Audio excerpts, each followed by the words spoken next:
Chapter 1. Error Detected. The loud sounds of commentary filled the air. Two people were having an argument over something. It was loud enough to wake anyone. And it did.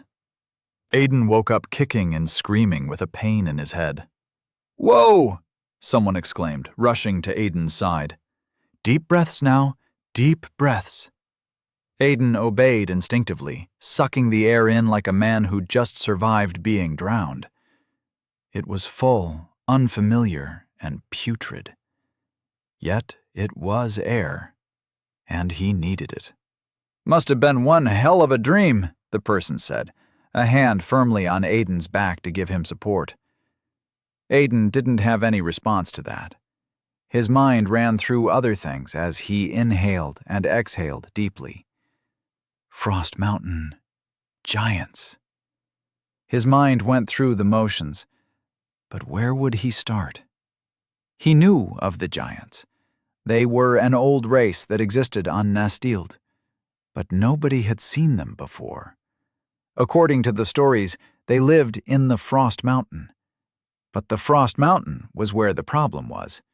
Nastild had 8 Frost Mountains. "Are you good now?" the voice asked. Now that his initial panic was gone, Aiden could think. The first thing he noted was that he knew the voice. It wasn't a deeply familiar voice, but he knew it. "He good?" another voice asked. Aiden raised his head, looked at the second person instead of the first. He frowned at the face that was looking at him. It was clean-shaven, with a squared jaw. It had no scar, nor significant blemish, save a pimple here or there, and green eyes looked at him. It had been 7 years since he'd last spoken to the person, and a year since he'd last seen the person's face.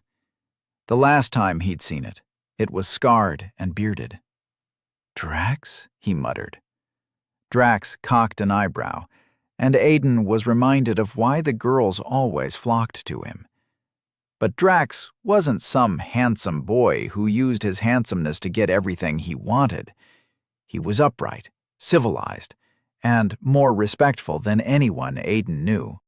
A fitting hero, Aiden thought, sarcastic. But that wasn't important right now. What was important was different. The last thing he could remember was the sage doing something to him before Ted successfully teleported him out of the palace cells. Wait. His mind rummaged around. That wasn't the last thing he remembered. Something else had happened before he'd teleported. He couldn't remember what it was. Aiden's mind was having too much trouble focusing. There were too many questions. When the problem was too much, he'd learned to focus on the ones with quicker and more immediate answers. He looked up at Drax. "What the hell happened to your beard?" he blurted before he could stop himself. Drax touched his face experimentally, a confused look on his face. "I never had a beard." "Why? You think I should grow one?" "I don't think so," the person with Aiden replied. "I think he saw you in his dream, and you had a beard. That's probably what scared him awake." Aiden remembered the voice now, and he put his head back down on the desk in front of him. They were in a classroom in... Aiden struggled to remember for a moment before the answer came to him. College? He knew the room. It was a large hall. Drax and Leto had stayed behind because they'd been watching a football match on Drax's phone and just hadn't been bothered to get up when everyone had. It was the only time the three of them had spent together, alone, in a room. The information Aiden was gathering made sense and didn't make sense at the same time. Something was wrong with his mind. Memories were melding so that he couldn't tell left from right or up from inside. Down, he corrected himself. Up from down. He hated teleportation magic. Why the hell was he in a college in Nastild? It didn't make sense. What was worse was that he was sure Nastild had a college, but he couldn't remember them going to college in Nastild. Aiden raised his head back up and stared at the high ceiling with a sigh. He didn't have the brain power for this. "Good day to you too, Leto," he said, focusing on problems with immediate solutions. "Can't say it's a good day," Leto replied, getting back up. "My team's losing horribly." Aiden wasn't sure what to say to that, so he settled for something conversational, even though his mind was still telling him that something was wrong. "Your team's always losing."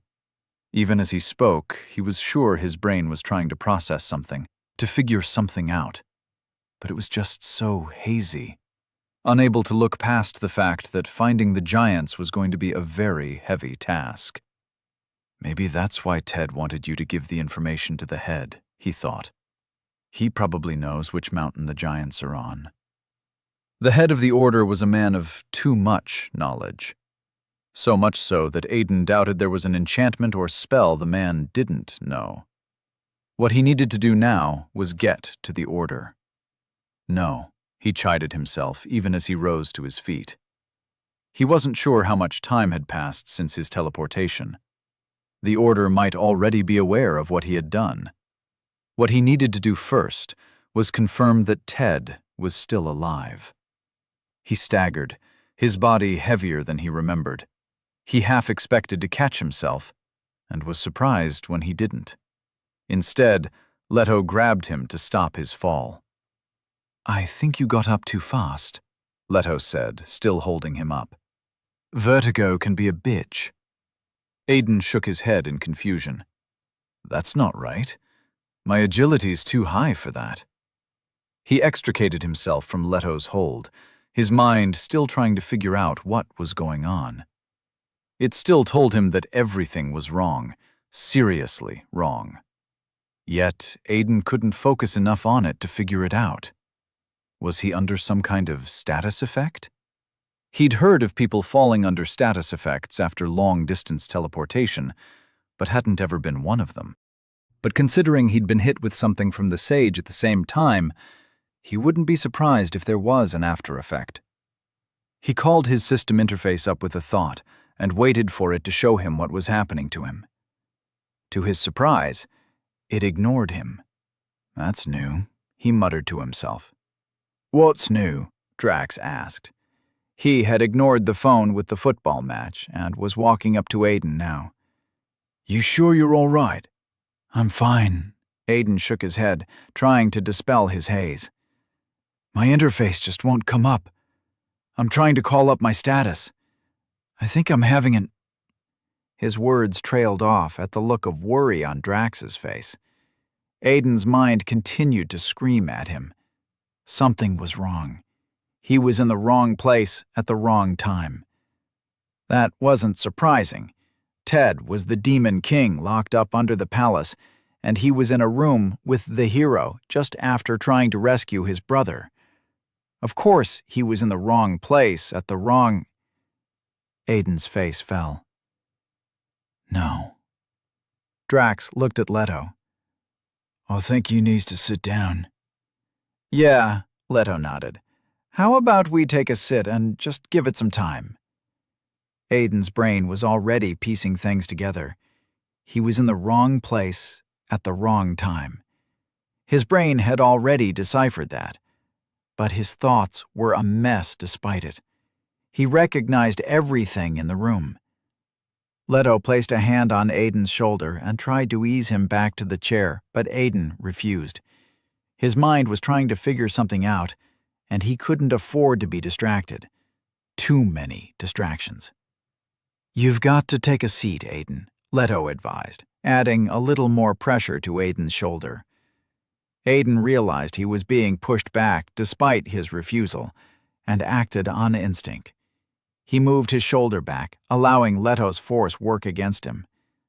Leto stumbled off balance, and Aiden grabbed hold of his arm, then shifted him into a spin that ended up with Leto on the chair. Aiden frowned down at Leto as his mind ran through the problems. Right now, he was trying to figure out how Leto was stronger than him. Leto's class was Thief, and the class wasn't known for its physical strength. And with all the enchanted items Aiden had on him, Leto shouldn't have been able to push him back in anyway. "How did you do that?" Aiden looked up at Drax. What do you mean? That. Drax gestured at Leto seated on the chair. Aiden's mind backpedaled. Realization came to him in small bursts. The first was why a simple separation technique was surprising the hero. Everyone knew what kind of special training the kingdom had given Drax, simply because of the necessity of his title when he'd gained it. The next was how the hell Drax had fixed his scars. No, Aiden thought, dislodging the second thought. If Brandis's sage was now an active part of whatever it was Ted had gotten him into, he wouldn't be surprised if the sage had begun intervening directly. He wouldn't put it past the sage to use a healing spell powerful enough to heal the scar Ted had given him. Aiden shook his head as he stepped back and towards the door. Too many things weren't right. He looked at the door, found it open with the slow bustle of people outside, and everything came crashing down. There were no phones in Nustfield. Drax didn't just have no beard and no scar. He was quite literally younger, and his face still had the blemishes that came with never having leveled up. People with classes also didn't have pimples. Drax hadn't shaved his beards because Drax hadn't started keeping beards yet. Aiden looked at a still surprised Leto seated on the lecturer's chair. And Leto was stronger than him, because Leto was stronger than him. Lastly, Aiden had no enchantments on him. What the hell happened to me? Worry filled Aiden, dislodged the part of his mind that was still focused on getting back to the order to solve the issue of the giants and the key. Aiden! Drax's voice was filled with worry. This isn't possible, Aiden stuttered. Dimensional magic was one thing. It was simply teleportation magic at a higher realm, moving from one place to another. Ted had literally said he'd figured out how to do it across worlds, but could only send one person. It wasn't impossible to believe. Ted never lied to him, and he was over level 400, encroaching on the 500s. That was the level of myths. But this was insane. This was impossible. Aiden shook his head, taking another step closer to the exit. His mind couldn't make sense of it. Then he remembered. It wasn't much, not by a long shot, but it was enough. 3 simple pieces of information. System reset, he recalled. What does that even mean? And why did the system call me a prisoner? He couldn't even remember his prisoner number. He was still moving towards the exit, but his steps were slower now as the last bit of information hit him. I died, he realized, freezing in his tracks. I died. Drax's worry was quick to double. No, Aiden, you didn't die, he said in a worried yet calming tone, as one would with a child who'd survived something they shouldn't. It was all a dream. You're fine. You're right here. And I'm right here. He pointed at Leto. And Leto's good, see? Leto nodded vigorously, giving his widest smile. Aiden couldn't bring himself to care about all that. Other things were on his mind. If he had died, then woken up here, in this classroom, on this day, then what did that mean? The first thought that came to him was to ask what day it was. He pointed at Leto. What day? The question died on his lips. What exactly was he supposed to do with that piece of information? What day is it? Like you remember the date it happened. It was 11 fucking years ago. He shook his head. 11 years ago by Nustfield's calendar. But that didn't matter. Aiden didn't need to know the date. All he needed to know was that it was today. Today was when it happened, marked by the fact that his last day on Earth was the only day he, Drax, and Leto were ever the only ones in an empty classroom. The question now was how it happened. Teddy wasn't in the same building as me. Heck, he didn't even come to school today, he thought, going through his thoughts. The conclusion was that whatever had happened to transport them, it wasn't a geographical phenomenon. If it was, more than 15 people would have appeared on Nestild. But how specific was it? Think, he forced himself. Was I in the same room with Leto and Drax when it happened? Yes? Aiden shook his head. That wasn't right. He doubted he would have stayed very long with them.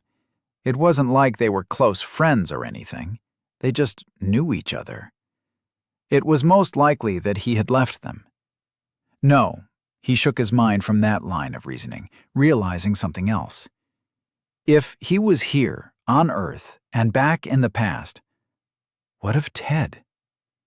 He shoved his hand in his pocket and brought out his phone. He looked down at it reflexively, and the facial recognition kicked in. It was too fast, so he hadn't gotten to see his reflection on the screen, so he opened the front camera. The face that stared back at him didn't surprise him as much as it should have. He was also young again. He had his hair cut short and styled, and he had no beard. So I'm in my old body. Whatever the sage and Ted's magic had done to him, it had transported him back in time, but not his body. So what? My soul? My mind? Another question was if Ted had managed to send himself back as well. He'd said he could only transport one person, but how much of that was still trustworthy right now? From what Aiden could remember, Ted had said nothing about time travel, and he'd said he couldn't send them back home. But here he was. Aiden, I think we should take you to see the nurse, Drax said. Aiden shook his head. Nah, I'm good. He wasn't, but no nurse was going to be able to help him. He didn't even consider the possibility that he was dreaming, or that the years he'd spent in Nestild could be the dream. Nobody dreamt hard enough to wake up just to have everything feel like it happened years ago. No one slept and woke up only to forget what the girl he liked looked like. No, this was not a dream. He scrolled to his contacts on his phone and dialed his brother's line quickly. He was glad when Ted picked on the first ring. "What's up, Aiden?" Ted asked. His voice was jovial and carefree. Aiden couldn't remember what he had skipped school today for, but that was unimportant. "What happened to us?" he asked quickly. "Any idea how long before the system summoning happens?" Ted's response was a dumbfounded, "What?" That answered one of Aiden's questions. He was the only one who'd come back. Wait, what are the chances the sage came back with me? It was a scary thought having someone with that level of power on Earth. There would be no power alive capable of stopping the sage. Unless he's also classless and without an interface. That would be their only saving grace. "I'm coming to you, Teddy," Aiden said hurriedly. "Where are you?" "Not far from campus," Ted answered. There was still confusion in his voice, but Aiden didn't care. He was already storming out of the classroom. "Where exactly is not far from campus?" Drax and Leto moved to go after him, but stopped as Aiden left the room. Aiden couldn't shake his worry as he hurried out of campus. He couldn't remember what time they'd been transported. He remembered the sun was still up and that he was outside, but that was all. His mind paused as he jogged. If he remembered that, then he hadn't been in the lecture hall. So I didn't remain in the classroom with Drax. Good to know. It wasn't that he didn't want to stay with Drax or anything along those lines, and it wasn't that he was trying not to do anything too differently that it would affect the future. He couldn't bring himself to care much for things like that. He was just glad to remember something he couldn't remember. There was also the confused haze he'd woken up in, seeing the room and everything around him. A young Drax, a mobile phone, and still being unable to separate the world of Niltad from Earth. What was that about? He asked himself, running across the road, uncaring of whether the light was green or not.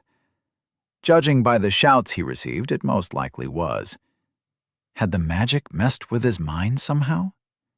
He knew long-distance teleportation through gates somehow addled the mind, but the effects never lasted long. Aiden came to a stop in front of what was a gaming center. He looked up at the signboard with no name and shook his head. Ted had missed lectures to go play video games with his friends. What is he, 12? Aiden pushed the door open and walked in, very consciously aware of the fact that he didn't know how much time they had before the teleportation. The sun had been up when it had happened, and that was all he could remember. And the sun was still up. Any step could be his last. Any word could be his last. What if it doesn't happen, he thought, as he hurried down the aisles. What if Ted's magic somehow undid everything and we're all good now? He almost laughed at himself and the thought. That was being unreasonably too optimistic. Or maybe I'm just being unreasonably too pessimistic. Pessimism felt like the better possibility. God knew his time in Nestild had done nothing for his optimism. It was better to assume that things were going to go bad and plan for them than the opposite. "Aiden! Over here!" Aiden came to a stop at the sound of Ted's voice. He turned to look, and right there, down the aisle, was his brother sitting with 4 other kids Aiden didn't recognize. Ted got up from his own seat, excusing himself. Aiden didn't give him any time. He didn't wait for Ted to cross the distance to meet him. He barreled down the aisle, ignoring the few gamers enjoying one video game or the other. As he approached his brother, he wasn't sure what to do or say. Why exactly had he even been looking for Ted? To warn him? To tell him to prepare for the teleportation? None of the possibilities made sense. It wasn't like warning him would make a difference, and there was no way to prepare. The only things they'd taken with them when they had been teleported were the clothes on their backs, not even their cell phones or toothpicks or anything, just their clothes. So it wasn't like there was any preparation to be made. When he reached Ted, his body answered for him. Ted met Aiden with a confused look. "You look like you've seen a ghost." Aiden barreled into his brother with a hug. It was tight and it was strong. It was also not planned at all. 7 years. He'd spent 7 years not knowing the state of his brother, his only family, in another world. Keeping tabs on the status of his life had been through news of the war and nothing else. Every time he'd heard the Demon King was still a threat to the world, he'd gotten a bittersweet feeling.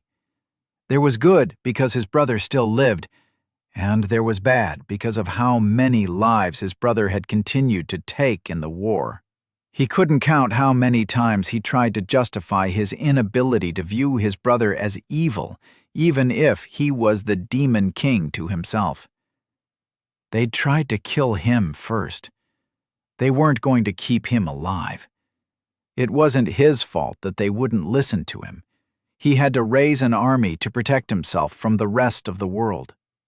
These were the thoughts Aiden had used to try and justify himself every time he was happy that Ted was still alive. He hadn't known just how much he had missed his brother until this moment. Not even when he'd been trying to save him and failed. Ted stood in Aiden's embrace, stiff and confused. Good to see you too?" Aiden said nothing. Simple held his brother. Ted was athletic where he was not, so Ted was larger. Yes, I know you love me," Ted continued, going for joviality to conceal how awkward he felt. "But I've told you before, I'm still not going to give you any money." Aiden chuckled. He had no idea if he had asked Ted for money or not during this period, and he didn't care. Ted patted him awkwardly on the back. "We're beginning to draw a crowd, Aiden, and I know how you hate people seeing us together. Am I safe?" Aiden pulled back from the hug, mentally scolding himself for using up precious time for it. Ted frowned down at him. "Are you crying?" Aiden almost laughed. With everything he'd been through, he didn't cry. In fact, he didn't think he even knew how to anymore. Then Ted's frown deepened to a scowl. "Did someone do something to you?" he asked, suddenly livid. "Tell me who, and I'll rip them to shreds." "Nothing like that." Aiden shook his head, then wiped at his face with the back of his hand. It came away wet. "I guess I still know how to cry," he thought. "That's a little embarrassing." "Are you sure?" Ted asked, his voice still angry. 100%, Aiden assured him. Ted shoved him away playfully. "Then why the fuck are you hugging me like I'm Mum or something? You scared the hell out of me." Aiden was happy to have his brother back, even if for only a moment. But there were more important things to do. "We don't have much time," he said to Ted, his voice dropping to a whisper.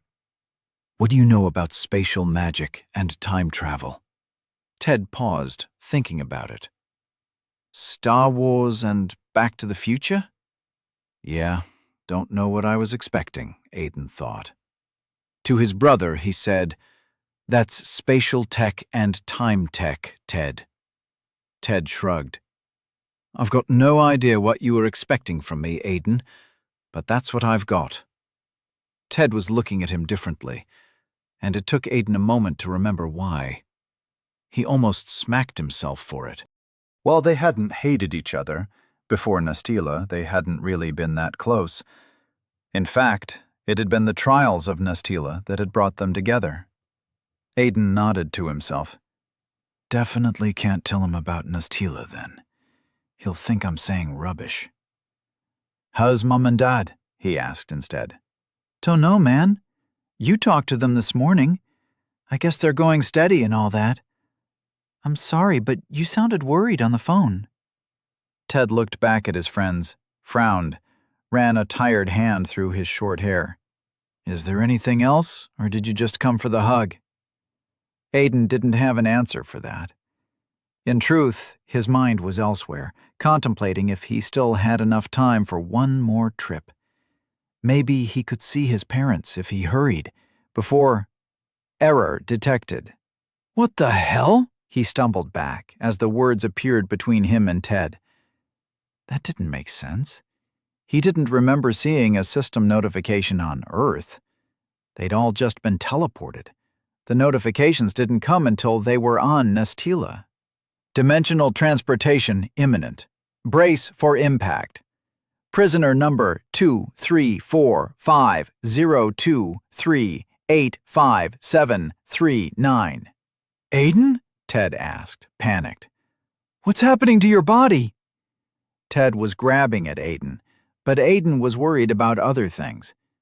There was a timer above Ted's head, and it was counting down. 08. 07. Aiden grabbed Ted by his shoulders. "Don't panic." "The fuck you mean, don't panic?" Ted turned to his friends. "I need help over here!" "Well, there goes that," Aiden thought with a smile. "Don't panic, and the first thing you do is panic."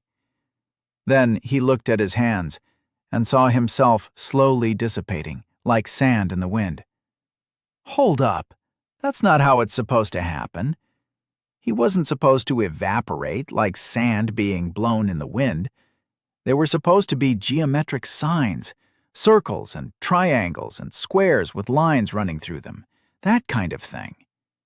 As if in mockery, the exact thing appeared above Ted's head. His friends that had been coming to their aid came to a quick stop.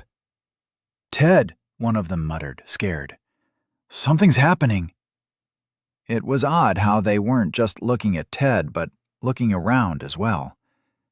At this point, all of Aiden's arms were gone. Not knowing what else to do, Aiden stepped up to Ted, got in his face as the world around them shook and quaked. It startled Ted, and he stepped back. "Whatever you do," Aiden told him, Don't panic. You will fall asleep. When you wake up, you won't recognize where you are, but it doesn't matter. All you have to do is remain quiet and listen attentively. Got it? What the fuck is happening, Aiden? Nothing as terrifying as it seems. Just remain quiet and listen to what they will tell you. It's very important that you do. Aiden saw the decision warring on his brother's face before Ted nodded. He was glad for it. Then he burst into smoke. Error fixed. Transference successful. For the seamless achievement of your purpose, you have been granted one exclusive skill. Aiden knew the skill before it even appeared. It had been the first skill all of them had been granted when they'd been teleported to Nastild. You have received Tongue of the Visitor. Mastery 100%. Effect 900% increase in language mastery. It was designed to help them learn the languages in Nastild faster. But it didn't hinder their training much in the earlier days, because the palace had possessed people with communication and interpretation skills. Aiden was suspended in nothingness for a while. Everything was nothing, and nothing was everything. His sense of direction played games with him, and he pushed aside the feeling of helplessness that often came with teleportation. He remembered how he had panicked the first time he'd experienced it, but couldn't remember if it had felt this disorienting or not. The sensation lasted but a moment before he felt a tug, like being pulled by a lasso. Then he came crashing down. Or maybe it was up. Aiden came to an abrupt stop with an annoyed frown and a groan. As he came to, there was a new notification in front of him. Apologies for the inconvenience. Prisoner number 23450238579. Errors detected have been fixed. Welcome to Nastild, Aiden Lachart. Fate has found you. Live to fulfill your calling. Yeah, right. Aiden could remember the last line. All of them got it each time they successfully completed a quest, be it a group quest or a personal one. For now, he didn't open his eyes. He knew where he was, what he would see. Despite having already gone through this before, Aiden was unwilling to be the first person to be addressed in this world. He was more than happy to leave that responsibility to anyone else. Last time it had been Drax, and he intended on keeping it that way. Unfortunately, Nastild had other plans. You are a strange one, a voice said a little too close to him, and a chill ran up Aiden's spine at the sound of it. No, he panicked. It can't be. He knew the voice, and the voice knew him. I just need to keep pretending. I'm asleep. I haven't woken up yet. His mind ran in circles, trying to figure out what was happening or what to do. There's no way he came back in time, too, right? It shouldn't be possible. I know you are awake, the voice said. Let us dispense with these games, Lord Aiden Lachart. It was the way the voice said his name, the recognition yet complete emptiness of any welcoming or dismissive tone. I will not repeat myself, Lord Lachart. Fear seized Aiden by the spine. There was no other option, nothing else he could do. At this point, he was considering the fact that he hadn't appeared where he'd been expecting to. His transference had experienced an error, after all. Maybe he wasn't in the throne room in front of the king. What if it was hijacked? Unwilling to waste any more time that could get him killed, Aiden complied and opened his eyes. He was met with the head of a large wooden staff pointing at his face. At the end of it was a man with gray, braided beards. Brandis's sage, also known as the king's sage, watched him with an intrigued smile on his face. The soft crackle of green magic danced between the fingers of the man's free hand. There we go, the sage said with a wide smile. Nice and easy. At his strongest, Aiden hadn't been able to lift a finger in the man's presence. Here, in the beginning, with nothing but the skill of language at his disposal, being at a disadvantage was an understatement. The sage could kill him with a look. Despite that, Aiden's mind tensed itself for combat. He might not have any magic to his name at this moment. All his achievements and titles from his old life may be gone, but he still remembered how to fight. Years of combat had honed it in him. He met the sage's blue eyes with defiance in his own, as his mind sought out any and all openings for an attack. He saw 5. 5 was more than enough. So he returned the sage's smile with one of his own. Aiden would not go down without a fight. The sage's fingers twitched, and Aiden took his chance at the openings he saw. He attacked. Chapter 2. Summoned.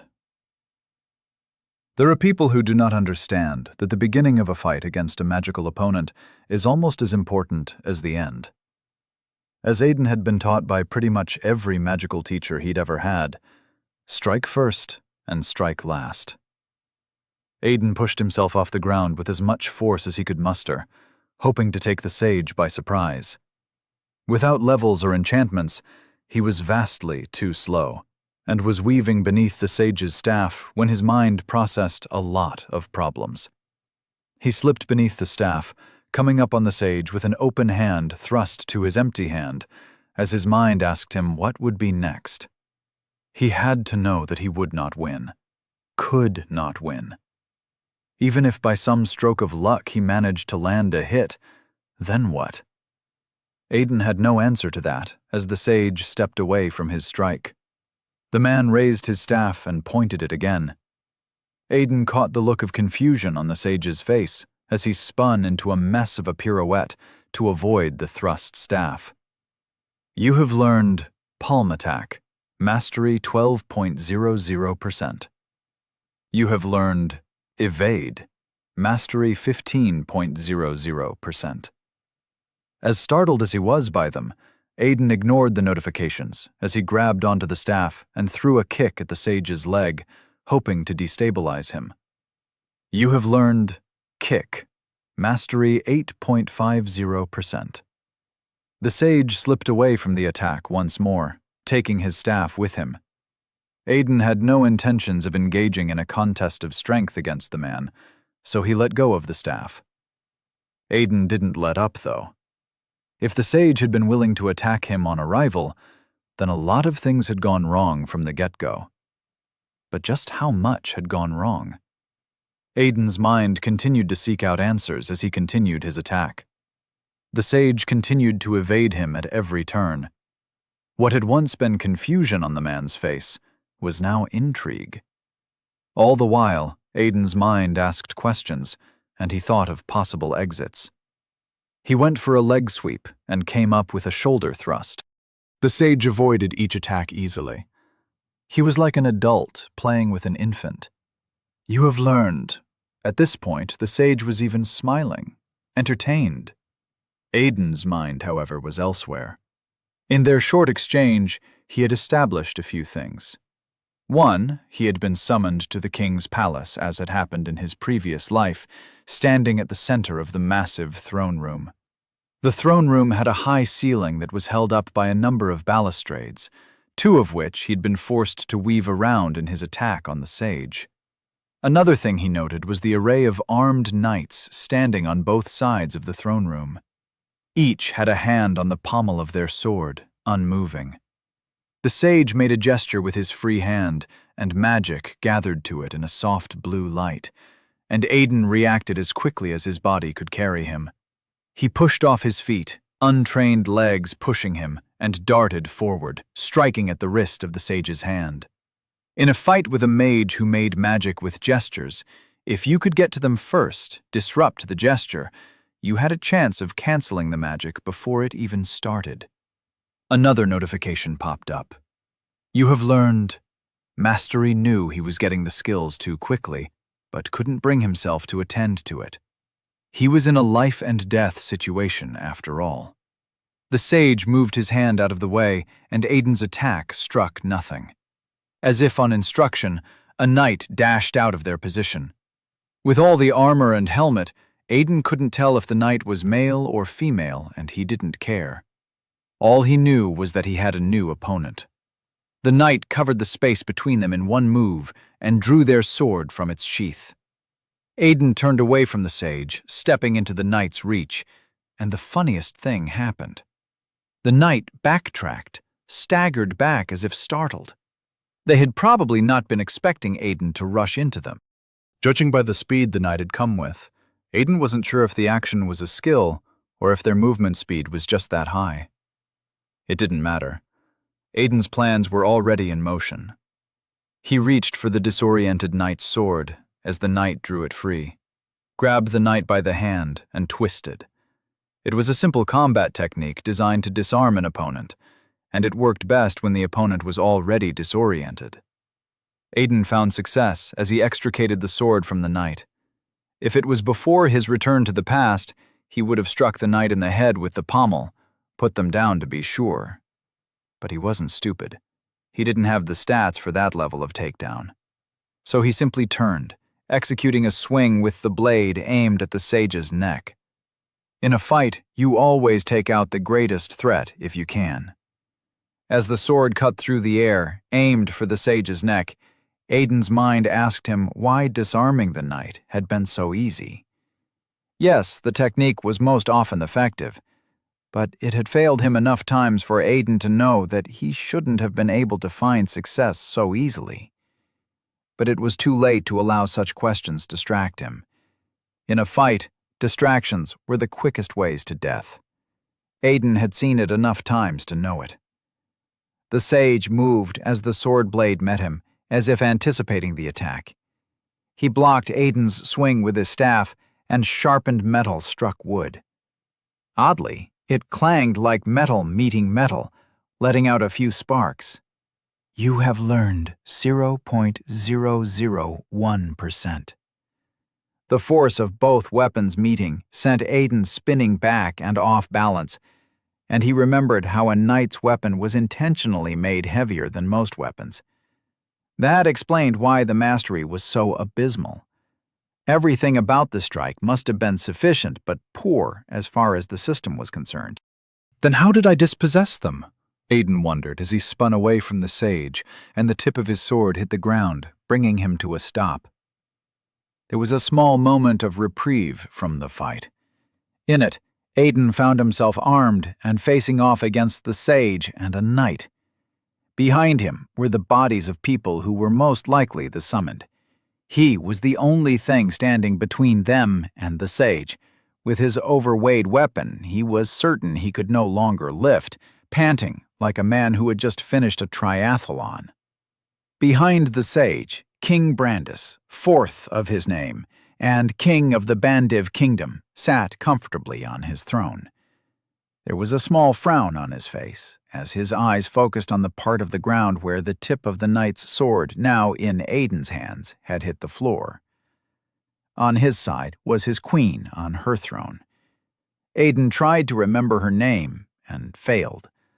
All he could come up with was Queen Brandis, which he was more than certain wasn't the name he was looking for. To her side was the only princess of the kingdom, while beside the king was the crown prince and his younger brother. The king's frown of discomfort never left his face. Aiden could understand it. Here he was, attacking the king's sage, the most important and powerful man in the entire kingdom, second only to the royal family. It was really no defending himself. You really didn't think this through, did you? Aiden thought, almost laughing at himself. But how could he? He'd woken up to the sage wielding magic. The man had clearly come back as he had, traveled through time to the moment when it mattered the most. Why else would anything be different from how it had happened?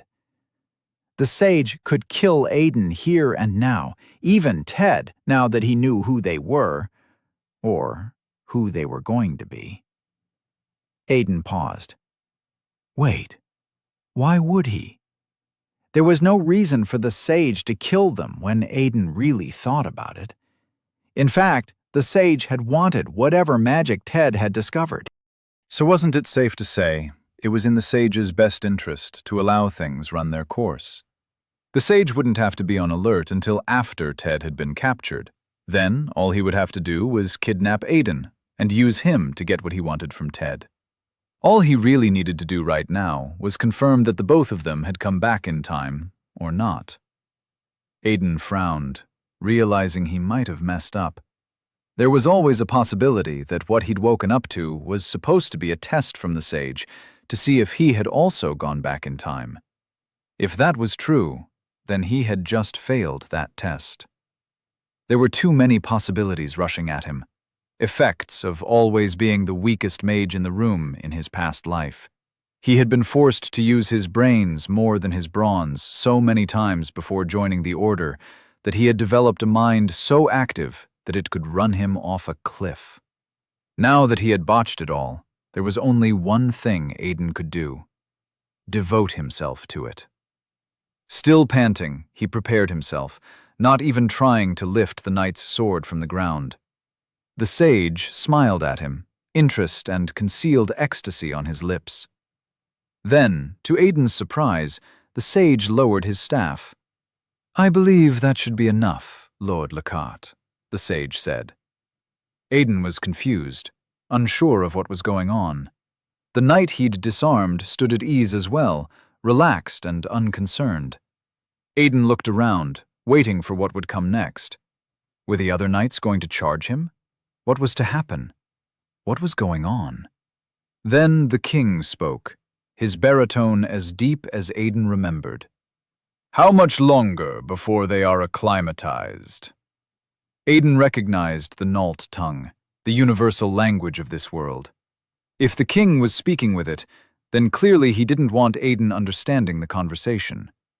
Aiden knew it was intentional, because he knew that all members of the royal family had the skill World Tongue.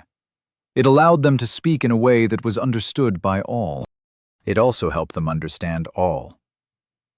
The sage didn't take his eyes off Aiden, answering in the same tongue. "A minute, give or take, my king. 5, at the most. And were you able to deduce the benefits of the anomaly of our esteemed guest?" "Anomaly?" Aiden thought, confused. "What anomaly? Did he inform the king of what I am?" "Unfortunately not, my king." The sage turned, finally exposing his back to Aiden. "All I have learnt is that his body is already fully accustomed to the mana of this world. It's almost as if he was born here." "And how would that make sense?" the king asked. The sage shrugged. "I would not know, my king. Sadly, it is beyond my ken. Even now, I believe he may understand some of what we say." Aiden's mind battled back and forth with the weight of a decision to be made. Did he continue with this lost fight? Did he keep on fighting for as long as this weak body could move? Or did he surrender, feign ignorance? "Then it seems we have been terrible hosts," the king said, switching seamlessly to English. "You have my deepest apologies for that, our esteemed guest." He inclined his head very slightly while seated on his throne. Aiden knew the action. Despite how almost non-existent it was meant to be an apologetic bow. But he wasn't interested in it. His eyes were on the sage's back. It was too tempting not to attack, despite knowing that nothing would come out of it. His first attack on waking up had been instinctual, born from a need not to die. But he had time now. Time to think about his decision. "I guess I don't have any other way out." He released the knight's sword and watched the king wince as it clattered loudly to the ground. When the knight moved to reclaim it, the sage stopped them with a raised hand, then turned to face Aiden. Aiden had to play his part now. His reaction here would be important. With as much confusion and surprise as he could fake, he said, "You speak English?" We speak any tongue necessary for conversation, esteemed guest, the sage replied in perfect English. Aiden wasn't too shocked to find out the sage possessed world tongue. Aiden looked around. As much as he would have loved to claim it was still all part of the act, it was not. Despite being summoned here, he'd only spent 3 years visiting the palace. The remaining years had been spent avoiding it, so he hadn't been to the palace in years. He had been all around Nastile after he'd fled, but never this palace. The sight he was met with was as glorious as he could scarcely remember. The pillars that held up the throne room were chiseled in the finest designs of twirls and curves. From what he could remember, each one was reinforced with one enchantment or the other. There were really tall, stained windows that let in the sunlight in all its beauty, the color of the light varying depending on the color of the window it passed through. Then there were the knights arrayed on both sides, standing at attention with hands on their swords or holding on to the shaft of their spears or halberd or whatever weapon they used should they need to cause bloodshed. Each one's level could easily be closer to 100 or higher, if Aiden wasn't mistaken. Can't believe you didn't realize something was wrong when the knight let you take his weapon, he chided himself. Then there was the red carpet that ran down the middle of the room, splitting it in 2 equal halves. It started at the entrance, climbed up the stairs of the throne's elevated platform, and ended just under the king and queen's thrones. Finally, Aiden's eyes settled on the others, those summoned with him. Each of them laid down like the dead, hands placed over each other and resting on their chests. Their only sign of life was in the slow rise and fall of their chests. "You may have the blade if you so desire," the sage said, drawing Aiden's attention. "What?" Aiden stuttered in genuine surprise. "The sword." The sage gestured at the dropped sword. "You seem to have been some kind of fighter in your world, skilled in armed and unarmed combat to some degree, even if little. If you wish to have the sword, it is yours." Aiden didn't even need to think about it before rejecting the offer. "No, thank you." For one, it was a little bit too much on the broad side for his taste. Also, a knight's weapon was a part of a knight's honor. The last thing he wanted was the ire of someone with their level in the possible hundreds right now. "I see," the sage mused. "Perhaps the weapon is not to your fancy." He turned genuinely thoughtful. "I'm not a fighter," Aiden hurried to add, even though he hadn't been asked. "You are not?" the king asked, confused. He was leaning forward on his throne, engrossed in their conversation. "Your moves were sloppy, yes, but that was only a given, considering your new body. Regardless, you moved like someone accustomed to the art of combat." That was going to be a bit of a problem. The last thing Aiden wanted was the king and the sage holding him to some height of esteem. As much as it would grant him more freedom, it would also bring about a lot of restrictions. There was also the thing about a new body, but Aiden let that slide for now. As for avoiding the misconception that he was a fighter, it was because there was the problem agreeing would cause. Ted and Drax and Leto knew him, and they knew he was no fighter in any way. If he said he was a fighter in his world here, and they somehow entered a conversation that led to them being asked of his combat prowess, that would be a whole other can of worms. You did not want a king finding out that in his first conversation with you, you lied. That would cause too many problems in the future. "I've been watching action movies all my life," Aiden explained quickly, emulating their tactics and moves. "It is all that I have displayed here." The sage rubbed his jaw in thought. "Action movies?" Aiden gestured vaguely, trying to remember how best to describe it. An answer came to him a moment after. "I've been watching other people fight and doing what they do." "Ah, I see, the king nodded. You have arenas in your world where people show their skills. He ran a hand along his jaw. I would not have expected that.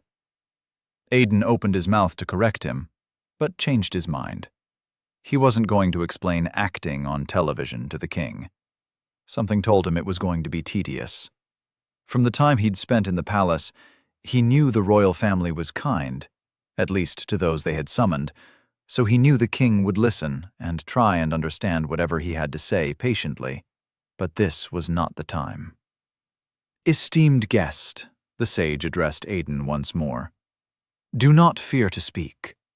King Brandis, fourth of his name and ruler of the Bandiv kingdom, is known for his wisdom and patience. I understand someone in your situation will have a lot to say. As such, the royal family and I will listen. You do not understand our customs. As such, any slight made will be pointed out and forgiven for the duration of this conversation. The look on the crowned prince's face at the sage's words said he would rather not be slighted by accident or ignorance. Aiden ignored the look. The crown prince was not a problem. He was as good a man as his father, his only problem being his pride, and it would be a few years before he would gain enough wisdom to school it. For his first question, however, Aiden went with something on the easy side of pretending. Where am I? What is this place? And why aren't they waking up? He gestured with each question.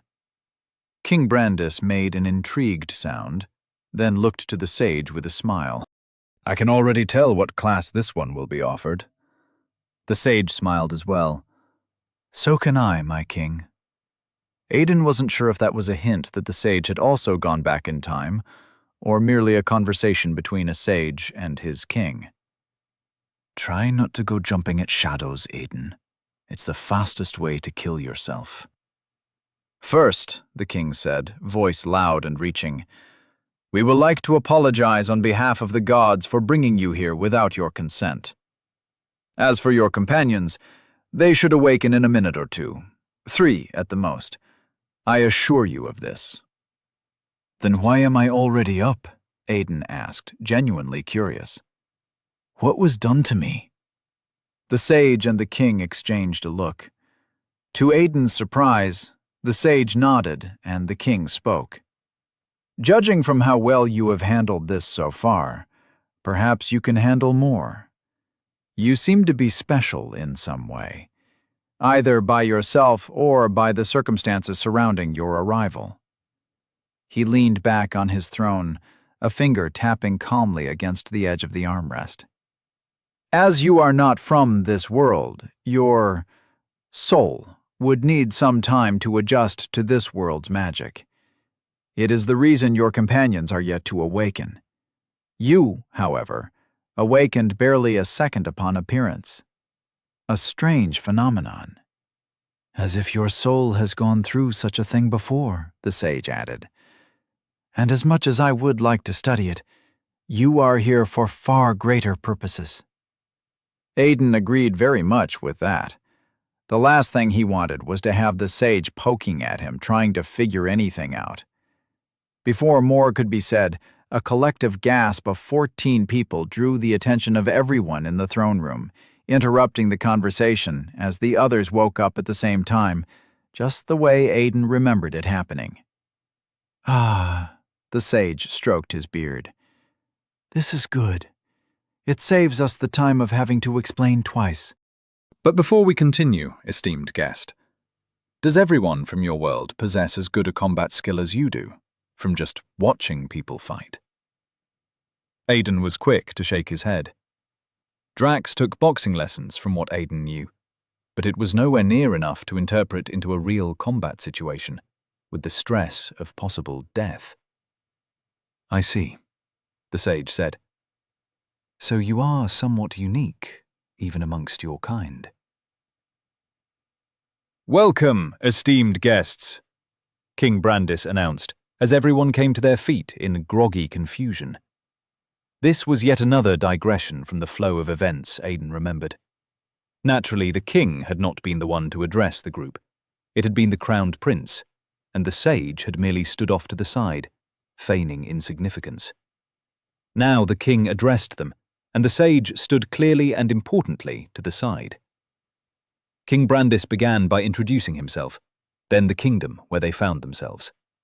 Then he apologized for the absence of tact with which the gods had brought them to this world, and promised to do everything within his power as king to send them back to theirs. After that, he informed them of why they were here, why the gods had brought them. Nothing in the speech had changed from what Aiden could barely remember of his original arrival.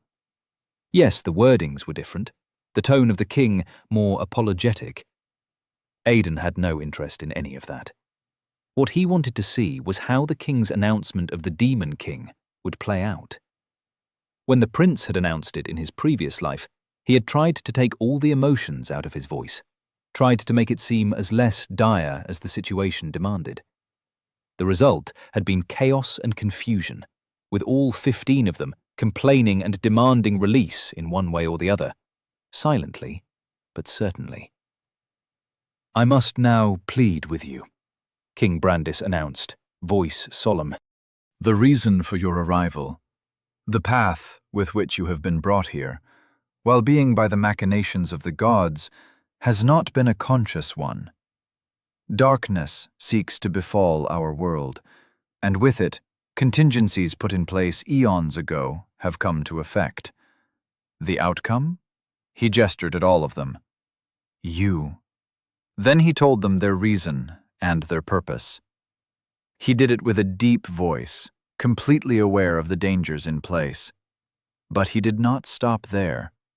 No. He pushed forward, and Aiden saw intent in the king's eyes. "A darkness rises amongst us," Brandis announced in a commanding voice. "Dark magic, evil and wicked, rises beyond our walls, slowly closing in around us. Evil that should not exist in this world. We have done what we can, but the scriptures have since foretold of the great saviors from worlds beyond. Men and women pulled into this world with the true blessing of mana." Ted had come to stand beside Aiden, only half listening to the king. At the mention of mana, a girl to Aiden's side smiled excitedly.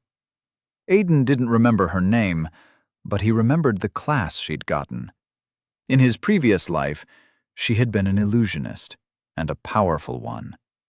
If he remembered correctly, the last time he'd checked on her details, she had been at level 182. At the time, he had just hit 100. "We will raise you," King Brandis was saying. "Present to you the best that we have, to make you the best that we can. I understand that to you all, taken from your homes, these are just words. But I give you my word as king and ruler. You will not fight this darkness alone. We will not put you at the forefront of this madness you have been dragged into. We merely wish to have you present, as the scriptures foretell that only one amongst you all will be able to vanquish the evil that threatens to rise against us, should it come to fruition." As far as speeches went, Aiden didn't think it was a bad one. Better could have been done, but at least it was far more superior than what the prince had given. Even now, he could see the difference in reactions. Under the prince's announcement in his past life, there had been chaos, controlled only by the presence of men in armors wielding weapons. But King Brandis had either been smart or humane. He had first empathized with them, shifting blame for their kidnapping to gods no one could hold accountable. And in the event that someone still wanted to hold someone accountable, there would always be the church, not the royal family. Then he'd apologized for said gods, placing himself on the side of good, as if left to him, they would not be here. Then he had given them promises, calmed their fears by promising they would be as safe as was allowed. Aiden almost clapped in approval. "I've got a question," Ted whispered beside Aiden. Aiden nodded, keeping his eyes on the king. Why did he look at you when he said only one of us can vanquish this evil? Ted asked. And why does the old man with the staff keep staring at you? Aiden shrugged. No idea. The sage had been staring at him since he'd taken his place to the side for the announcement. Once again, Aiden worried that there would be no dissuading the effects of his earlier action. So what say you? King Brandis declared on the conclusion of his speech. Will you choose forgiveness and fight alongside us? Immediately the question was dropped. Aiden realized something he couldn't believe he had completely ignored in his past life. Whatever spell had been put in place that led to their summoning had worked on a certain algorithm. Looking at everyone around him and remembering how they had been as people in his past life, he knew it immediately. They would object and complain, but they would not refuse. It was who they were. Men and women willing to help when help was needed. Even now he watched Drax mull over the king's words. The boy waited, not because he had no words to give, but because he didn't want to be impolite by speaking for the group. Then someone stepped out. He was tall and broad. He wasn't the largest of the group, but his stature told tales of time spent regularly at the gym, and he wore the fitted clothes to show it. Good afternoon, he said, voice unsure and eyes darting at the knights around them. But, if I may ask, why us? Were we chosen specifically or at random? King Brandis did not answer immediately. Instead, his eyes squinted in thought, considering, pondering. If the scriptures are to be quoted very loosely, he said slowly, choosing his words very carefully, those summoned to the world will possess hearts opposing of evil. They will be of strong mind and will, not devoted to what we call good, but to what they feel is good. I believe that to be the reason you are here. The gods have judged you all most fitting on the path of good. Aiden almost snorted. Bullshit. They picked us because we have the highest chance of helping. Brandis looked to the sage, then back at the man. I hope that will appease your answer, Lord Derek Nelman. At being called Lord, Derek's countenance changed. He seemed more appeased, satisfied. Aiden found himself hoping everything the king was doing was not intentional. He knew of Brandis's reputation for being just and kind, but there was also the possibility that this was intentional, and not simply a kind man being himself. Everyone else had questions of their own. Some wanted to know what kinds of magic would be at their disposal. Some wanted to know how long they had to prepare before facing this great evil. How would they be trained? Would they have men under their command? Each question was answered by Brandis, until the prince was forced to step in and take command of the questions. In Aiden's opinion, Brandis had done more than enough. Despite the situation, he knew how Nestild worked. A king, regardless of who you are, did not answer to questions of such simplicities. No, he thought, remembering something he'd once heard in Nastilad from the mouth of another king. A king answers only to a king, or the gods. And the gods do not ask questions, he muttered to himself, completing the sentence. Well, that was an ominous thing to say, Ted muttered behind him. But what kind of powers do you think we can get? Aiden wasn't sure how best to answer the question. Ted had started out as a summoner, but how he got the title of Demon King was what Aiden did not know. And that was what scared him. If he didn't know how Ted became the Demon King, how could he stop it from happening? Once upon a time, his brother had fled him for his own good, raised an army, and laid waste to kingdoms as was foretold in the prophecy. When that had happened, Aiden had fled the kingdom, found safe haven in the Order, away from the option of picking sides between good and evil. He had gotten a second shot at it now, a second chance. What would he do if the option arose again? What would he do if Ted became the Demon King once more? He would have liked to say he would prevent it, put some plans into place. But he couldn't. He couldn't stop something from happening when he had no idea how it happened. Then what do you do if it happens? He asked himself, as the prince began educating them on their living arrangement in the palace, as well as the rules of the palace. The first answer to Aiden's question was as old as time. Power. He needed power. He needed to be strong enough to make a difference in the event that Ted did become the Demon King once more. That would ensure he had more options than being left behind and running away from the difficult decisions. The second thing he needed was knowledge. Ted had not been the world's first Demon King. There had been 2 others before him, each one proving so terrible that their defeat had also brought about the fall of the civilizations that had existed at the time of their reign. The Order had the possibility of possessing that information. Unfortunately, during his time in the Order, the section of its library that possessed knowledge spanning the forgotten histories of Nastild had been denied to him, and in this timeline, he would have no access to it.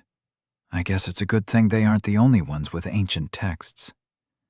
There was always the Church's Apocrypha and the Library of Living Truth. The former would be difficult because the Church would not grant him entry, since the details may contain things they would not want people to know. There was a reason those texts were called Apocrypha. As for the latter, it was in a kingdom across the seas.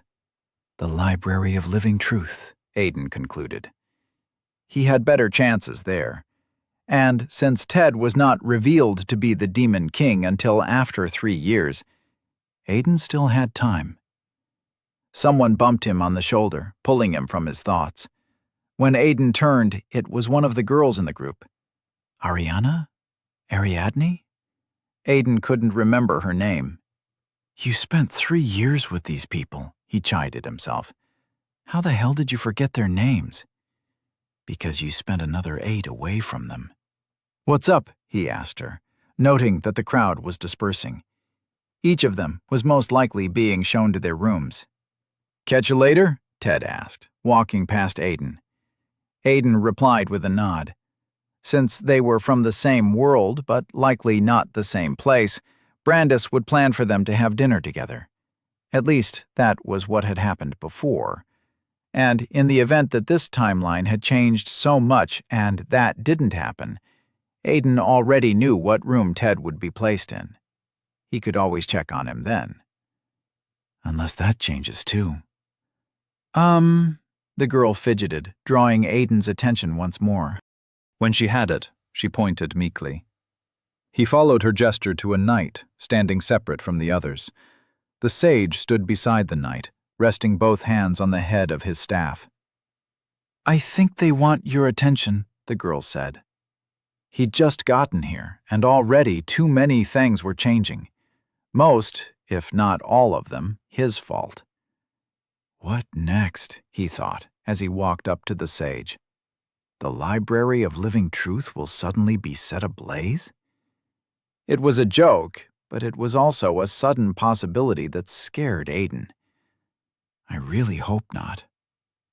The sage greeted Aiden with a clear bow when Aiden got to him.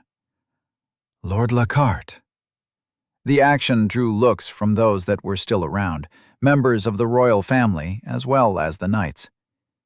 Aiden remembered how much he had once enjoyed the title of Lord, until he hadn't. He tried to make a simple gesture, wave aside the title, but his hands paused at his side, hesitating to obey him.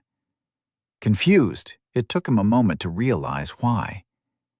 Aiden stared into green eyes belonging to a man who had once captured him with a spell so strong he'd known he'd stood no chance. A man who might, in this very moment, be very aware of the fact that they were potential enemies. "Lord Lockhart," the sage repeated, with a touch of worry. "Is everything all right?" Aiden schooled himself as well as he could. "Yes, sir," he stuttered, unsure of how many people present knew that he was a sage. "Sir is an acceptable title." The sage's gaze went to his hand. "However, your hand is trembling, Lord Lockhart. Were you, perhaps, wounded in our encounter?" Aiden moved the hand behind him and shook his head. "Not at all, sir. I suspect I am not yet myself. However, I would rather be referred to without the title. Aiden is fine as is." The sage frowned. "If you do not mind, Lord—" "My apologies. If you do not mind, Aiden, may I ask a question?" "You may." "Does your world, perchance, follow the concept of royalty? Kings and lords?" Dukes and fiefdoms? Some parts do, Aiden answered, confused. But they do not possess the same authority I believe your king possesses. And are you, perchance, of royal blood? Aiden couldn't stop the chuckle that slipped out of him. No, I'm not. Odd, the sage stroked his beard. You speak as one would, quite differently from your companions. Aiden was about to object when he realized that the sage wasn't wrong. He'd spent a considerable time in this palace, and over the years he had spent time every now and again with royalty for one reason or the other. His manner of speech must have switched from listening to them talk for an extended period of time. Still, he shook his head again. Sorry to disappoint, but still not royalty. I see. The sage sounded disappointed. Regardless, I wanted to introduce you to Sir Valden. Aiden nodded at the knight in acknowledgement, and the knight returned the gesture. He is the one who assisted you with a weapon during our little dance, the sage explained. Aiden cocked a brow at the sage's words and got a chuckle for it. You must forgive me, the sage said amiably. I was the one to give the instruction for him to interfere and hand you a weapon. It just didn't feel right that you were forced to face me without one. That, Aiden thought. Or you just wanted to see what I could do with a weapon. But that is not the reason I called you, the sage continued.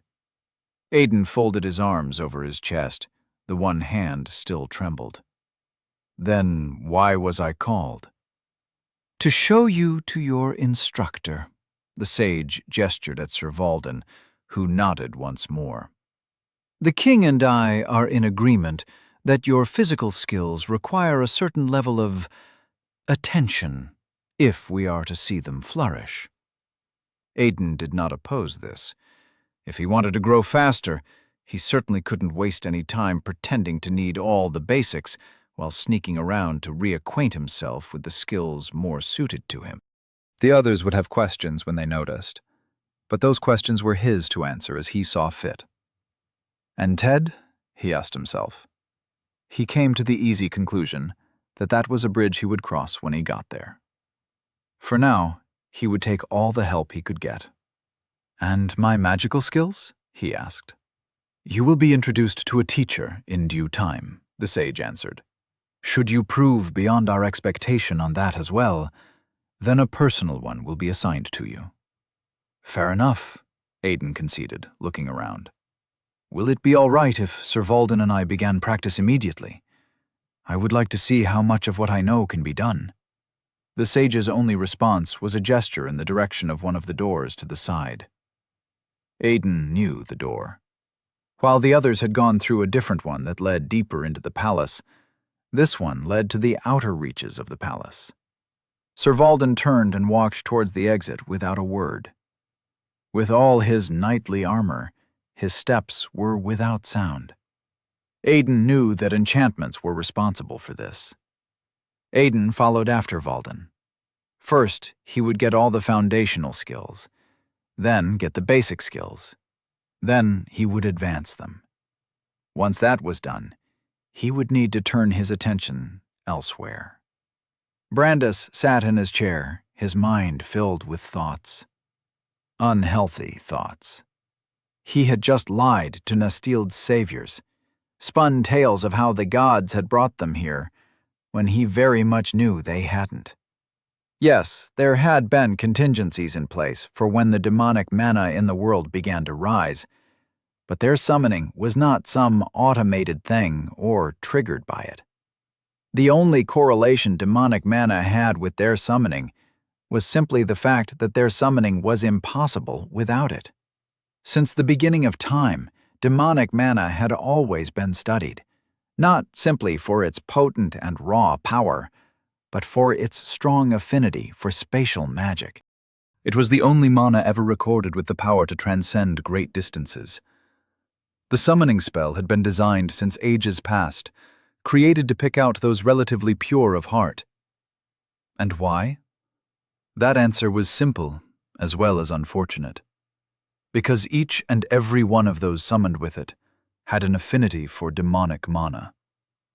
But the spell made sure they had the lowest affinity, right? It was what the books said. For any one of them to be truly corrupted by it, they would have to drown in a sea of it. Brandis! Brandis raised his head. In front of him stood his sage. Piercing green eyes studied Brandis as if he were a child. I don't like this, Brandis muttered. It was not right to lie to them. The sage shook his head. You did not lie. You merely did not tell them everything. Brandis scoffed derisively. I did not tell them everything. They were nothing more than children. The oldest no more than 23.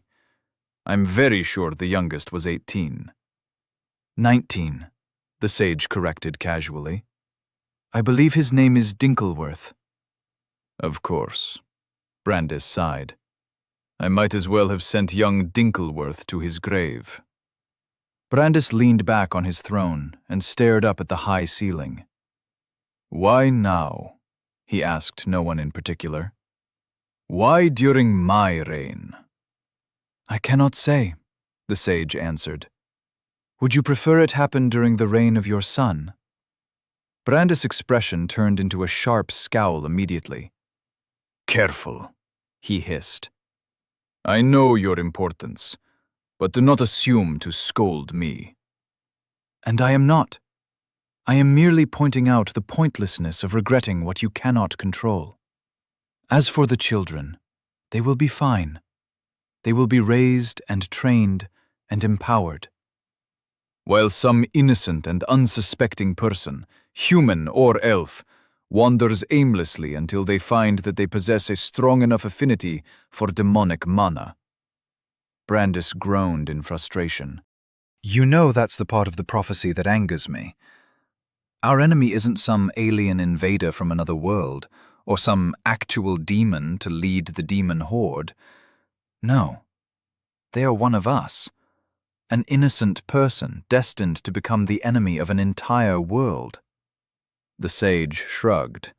For all Brandis knew, he could make a comment about plucking leaves as a child, and he would still get the same reaction. Speaking on topics regarding any form of emotion or empathy was a waste on the man.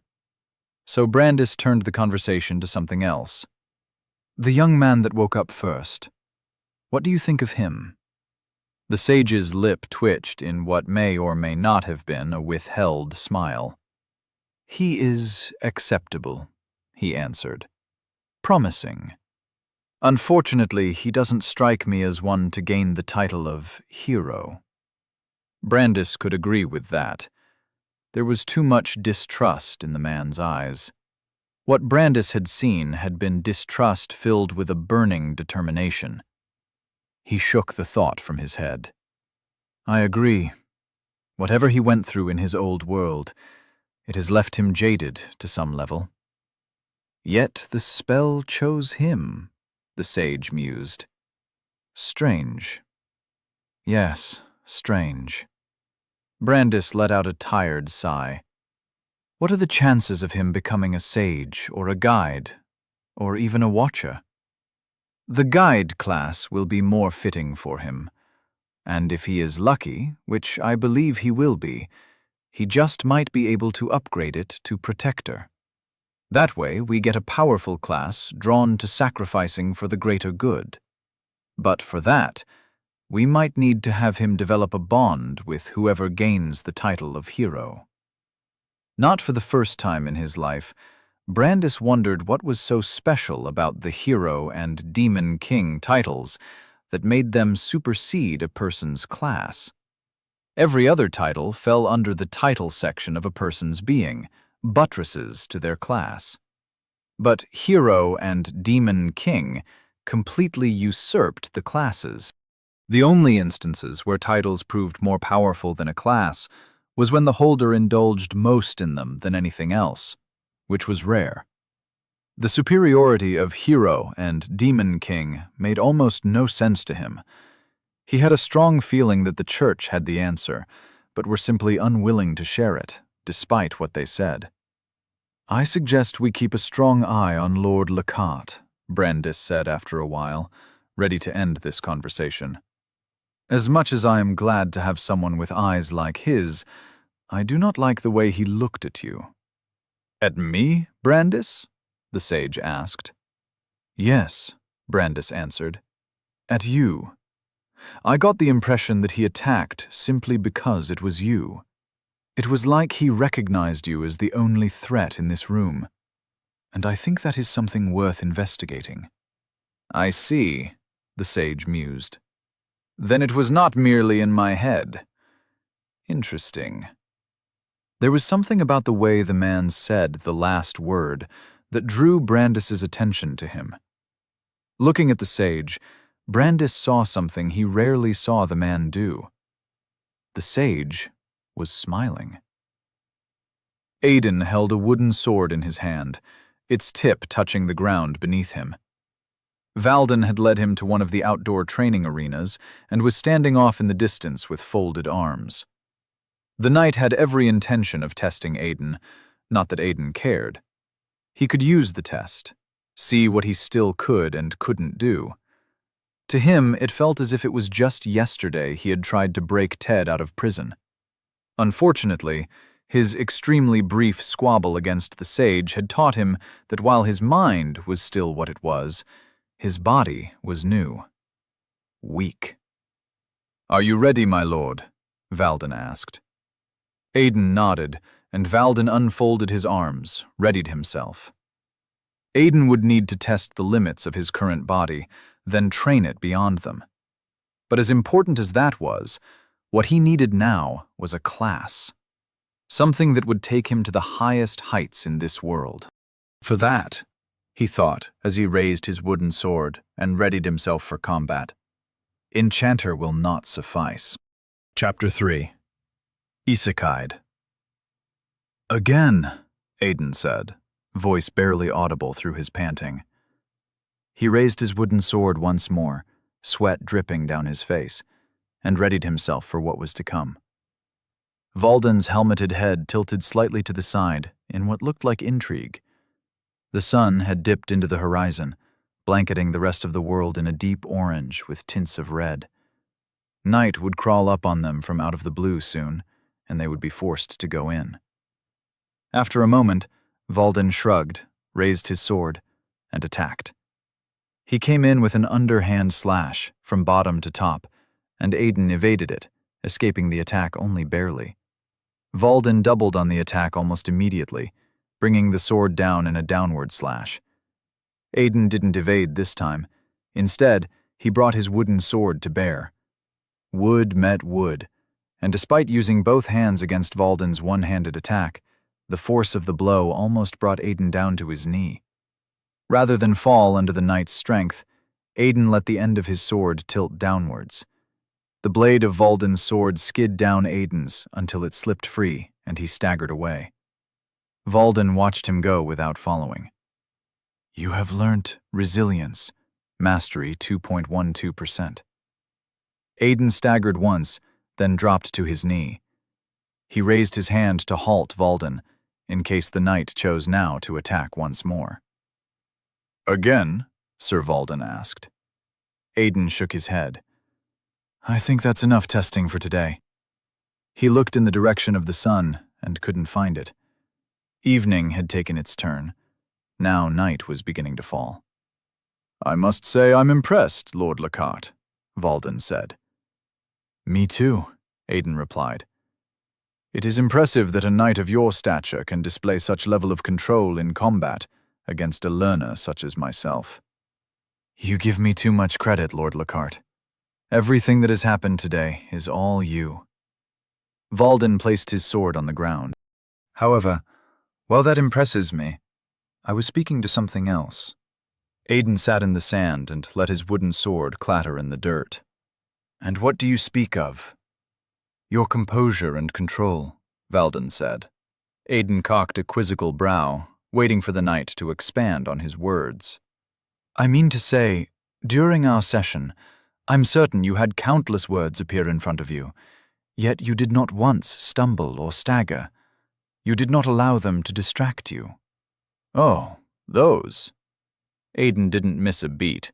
In fact, he already had a response prepared for such a question. After the noise I made when I woke up, some of them were just there, waiting for me, so they weren't that difficult to get accustomed to. You also got them during your fight with the king's advisor? Valden asked, surprised. Aiden waved his words aside with a tired gesture. You can barely call that a fight. All I did was flail around in his presence. But that's not what I meant. What I was saying is that after the encounter, they all started appearing. Interesting. Valden placed an armored hand to his helmeted cheek. Would you be willing to show me what you have gotten so far? I don't see why not.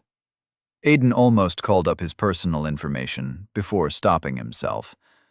That was a close one, he thought, with a finger held up in front of him.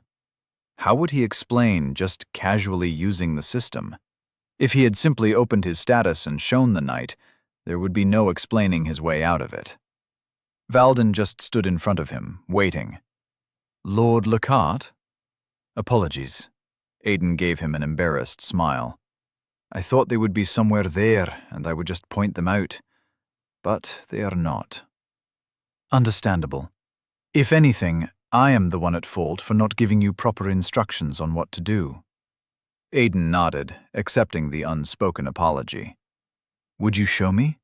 Or are there protocols surrounding it? Protocols? Valden snorted in amusement. Not at all.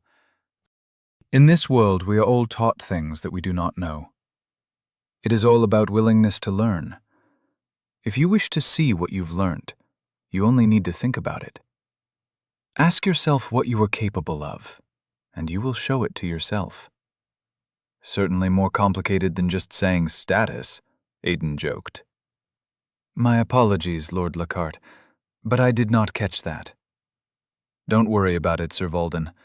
It is merely a joke from my world about video games. Valden paused, then shrugged. If you say so. Aiden simply thought of himself, and his personal information sprang to life. Name, Aiden Lockhart. Species, human. Age, 19. Class, none. Level 0. Affiliation, none. Title, none. Skill, Tongue of the Visitor, Mastery 100%. Kick, Mastery 42.21%. Palm Attack, Mastery 51.22%. Evade, Mastery 68%. Shoulder Thrust, Mastery 9.02%. Dash, Mastery 48.20%. Resilience, Mastery 2.12%. Sword Strike, Mastery 11.12%. Parry, Mastery 18.00%. Stats, none. Aiden read through the list. Being 19 years old again wasn't the best thing, but that was an unnecessary note. His eyes skimmed through the rest of the list until he got to his skills. They were a lot, and he hadn't even been here for 8 hours. At this rate, I'll end up with pure combat skills. He didn't want that.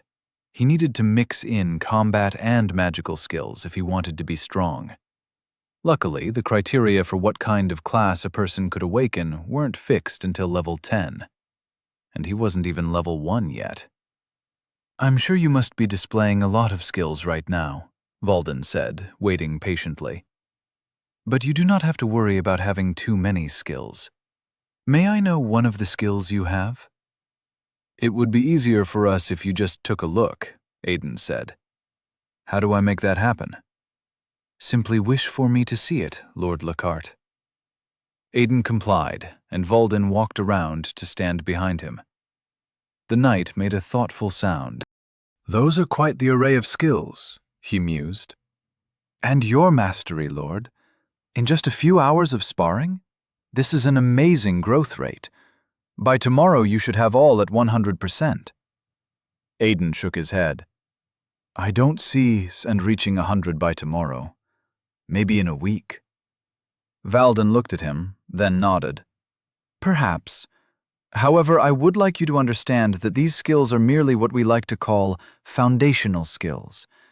In a matter of time, they will be gone, fused together to create a basic skill." Aiden knew about that. Foundational skills were as countless as the stars in the sky. But once you've learned one, it applies to all basic skills. For instance, if a person required for 2 different basic skills, they only needed to learn it once. "From what I can see, my lord, you are likely to get the unarmed basic skill first. Congratulations should be in order." Aiden got up, dismissing his personal information. "How about we keep the congratulations until when they are necessary, Sir Valden?" Aiden didn't know much about Valden apart from the fact that the knight was strong and had played important roles in the war against Ted. In his past life, the few people from the Summoned who'd learned the most basic swordsmanship enough to allow them at least wield a blade without poking their eyes out had been taught by a knight named Denid. Aiden was already walking back to the palace when Valden spoke again. "May I show you to your room, Lord Lockhart?" Aiden waved him down without even looking back. "You are a knight, Sir Valden. I'm pretty sure the palace has people with the duty of showing me to my room." "Then may I show you to them?" Aiden was already at the door that would lead him back into the palace, leaving a significant distance between him and the knight, yet he heard the knight's voice as if they stood side by side. Instead of giving any precise answer, he opened the door and walked back into the palace. "Good night, Sir Valden." While most of the things that had happened to Aiden so far were different from what he remembered, which he was clearly aware was entirely his fault, the dinner the king held for everyone remained unchanged. He had found his room with the help of a maid he'd picked up after accidentally finding his way to the dining area. Her face had been familiar, but the name she'd given him wasn't anyone he remembered. She called him Lord a lot, and was prone to bowing with every response she gave. With her, he had spoken with the kingdom's language, intentionally stumbling all over it like the worst kind of learner to ever speak the language. Suffice to say, it had been enough to get his point across. In a matter of minutes, he had been shown to his room. The same lady had been the one to call him for dinner 2 hours after. All 15 of the summoned sat in different chairs around the large dining table. Ted, just as Aiden remembered, sat next to a rambunctious girl with black hair and green highlights. Aiden remembered her being one of the friendly ones from his past life. Ted was busy flirting with her for the fun of it, and by her reaction, Aiden could tell that she was enjoying the attention while garnering as much of the others as she could. Aiden watched her enjoy her exciting innocence, knowing that the loud and exuberant girl on the other side of the table, flirting with his brother, would be a shadow of herself in the next 4 years. This world really did a number on us, he thought, as he took stock of those around the table. They were young, simple, vibrant, and innocent. They were bright-eyed and clean. But the memories Aiden had of them differed greatly. As at Ted's capture, only 5 of 15 remained, and they had weathered eyes and scarred bodies. He hadn't spent much time with them in the later days, but he doubted any of them had still remembered how to laugh so easily. "I'm not the only one that thinks this is freaky, right?" A boy, Max, was saying. "This is straight out of an anime." "True enough," Jenna said. She was the oldest of all of them, though Aiden couldn't remember her age. "We've been transported to another world." The girl with the green highlights pumped her fist in the air. "Isekai'd!"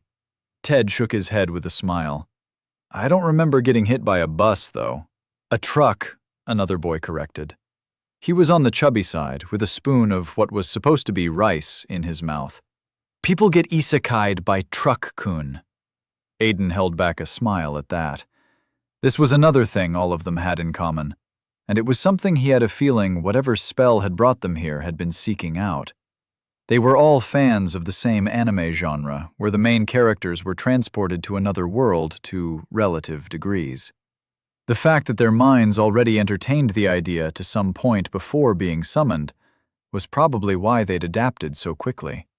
The gods had been very specific and smart about the criteria the spell used to bring people over to Nastild. There was a higher chance of people cooperating if they weren't averse the idea of what had happened to them. "Trains, too," somebody else said, replying to the chubby boy. "But you're right. I wasn't run over by anything. I didn't die." He patted his body as if checking for invisible injuries, then returned his attention to everyone else. "Did any of you die?" Green highlights shook her head. "Was actually getting all hot and bothered with—" Her words trailed off, and her cheeks reddened slightly. Whatever she was going to say was never concluded. But there was no one who didn't know what she was saying. Yet she was summoned with the clothes on her back, Aiden noted. "And I was playing video games in an arcade," Ted said, opting to speak next. "Then my brother interrupted me, and here I am." Ted paused as another person took up the conversation. Beside him, Green Highlights was saying something, but he was no longer listening. Instead, he had a confused look on his face, as if he'd just remembered something and was now staring at Aiden. "Well, I guess us having a conversation is inevitable at this point," Aiden thought, remembering their exchange as they were transported from Earth. He had told Ted to be calm and listen to everything he was told. He had sounded like he knew what was going on. At the time, Aiden had meant it, but now he wasn't so sure.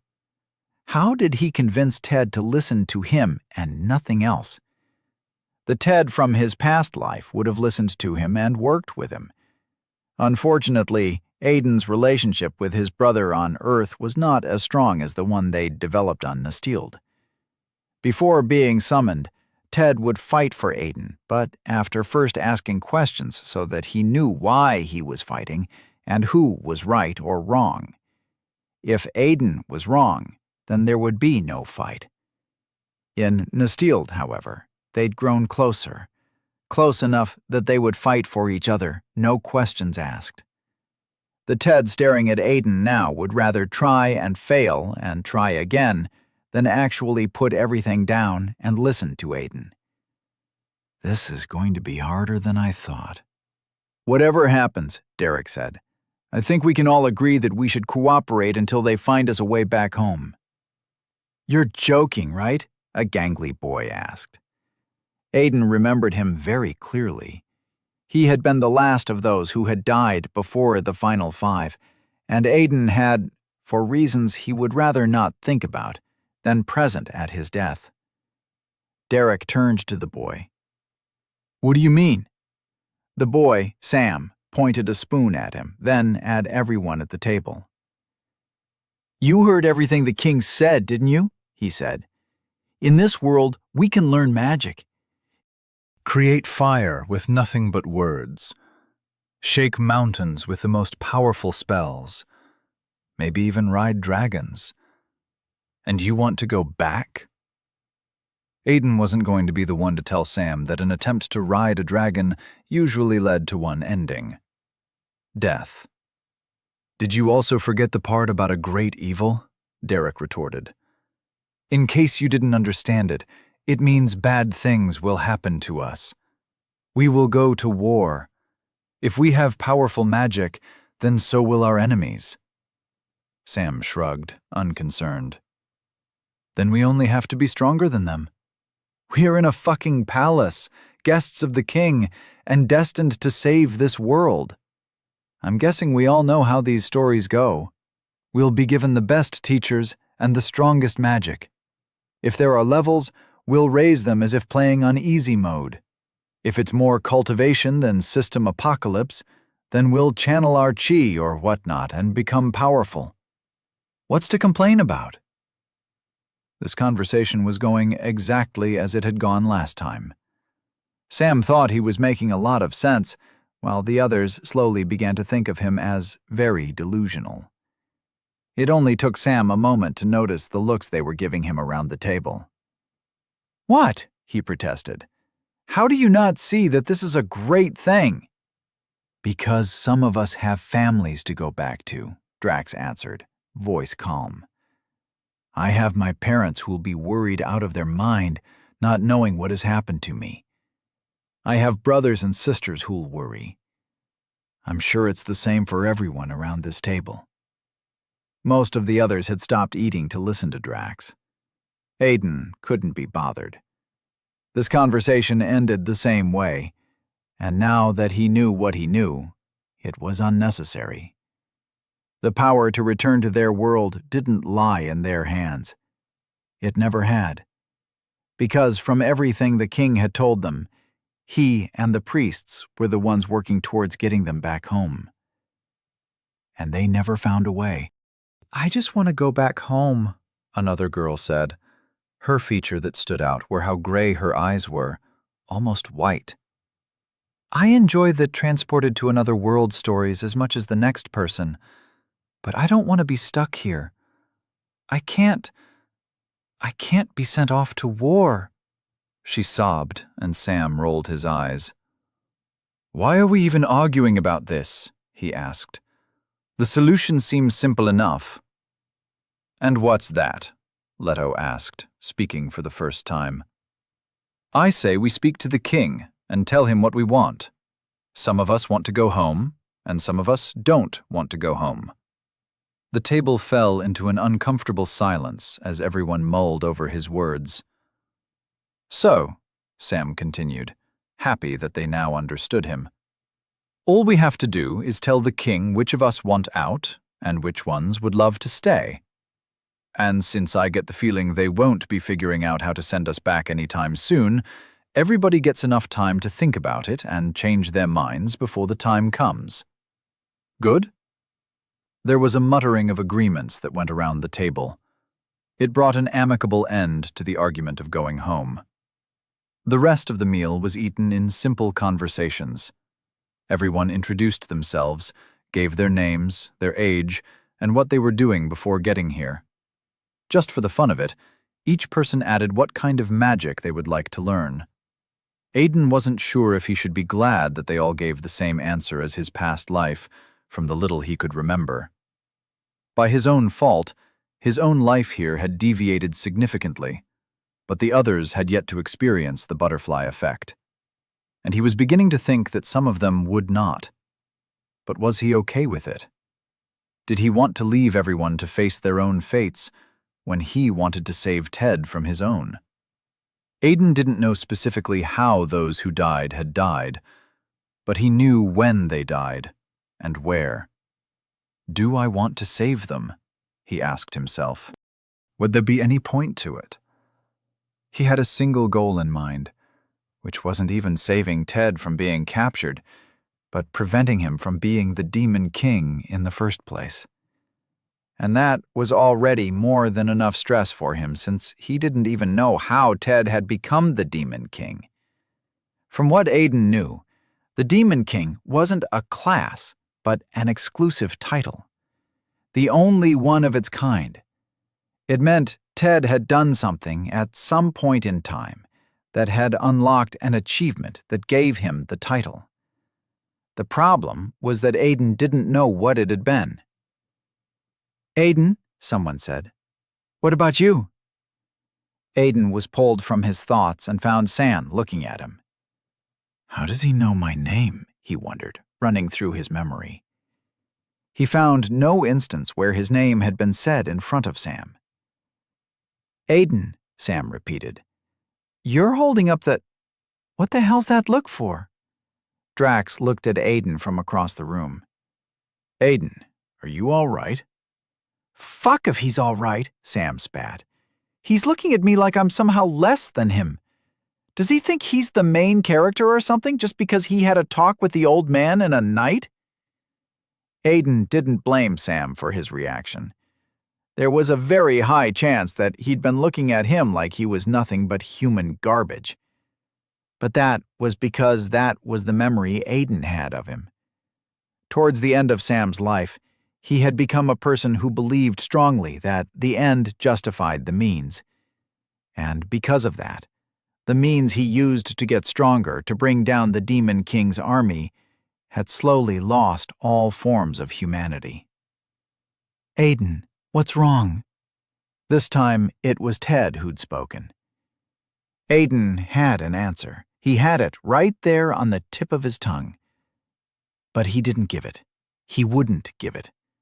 After all, how did you tell people that you were looking at a man you'd killed in a manner so brutal that people continued to tell stories about it, even after 2 years? How did you tell people you'd killed 2 out of the 14 of them in cold blood? Chapter 4. Status. Ted rushed Aiden into his room and locked the door behind him. Being shoved unceremoniously into a room had Aiden staggering forward. Not that he couldn't have prevented himself from staggering. He simply wasn't interested in doing so. Ted had been given the same room Aiden knew. He recognized it easily. The red rug that spanned the center of the room with the green design of a basilisk. The cream-colored walls with elaborate paintings of great men, knights and mages alike, achieving one great conquest or the other. There was one of King Brandis I, and the artist's rendition of the time he'd single-handedly slain a dragon. Looking at it, Aiden almost shook his head. Poor man would be turning in his grave if he found out this was what they made of the story. The kingdom knew the story by the painting. Brandis I had found the dragon terrorizing the kingdom, and, after days of fighting, had successfully slain it. It was the single achievement that had drawn those who lived in an unnamed space of geographical location at the time to name him king. But Aiden had read the records, the real records. Brandis I had dedicated his life to that battle, fighting alongside countless men. Yes, he had been the one to strike the final blow, but that victory was not his alone. When he'd been named king by the people, he had ordered the record written, told the tale himself for the scribes to pen down. Sadly, when he passed, the royals and nobles had chosen to immortalize him as the strongest to ever walk the kingdom. So they had lied. Started slow. Paintings first, then bards telling false tales at taverns. It was the little things, and, in time, King Brandis, first of his name, became the only man to single-handedly slay a dragon in all of Nustield. At least, that was what Aiden had been told regarding why the records were changed. Ted rounded on Aiden almost immediately as he followed after him. The action was quick enough to startle Aiden, and he backed away, increasing the space between them by 2 steps. "Talk," Ted ordered. "And don't give me any bullshit. What's going on here? What's happening? Everyone's confused, but you're not. How did you know that this—" Aiden panicked. Where he had once stepped away from Ted, he covered the distance almost immediately before Ted could finish the sentence. "You have activated skill, dash." He blitzed through the distance, closing it almost instantaneously. His body weighed him down as he clasped his hand over Ted's mouth, barely keeping himself standing. "Fucking hell, I haven't missed that," he groaned, forcing his hand to stay over Ted's mouth. His body had learned the skill, but was yet to acclimatize itself to it. As a result, reflexively using skills wasn't synergetic. His body wasn't reacting with the same speed as his mind. Right now, Aiden felt like an engine in a paper car. Ted remained silent with Aiden's hand clasped over his mouth, patient. Aiden was at least glad for that as he looked into his brother's eyes and shook his head vehemently. He'd seen when his brother had remembered their exchange before their summoning and had seen the realization in his eyes. Even when Ted had pulled him to his room after dinner, Aiden had been thinking only of how to get his brother to simply listen to him, allow him to guide his growth. Now that he thought about it, he was stupid to not have thought of the possibility of Ted just blurting out the questions he needed answers to. But Aiden couldn't have Ted insinuating that he already knew of this world, at least not here. One did not so easily speak of anything within the palace walls. "If there is ever a time for you to listen to me," he told Ted, "I really hope that now is that time, brother." Ted continued to meet his gaze, kept it for a few more seconds before nodding. Only then did Aiden release him. "But I have one question." Aiden nodded. As long as it's not about that, go for it. Why the hell are you talking like that? Like what? If there is ever a time for you to listen to me, Ted repeated with as much royal haughtiness and aplomb as comically possible. I really hope that now is that time, brother. You're talking like a bad high-class movie character. You know, like royalty in a poor soap opera. Aiden chuckled. Ignore it. It's the way everyone around here talks, so I'm getting into the mood of things. Well, it's Ted to you, Ada, not brother. Aiden winced. He couldn't remember the last time anyone had called him Ada before he'd gone to rescue Ted. In fact, no one but his family called him Ada, which he'd spent most of his childhood trying to make Ted stop. It was funny, because Ted had been the one to give him the name. Got it, Teddy. He moved away and sat on the edge of the massive bed in the room. So, is there anything else you want to talk about, besides what you were about to ask? Let me see. Ted turned thoughtful and leaned against the door. Oh yes, there is one thing. Maybe two. Seeing as you had a conversation with people who are from this world, still feels trippy being in an isekai situation, do you have any idea why words keep popping up in front of me? What has popped up in front of you so far? I guess there's charisma, Ted said. Then he waved his hand around in front of him, making different gestures. After a few gestures and very silent mutterings, he stopped. Sorry, wanted to pull it up and show you, but I can't. It's fine. They showed me how to handle that, actually. How? Well, you just hold your hands out on both sides like you're making a star shape and shout, "Status," as loud as you can. Ted just looked at him. A moment of silence stretched between the both of them. It was pregnant with distrust. Aiden was sure he could taste it if he stuck his tongue out. I call bullshit, Ted said finally. You're just trying to make me look like a fool. Aiden cocked his brow quizzically. How would I possibly be trying to make you look like a fool, Teddy? He gestured around the room. We're the only ones here. Still don't believe you, Ted insisted. I have a feeling you're just trying to get me back for that time I made you believe the lights at Chuck E. Cheese were voice-activated. Despite all he'd been through, Aiden still remembered that day. Even now, the thought of it still left him with a touch of embarrassment. Ted laughed. Had you screaming, "Chuck my cheese!" at a light switch for a whole minute. I was 5, Ted. No one holds a grudge that long.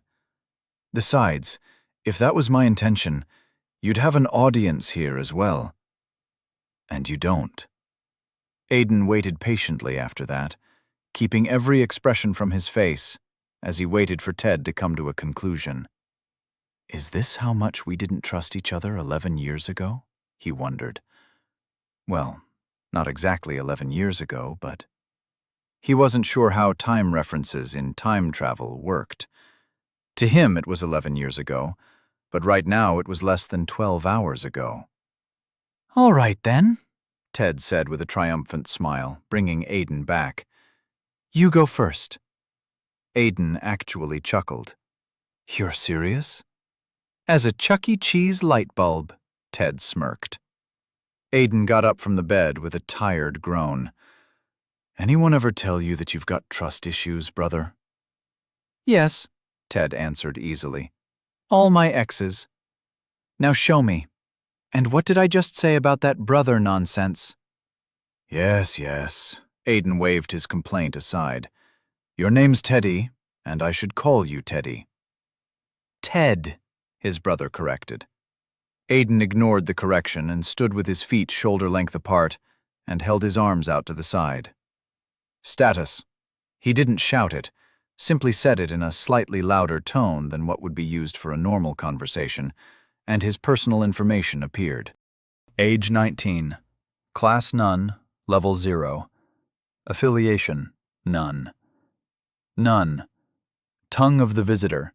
Mastery 100%. Kick. Mastery 42.21%. Palm attack. Mastery 51.22%. Evade. Mastery 68%. Shoulder thrust. Mastery 9.02%. Dash. Mastery 48.20%. Resilience. Mastery 2.12%. Sword strike. Mastery 11.12%. Stats. None. Whoa! Ted's jaw dropped, amazed. He walked up to Aiden as Aiden dropped his arms and took a casual stance. How do you already have so many skills? Standing beside Aiden, Ted leaned forward to get a closer look. And why are all of them for fighting? I had a long conversation with a knight, that's why. Aiden dismissed the notification with a thought. What kind of skills did you expect me to get? Baking? Now your turn. Ted paused to look at him. All right. He shook his arms out beside him and skipped a bit, like a fighter loosening themselves up. He did it twice more, then rolled his shoulders. Hopefully today, Aiden said, feigning impatience. I don't know how you could just do it without hesitation, but this shit's embarrassing. It's necessary. Maybe, but it's also embarrassing. Being able to do it just like that is something. Ted took a deep and calming breath. I tell you, Aiden, you're a better man than I am. Ted set his feet apart, held his arms out to the side, and said, Status. He closed his eyes, wincing in embarrassment when he said it, so he obviously couldn't see the outcome. Seeing anything? He asked Aiden, eyes still closed. Open your eyes and take a look. Ted opened his eyes and saw nothing. Hey, he complained, bringing his arms down. It didn't work. Aiden shook his head in exasperation and went back to sit on the bed. Of course it didn't. I told you to say it as loud as you can. But I said it the same way you did. Trust me, Aiden said. That's not how I said it the first time. Since it's your first, you've really got to put your back into it. And yes, you're correct. You have no idea how embarrassing it was. But it beats doing it in front of the entire group. Ted let out a frustrated sigh. This is bullshit, he muttered, but brought his arms up again. He shook his arms free, loosening them up before holding them out and straight to both sides. Status! His voice was loud enough that Aiden had a feeling anyone in the next room probably heard him. He'd closed his eyes again, but this time he didn't ask Aiden if it worked. Instead, He opened his eyes to see for himself. Nothing. Aiden burst into laughter. He clutched his side and rolled off the bed. He'd done it for kicks and giggles, but he'd had no idea he would enjoy the look of utter embarrassment on Ted's face as much as he currently was. "You fucking asshole!" Ted swore at him. "You little shit! You played me!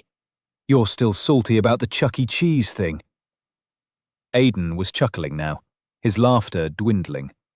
He still held onto his side and was still on the ground, lying on the red carpet. "Oh God," he said between chuckles. "I wish I had a phone to get that on camera. That was grand. And hilarious. I can't believe you actually did it." "That's not nice," Ted said, folding his arms. But Aiden could see the small smile twitching at one corner of his brother's lips. He stopped laughing, but didn't get up from the ground. "I swear you had me almost panicking when you asked me to do it first." "But you did it, though," Ted asked, confused. "So how come it worked?" When Aiden's satisfaction subsided, he got up from the carpet. "Mine worked because there is an actual way to do it. Just think of what you're capable of, and it will appear." "Just like that?" "Uh-huh," Aiden nodded. "Just like that." Ted closed his eyes, and it took him almost 10 seconds before he opened it. It was another second before he spoke. "That's trippy," he said, staring at nothing. "You've got to wish for me to see it too," Aiden said, walking up to him. "If not, I'm just going to be watching you stare at nothing, which will just make you look like a madman to me." "Oh," Ted paused. "How do I do that?" "Never mind." A moment later, Ted's notification appeared, and Aiden stood beside him. "So you see here and here." Ted pointed at 2 skills. "That's the charisma. I got it when I was chatting up Annie, so I just went with it to see if anything else would pop up. But nothing did." Aiden studied Ted's information. Name: Theodore Lacarte. Species: human. Age: 21. Class: none. Level 0. Affiliation: none. Title: none. Skill: Tongue of the Visitor, Mastery 100%. Charisma, Mastery 9.08%. Stats: none. No Demon King title, he noted. In Aiden's previous life, he hadn't checked Ted's information until after they had actually started training, and he hadn't been the one to actually check. Ted had asked to see Aiden's to know what skills he'd gotten at the time before showing him his own. You can never be too careful, Aiden thought. "I get charisma," Ted said after a moment. "But what's Tongue of the Visitor?" "It's a skill that will help us learn languages faster than we normally can," Aiden answered. "It's designed to help us communicate better." "I guess that makes sense," Ted agreed. "I thought everyone just speaks English, since the king spoke it too. Then I ran into one of the maids and found out she couldn't speak English. And I couldn't understand a word she was saying." "Yeah." Aiden moved back to the bed. "If you want to know more about the skills, just focus on them, and they should expand." Aiden laid down on the bed, allowing the fatigue from his training with Valden really take him this time. In seconds, his eyes were drooping. "That's epic!" he heard Ted exclaim as sleep took him. "Charisma gives me a high chance of being liked by a stranger on our first meeting. Talk about super first impression." Sleep and fatigue took Aiden a moment later, and everything else Ted did or said was lost to him. Aiden was woken up by a knock on the door the next morning. His first reaction was a frantic patting of the bed. His mind ran a quick marathon as he bolted upright on the bed. Spellbinder, he thought, eyes darting around the room. He couldn't find his enchanted sword, and he had no idea where he'd left his coat. There were enough enchantments on both items to constitute a military crime in most kingdoms. The room was also strange, not his, and he couldn't remember when. Aiden's mind settled uncomfortably as memories of yesterday came flooding back to him. Another knock came from the door, and he dropped his head in his hands with a groan. There was no spellbinder, because he hadn't created it yet, and he didn't have his enchanted coat either. He got up from the massive bed and walked up to the door. Ted had apparently slept on the ground on top of the carpet, despite all the space on the bed, which didn't come as a surprise to Aiden. Ted had never liked sharing a bed unless he was romantically involved with the second person. Not even his own brother, Aiden muttered as he unlatched the door. Using a latch to secure a locked door felt far too insecure to him now. He couldn't remember the last time he'd slept behind a door with just a latch. Note to self, he thought, as the door opened to the sight of a young man in a robe. Secure lock enchantments. The man stared at him in confusion, then at Ted's lying form, then back. "Lord Lockhart," he greeted awkwardly and unsure. Aiden gave the man his nicest smile and returned the greeting. "Scribe." The hall they stood in was large. In fact, large seemed like an understatement. It had at least 4 different entrances and was as wide as a stadium. But it was merely a room in the palace. Sam was sure of it, because he had been entirely aware of every single piece of information he could get from the palace. Even now he could still remember how he'd gotten here. 8 left turns, 5 rights, 2 left curving hallways, and a straight path. And 3 different doors. The man in a red flowing robe who'd woken him up this morning and spoke with the worst understanding of the English language Sam had ever heard had at no point led him out of the palace. Unless this is like those Western novels with doors that lead to completely different places from the ones behind them, he thought, staring at the man in a green robe standing in front of him. Sam wasn't entirely sure how he felt about that. Magic being cast with wands didn't feel like something he would enjoy. He prayed it would not be the case as everyone else began gathering, each of them led in through the nearest door by their own men in flowing red robes. Once again, staring at the man standing in front of him, Sam hoped they weren't about to be handed wands. Of all the 15 of them gathered, there were 8 girls, which, Sam noted, kept the ratio of girls to boys in favor of the girls, and he had done his best to remember as many names he'd heard last night as he could. Beside him, one of the boys, Rodney, cupped his hands over his mouth and breathed air into them from his mouth. He sniffed it and shivered away from it. "I really hope they've got toothpaste," the boy muttered to himself. Now that Sam thought about it, he hadn't even checked if his room had a bath yesterday. He'd spent the first few hours in his room walking about and jumping and rolling on the ground. He'd tried a cartwheel and ended up with a result he would rather die than share with anybody.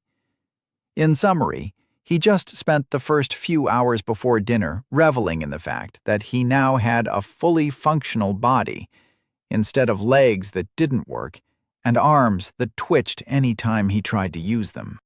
Then the time after dinner had been spent thinking of all the things he could do and be in this new world, in his new home. The king hadn't specifically said what the rising evil was, but Sam was willing to bet it was some kind of demon lord. When everyone was gathered and attentive, the man in the green robe addressed them. "Good morning, young lords and ladies," he began in English and a strangely Hispanic accent. "I hope you were all satisfied with your sleeping quarters as well as your dinner." He took a pause, probably in case there would be a response. There was none. During the pause, however, his eyes darted to the side in curiosity. It was a momentary thing, but Sam turned to follow his gaze and found Ted guiding Leto away by the shoulders, engaged in an inaudible conversation. He was leading the boy from the gathering, and the man in green didn't seem bothered by it. The reaction of the person Ted had come in with, however, was questionable. The person, Aiden, simply shook his head with an amused smile. Are they about to play a prank on him? Sam wondered. Don't tell me this is going to be that kind of story. It was unfortunate, but it turned out that every gathering had a bully. And whenever there was a bully, there was always a bullied. Sam wasn't deluded enough to think of himself as the main character in some story, but he wasn't beyond being the character that taught the bullies a lesson. And while he really wanted to get in Ted's way, right now wasn't the time. Ted had the size advantage on him, and Sam wasn't a fighter. Not yet. It has been brought to our attention by one of our knights, the man in the robe continued after one more quick glance at Ted, that there are aspects of our world that are quite similar to things that occurred in your world. This had to be a joke, right? Sam's mind ran wild with giddiness. He had no idea what the man was talking about, but he had his hopes. Game mechanics, he pleaded. Please say game mechanics. And while that is a good sign, the man went on, I have been instructed to teach you all on how to navigate this concept. First, and most importantly, each of you have what is called a personal interface, and you do not call it up by "Status open," someone bellowed. Everyone turned in confusion to find Leto off in the distance with Ted, standing with his legs apart and arms out to his sides. He was making the shape of a star. The man addressing them ran a tired hand down his face. As I was saying, he continued, drawing everyone's attention back. To call up this personal interface, please do not shout out the words status or status open as your companion just did. It does nothing, and only serves to disturb those around you. The man went into a quick explanation of what they should expect as Ted and Leto returned. Leto came walking back with an embarrassed frown, while Ted gave his brother a thumbs up with a wide grin. The only sign of an absence of animosity was when Leto punched Ted's shoulder playfully. As for the expectations of the king, the man told them that over the course of a month, they would have rigorous trainings designed to find their strengths and weaknesses. According to him, some of them would either develop affinities for magic or the martial arts, or they could end up being good at crafting. They would gain varying skills and devote themselves to the skills with the fastest growth. In this way, they would gain levels, and at their 10th level, the gods would bestow upon them a variety of classes to pick from. Most of our citizens tend to be gifted with a list from 3 to 5 classes to pick from, the man said. However, we are expecting you all to be offered more, judging by the necessity of your presence here. And what if we don't display any affinity? A girl, Tara, asked with a raised hand. The man shook his head. There are no beings without an affinity, he answered. If you do not have something you are good at, it is simply because we have not found it. And our intention is to find it before your 10th level. Someone else asked if it would take them a month to get to their 10th level, since the man said they would be trained for a month. The answer was simple. It would not. They were expected to reach their 10th level within a month, a week extra at the most. Then there would be weeks of rigorous training designed to help solidify their abilities and have their skills and their classes ingrained in them. The aim was to make the entire concept of skills and classes second nature to them. There were faster ways, but it seemed the king had chosen the safest and most foundational way. The faster way was far more dangerous, and seeing as they were not yet pressed for time, the king had chosen against it. Sam wasn't a religious person, but he found himself praying for a magical affinity. He was willing to settle for an affinity for the martial arts, as the man called it, but the last thing he wanted was to end up with a crafting affinity. Hate was a deep word, but he truly disliked classes like herbalists and alchemists and blacksmiths in the stories he'd read. They were supporting classes, and no matter how much authors and anime tried to make them cool, Sam simply wasn't born to support. Further to the man's explanation, they were expected to train first thing in the morning under the tutorship of an instructor who would teach them the different magical arts in case anyone developed an affinity for it. Only after that would they have breakfast. Then they would proceed to learn the language of the kingdom, which wasn't expected to take long for them to master. Lunch would come after their language studies, after which would come their tutelage in the martial arts. Then they would have dinner, and their freedom to do as they wished within the palace's confines. At the end of his presentation, Tara raised her hand once more. Yes, Lady Wilson. When do we get to go out of the palace and see the rest of the kingdom? She asked.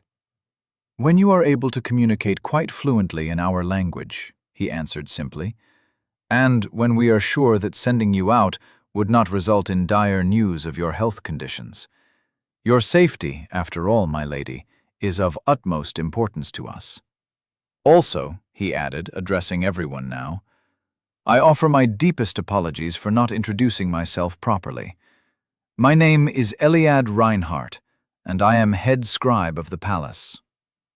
There were slight murmurs regarding what Eliad had said about their ability to leave the palace. Some people commented on how it made them feel like prisoners, while there were those that weren't so bothered by it. Sam didn't understand the group that felt like prisoners. Were they so pampered and spoiled that they thought they could just head out with their very own interpreters? And what about the possibility of death? They were in a world where magic was real, and people got stronger with every level. Forget being robbed by a thief with a knife. They could step outside and be robbed by a thief with a firebolt. One thing was for sure. Sam wasn't leaving the palace until he could handle himself. When the murmurings came to an end, Eliad turned to a section of the gathering, unbothered by whatever he had heard from the murmurs. Lord Lockhart, he said in a very respectful tone. I got you. Talk to me, Ted replied with a casual air, while Aidan simply rolled his eyes at his brother's response. My apologies, Lord Lockhart, Eliad said with a bow. I was actually referring to Lord Lockhart. Yes, Ted grinned impishly. You called, and I've answered. A small frown creased Eliad's lips, but he schooled it masterfully. Clearly, he was not sure how to navigate his current conundrum. It was almost as if calling them by their first name was somehow a taboo. All right, that's enough, Aidan smacked his brother's arm. My deepest apologies for Lord Lockhart's behavior, Scribe Reinhardt. You have my complete attention. And you may call me Aidan. If not for anything, then for the simple purpose of avoiding such a complication. Aidan had a touch of his brother's playfulness in his tone, but Sam found himself being irked by something else. His mannerism. Aidan spoke like he was some grand lord, speaking in false tones and assumed lexicons. Nobody spoke like that, apart from the people they'd met here who could speak proper English. Does he think that pretending will make him better than us? Sam thought, hiding his scowl. One of the kinds of people he hated in the world were the pretentious, those who acted like they were better than everyone else, rejecting who they were and believing their own lies. There was no way this was the way Aidan talked. The boy had to be faking it. While Sam deliberated, Eliad bowed a little lower, giving Aidan his response. I would not dream of it, Lord Lockhart, he said. To address you without a title would be an insult. A more appropriate way to prevent this type of experience from happening again will be sought and found. Aidan waited for a moment, then shrugged. Then I will leave it in your able hands. So, what did you wish to tell me? I only wished to inform you that while the magic instructor is on their way, and Sodenid is to instruct in the way of martial arts in the evening, I have been recently informed of your displayed affinity for the martial arts. As such, Sir Volden has asked that I inform you that he will be expecting your presence on the training ground used yesterday, this morning. If you would like, I will be more than happy to guide you there." In all his pretentious haughtiness, Aiden took his time to think about it. In the end, he shook his head. "That will not be necessary, Scribe Reinhardt," he said. "However, please inform Sir Volden when you see him that I will see him in the evening." Iliad stiffened slightly, but schooled his expression once more. "I will pass that along, Lord Lockhart."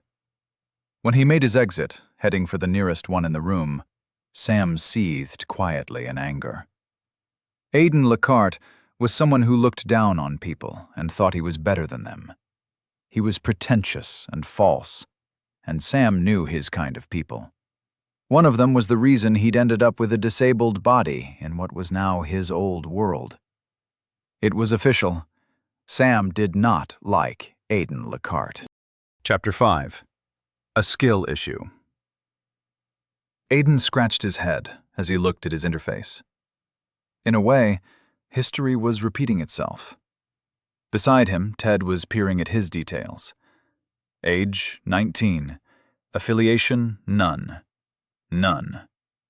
Tongue of the Visitor, Mastery 100%. Kick, Mastery 94.88%. Palm Attack, Mastery 98.03%. Evade, Mastery 98.98%. Shoulder Thrust, Mastery 90.00%.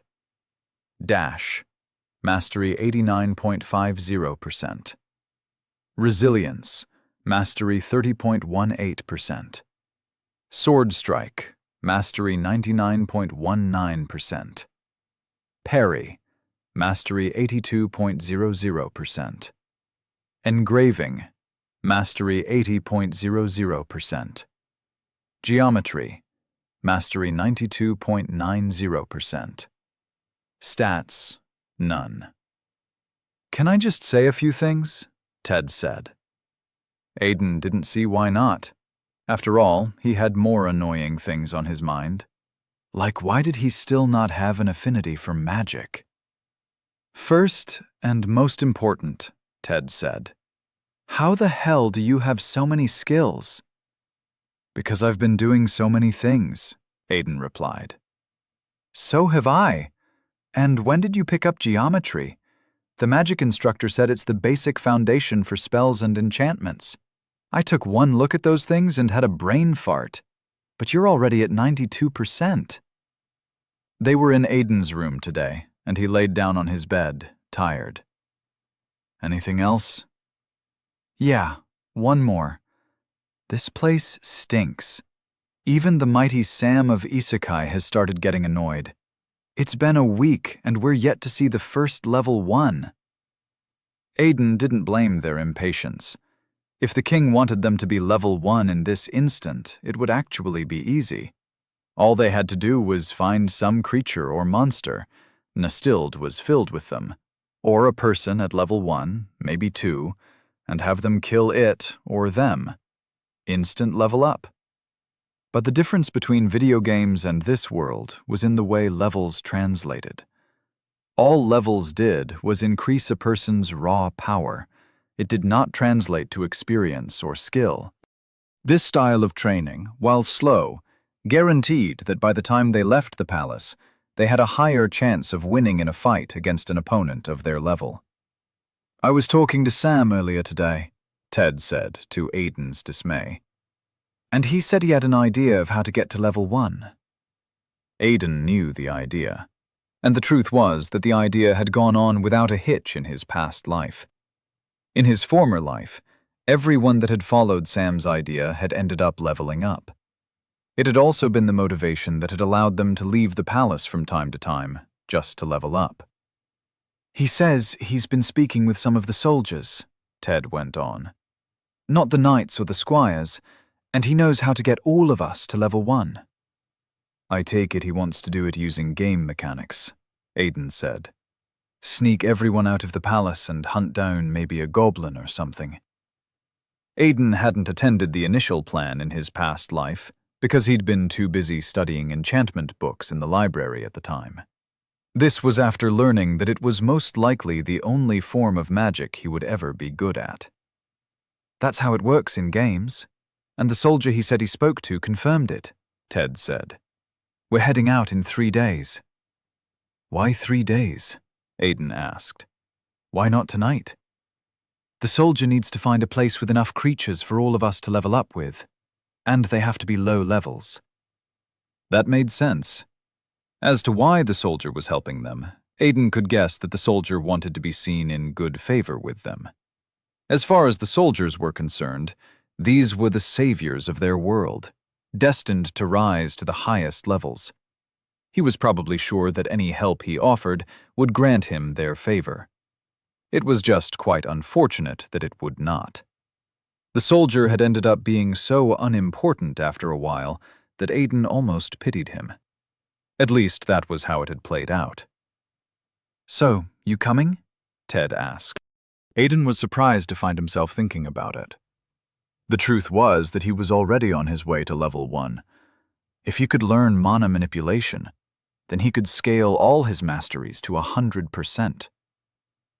There were 2 known ways a person could reach level 1. The first was by slaying a strong enough opponent, and the second was by getting at least 1 basic skill. The latter was the more difficult. And you guys don't mind that it will be dangerous? He asked Ted.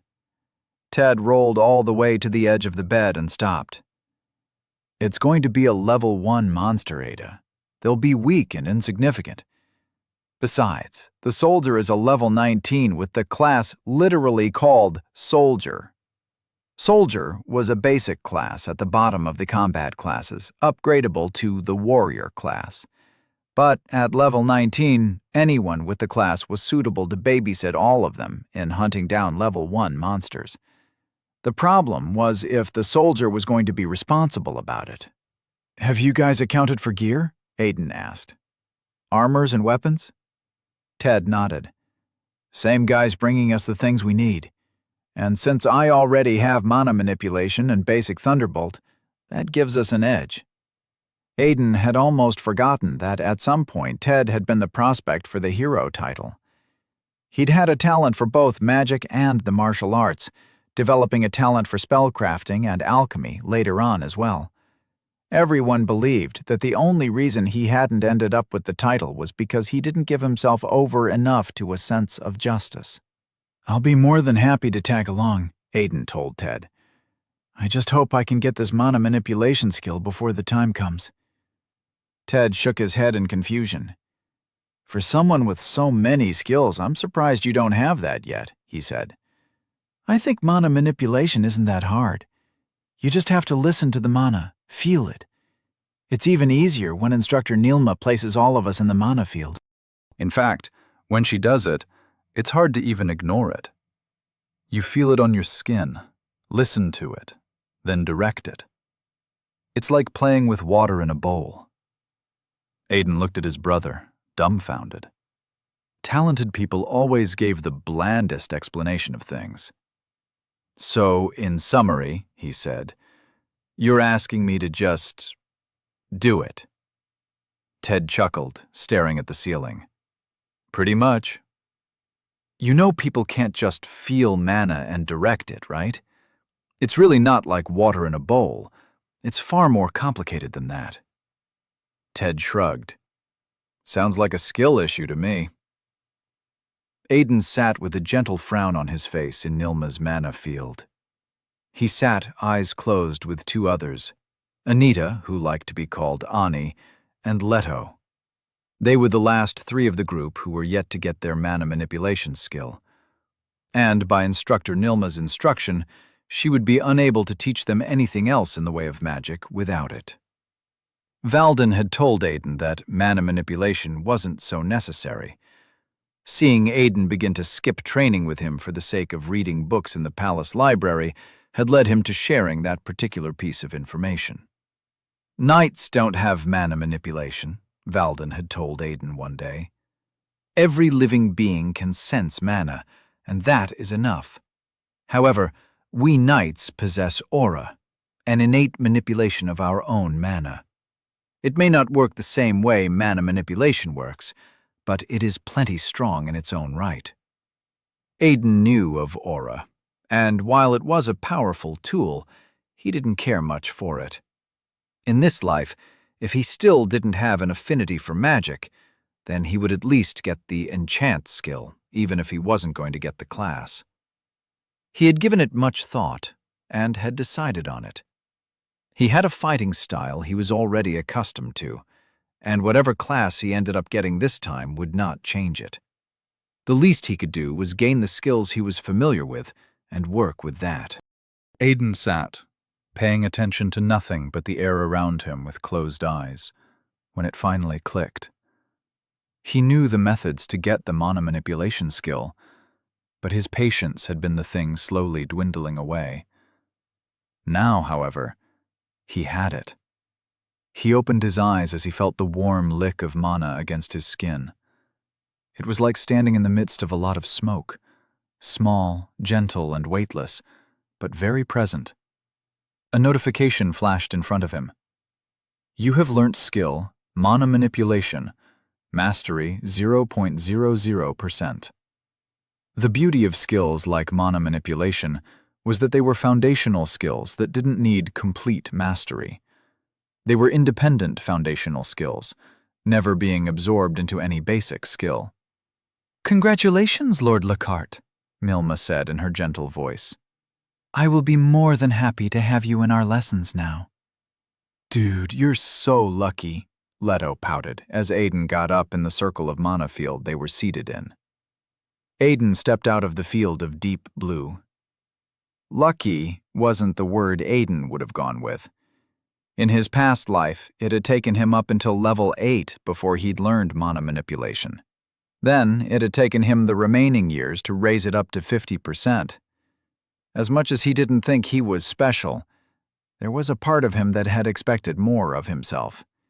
He was, after all, a freaking time traveler. He'd trained intakes from the Order. There was a part of him that had expected himself, despite logic, to be special. An entire week to gain mana manipulation, as opposed to a month, is impressive, he reminded himself. What were you expecting? You'd sit down and just get it? Nilma's lessons, while interesting, were of no real interest to Aiden. She was teaching basic level spells, the kinds of things that were used to light candles and levitate pieces of paper. They were all things Aiden knew, and he'd never gotten mana mastery in his past life. He doubted he would get it in this one. So while she taught them to sense the magic of fire around them, Aiden practiced a little bit of mental magic, crafting as many enchantments as he could in his mind. With his current body, he knew the enchantments, but his mind couldn't recreate many of them. With no level, what he could create images of in his mind were the barest of enchantments. Enchantments so low, they practically had no use. Progress not perfect, he told himself, struggling to envision the lowest level locking enchantment he knew. Progress not perfect. Valden parried an easy blow from Aiden. What is happening, my lord? He asked as he stepped to the side, readying an attack. Your movements have been all over the place this evening. Aiden had an answer to that, but it wasn't one he was willing to give. He'd checked on his skills before showing up, and had plans. Plans he didn't want to explain to the knight. So, rather than give a response, he charged Valden with an overhead slash. He brought his sword down, swinging with both hands. The knight deflected the blow again, sending it aside with power instead of skill. Aiden, unwilling to release his sword, went spinning away from the knight. Congratulations! You have gained perfect mastery. Start 0.00%. Aiden ignored the notification, dispelled it as he pulled himself to a halt and charged Valden. They met with clashing blades, and once again the knight met his gaze. Or at least Aiden felt that that was the case. Valden never took off his helmet, so it was impossible to tell. But judging by how the man's helmeted face was in Aiden's, he assumed that was the case. What are you doing, my lord? Valden asked, curious confusion in his voice. He pressed against their clashed blade, overpowering Aiden by each passing moment. Aiden was no fool. Overpowering a knight was impossible in his current situation and at his current level.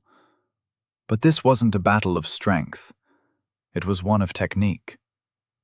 He tilted his body to the side and shoulder-checked the knight. Pain filled his entire shoulder when he did it, and he let out a pained grunt. Congratulations! You have gained perfect mastery. Shoulder thrust. Mastery 100.00%. Lord Lockhart. This time, Aiden could hear the frown in the man's voice. In their time spent sparring, Aiden had come to learn that while he couldn't say that the knight liked him, he could confidently say that Valden had high hopes for him. Expectations. On more than one occasion, the knight had complimented his adaptability in a sword fight. According to Valden, he had the makings of a knight, so having him do unreasonable things that helped him in no way during a fight must have left the man confused. Perhaps we should stop here, my... Aiden swung his sword from the side, interrupting Valden's words. The knight reacted with a backstep, and Aiden followed him almost immediately. Everything was coming together, his plan taking action. Faster, he thought, closing the distance as he dispelled another notification. He was running out of time. With the first perfect mastery, he had to hurry up. Congratulations, you have gained perfect mastery. Mastery 100.00%.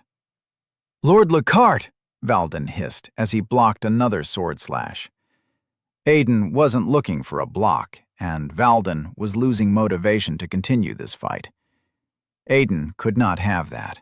His plans banked on the man fighting back. Valden ducked under another slash and weaved his way around Aiden. Aiden spun in place, the blade of his sword cutting through the air to strike the knight. The aim was true, accurate. By all possibilities, it was primed to take the knight's head, split it horizontally in half. But Valden was not Aiden's equal. And while this battle pushed Aiden to the limit, it was nowhere near a knight's combat requirement. Valden stepped out of reach in the blink of an eye, the action ghost-like in Aiden's eyes. "Aiden!" Valden snapped. But Aiden wasn't listening. At perfect mastery, foundational skills reacted differently. While their benefits continued to show in their users, they also became active skills, usable until they were assimilated into a basic skill. You have activated skill Mastery 100.00%. The skill propelled Aiden forward, cutting him through the distance faster than his mind could follow. One moment he was standing over 6 feet away from Valden, and the next, he was in front of the man, sword raised high in both hands. "Fight, knight!" he commanded, and brought the sword down. Valden obeyed. He defended himself, allowed Aiden's sword glide down the length of his. The moment his sword was free, Valden brought his sword high and let it come down in emulation of Aiden's attack. It was an attack Aiden had been waiting for, and he reacted as well. Reaching for everything he had, he turned his sword and swung it upwards, straight into Valden's attack. Both swords clashed, the edge of Aiden's crashing into the flat of Valden's blade. Congratulations! You have gained perfect mastery. Parry, mastery 100.00%. Valden's sword skewed to the side and hit the ground, but the knight was not done. His sword was already moving once more, and Aiden refused to be outdone right now.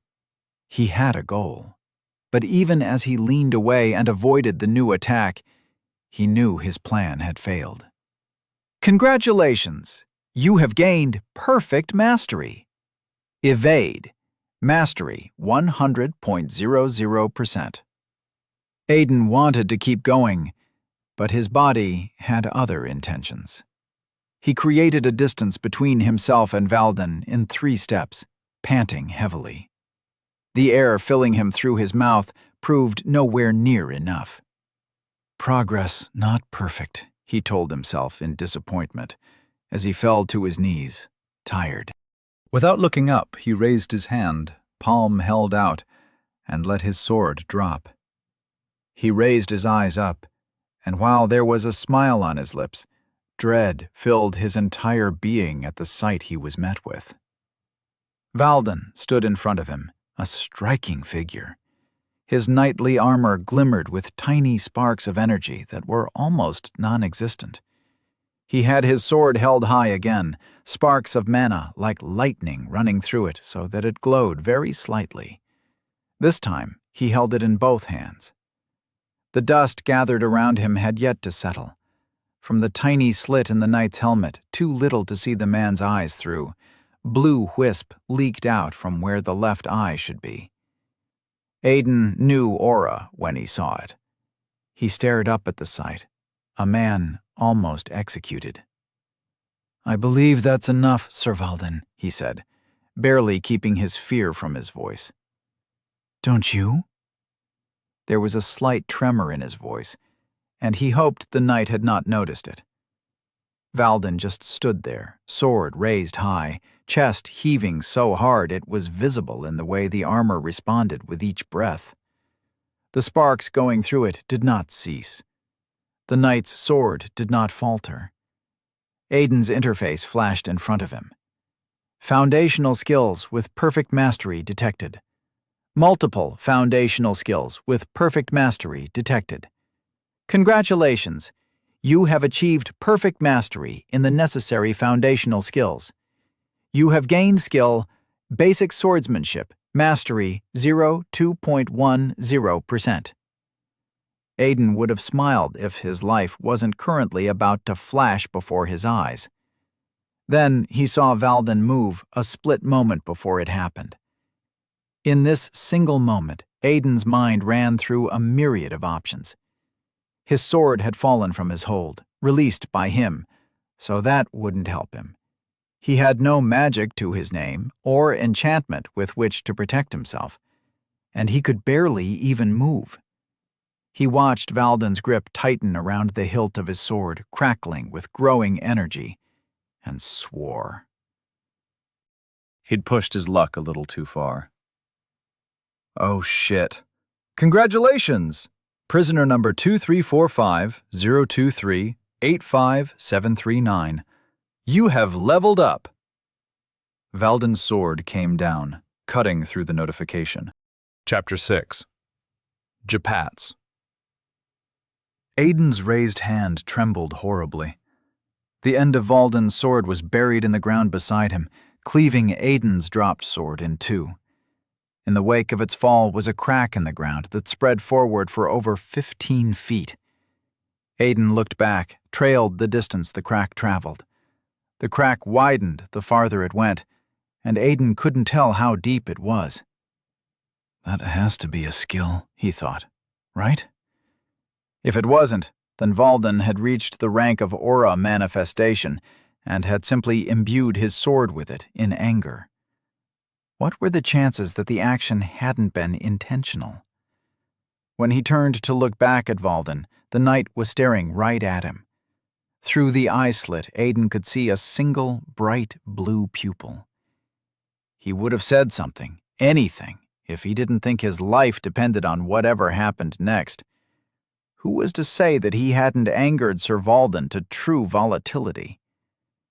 They stayed that way for a time that seemed to last forever, silent in the weight of their individual, or perhaps collective, action. When the silence was broken, it was by Valden. The bright blue of his eyes dimmed until Aiden could no longer see it through the helmet. Then Valden stood to his full height, taking his sword with him. He sheathed it calmly, then did something he had never done in Aiden's presence. He took off his helmet.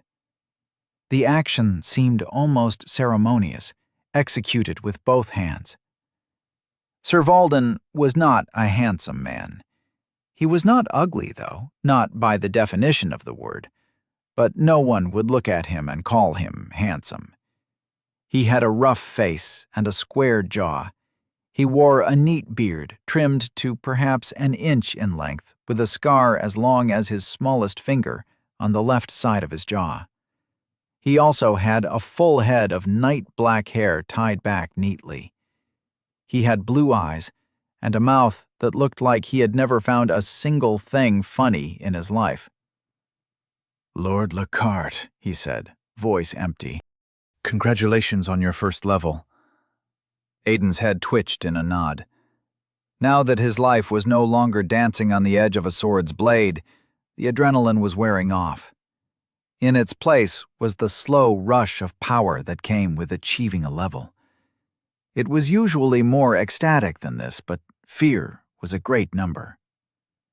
"That said," Valden continued, "I will now address you, not as a knight would a lord, but as a swordsman would a potential savior. You have been brought to this world for greater purposes than my very own existence. The palace has watched you and your companions as you have lived and trained amongst us, and we all know that you are not like the others. You speak with better decorum and accept our ways better than the others. You are, in a sense, more mature. But despite that, it often works to your disadvantage. You have ostracized your peers, save your brother, paving your own path and forgetting the necessity that is teamwork. You have chosen to walk a solo path, and while you will go fast on it, you will not go far.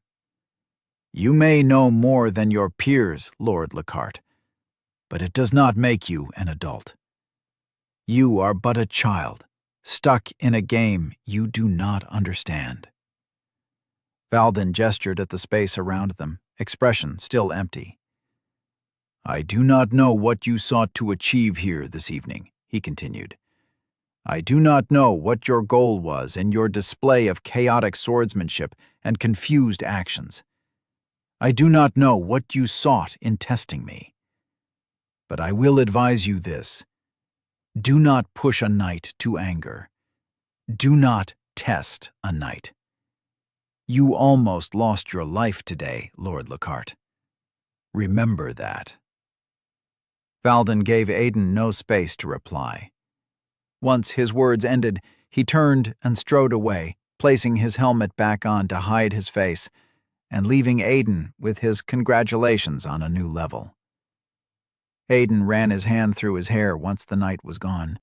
The trembling was gone from his hand, thankfully, and his lips pressed into a thin line, knowing Valden had not been wrong to be offended. "I believe a proper apology is in order," he thought, scratching his head in frustration. For now, however, he pulled up his interface. Age, 19. Level 1. Affiliation, none. None. Tongue of the Visitor, Mastery 100%. Basic Swordsmanship, Mastery 2.10%. Kick, Mastery 98.08%. Palm Attack, Mastery 99.00%. Shoulder Thrust, Mastery 100.00%. Resilience, Mastery 42.13%. Engraving, Mastery 80.00%. Geometry, Mastery 92.90%.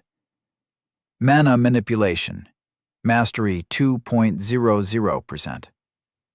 Stats, none. Aiden dismissed it and laid down with a frown. He had almost lost his life and had still failed. In his past life, he'd learned that if a person could get more than one basic skill at the same time as they leveled up, they could unlock a unique skill. It was something that only happened if it was done under considerable pressure and simultaneously. It was, in a way, a boon to anyone. It gave its user the ability to use a skill in a way that was different from its general use. For example, at a simple level, a long-range sword slash done with a skill needed to be executed with a sword, but at the same simple level, If the skill was unique, the user could find themselves with a skill that allowed them to execute it with their bare hands. Unique skills were not powerful, but they circumvented the norm. For this, Aiden had taken advantage of Valden's goodwill. He'd truly believed that he could anger the knight without being killed. But in the face of someone with a significantly higher level, survival wasn't a certainty. A mistimed attack here, or the slightest miscalculation of strength there, could lead to death. So, as Valden got more confused and angrier, the certainty of survival dropped. And while Aiden continued to believe he would not die, he continued to fear that he would. He played the game at the edge of safety and had come out in the end with nothing to show for it. He turned his head on its side and looked at the crack in the ground and the broken sword. He didn't know what Valden's level had been at the end of the war, but right now, he put it somewhere in the 40s, maybe higher.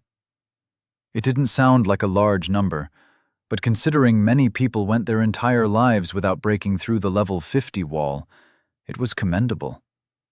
Nothing less from a knight of Bandiv. Valden strolled through the palace halls with a frown on his face. The young lord had been foolish, that much was true, but he had been more foolish. Who had ever heard of a knight losing their cool in a fight against an unclassed? Worse, someone yet to have a level. Every day he sparred against Lord Lockhart, he continued to be impressed. Yes, Lord Lockhart had the makings to be an amazing knight, but Valden knew the knight class was not for him. Those who were offered the class tended to possess a certain sense of loyalty, and loyalty was the last thing he saw in Lord Lockhart. But the young lord was destined for the path of the swordsman. Valden could see him achieving the Grand Master level in his swordsmanship, but that was if he continued to devote himself to the art and stayed away from foolish displays like the one he had done today. Valden was climbing down a set of stairs that would finally lead him beyond the palace and towards the knight's quarters when a servant came to stand in front of him. It was a young boy, no older than his 13th year. He was dressed in poor clothes, yet he had taken good enough care of them to not come across as ragged. But how the boy looked was not important. What was important was what the boy represented. Valden stopped in his tracks. He could no sooner step past the bowing boy than he could cut the sky and kill a god. Fear seized him by the ankle, threatening to pull him down even before the boy passed on the message he brought with him. "Your presence is required, Sir Knight," the child said, eyes to the ground. Valden did his best to stand tall and regal, to remind himself that he was not some simple subject, but a knight of the crown. "Location?" he asked. "The king's study." Valden stood rooted to the ground like a tree as the boy made his exit, sharp and quick. He had paved a way for his future long ago, climbing from the class of soldier, finding the fortune of an upgrade to warrior, then knight. He had made plans, serve his kingdom, and make a way to retirement. But it was all for naught now. With a single gesture from the king's advisor on an unfortunately fortunate evening, his fate had been turned on its head. All the little control he'd had over his own fate, taken, like candy from a baby. Valden enjoyed training the young Lord Lockhart, watching the young grow. But as much as he loved it, he also hated it. Valden took a knee, silent in front of King Brandis. In the presence of a king, all subjects only spoke when spoken to. Anything else would be disrespect to the crown. And while Brandis was not a king to punish disrespect so carelessly, a knight was to be respectful at all times. They were in the king's study, a large room with a few comfortable chairs, a large reading desk, and a seat with a backdrop of a large glass double door that opened out to a high balcony. The doors were currently veiled behind beige curtains. The room was illuminated by orb lights, glass orbs as large as Valdez's head, with tongues of fire ever living inside them, each one immortal due to one enchantment or the other. It cast the room in a warm yellow glow, revealing the shelves of books stacked against brown walls. Behind the reading table, Brandis sat comfortably with a golden goblet on the table just to his side. He had a thoughtful expression on his face as he studied his knight. "Would it make any difference if I asked you to be at ease when we are alone?" King Brandis asked, going for a calm and casual tone. "Yes, my king," Valden lied. Brandis nodded. "I thought as much. So I will not. Instead, I will ask you to rise and report." Valden came abruptly to his feet, one arm behind his back while he held his helmet in the other. "Lord Lockhart the Younger continues to show promise in the martial arts," he reported. "He continues to excel each day, honing skills I can only assume are from his world, though his form of swordsmanship is eerily familiar." King Brandis leaned forward on his table, intrigued. "What do you mean when you say eerily familiar?" Facing him, I am often caught with the feeling that I have seen such skills before, perhaps even faced them myself. When he was summoned, he displayed skills we did not expect of him. Brandis leaned back, away from the table. His explanation was that all his life he has been copying the actions of others he had seen in combat. Is it possible that he has been watching others fight since coming to our world, inculcating their techniques into his own to better strengthen it? "I would not dare to oppose my king," Valden replied carefully. "But while I do agree that he seems to be a genius in the martial arts as against his peers, the level my king is positing isn't the feat of a genius. I would call that the feat of a god." Brandis smiled. "Perhaps you are right. And his allegiance to his peers?" Valden's eyes squinted in confusion. "Apologies, my king, but I do not understand." Brandis made a vague gesture with his hand, trying to find the right word. "His relationship, yes, his relationship with his peers. From your point of view, what is it like?" "Non-existent, my king." Save Lord Lockhart the Older, he pays his companions no heed. They are to him like the strands of hair on his palms. Brandis paused. "The palm has no hair, Sir Valden." "My point exactly, my king." Brandis laughed at that. "That's a good one," he said. "Perhaps I will find a fitting situation to use that analogy on the prince, if you would permit me." Valden bowed his head. "It is yours to use as you see fit, my king." "What of his allegiance to anything else? His old world, this world, his purpose for being here?" "I know nothing of his old world," Valden answered. "If he ever thinks of it, he does not show it. As for this world, he does not speak of it. He does not ask me questions or show curiosity. When he is with me, he thinks only of training. If I was to give him any allegiance, my king, I would say that it would be to getting stronger." "Interesting," Brandis mused. "I would not necessarily call it a good thing, but it is an interesting one. What of his brother? Does he speak of his brother?" "No, my king." Brandis drummed his fingers against the top of his table in contemplation. "I have been informed that he tends to spend most of his nights in his brother's room," he said. "I had thought this meant they were close somehow, but the other instructors are leading me to believe that beyond spending their nights in the same room, they are not. Tell me, Sir Valden, how do you think it would turn out if we were to add the older brother to your training sessions with Lord Lockhart the Younger? Unless the older brother possesses the same prowess and talent for the sword, I will not advise it. I fear it might demotivate the older brother to see his younger brother so vastly above him." "Really?" Brandis asked in genuine confusion. "I would have thought the time spent would breed healthy competition between the both of them." "It may. However, all I can give is my personal opinion, my king." "So he has shown allegiance to nothing but getting stronger," Brandis mused, almost to himself. That is noted. Is there anything else you have to report before you are dismissed, Sir Valden? Yes, my king. It is with pleasure that I inform you that Lord Lockhart the Younger, as at when I left him this evening, has gained his first level. Brandis barked a pleased laugh. It was short and quick, controlled. That is great news. Perhaps the others will follow shortly. It is always good when a plan shows results. He reveled in his satisfaction a little longer before returning to a placid expression. If that is all, you may take your leave. Sir Valden bowed at the waist, then turned and made his exit. The moment the door closed behind him, the mana in the room shifted slightly, and Brandis sighed.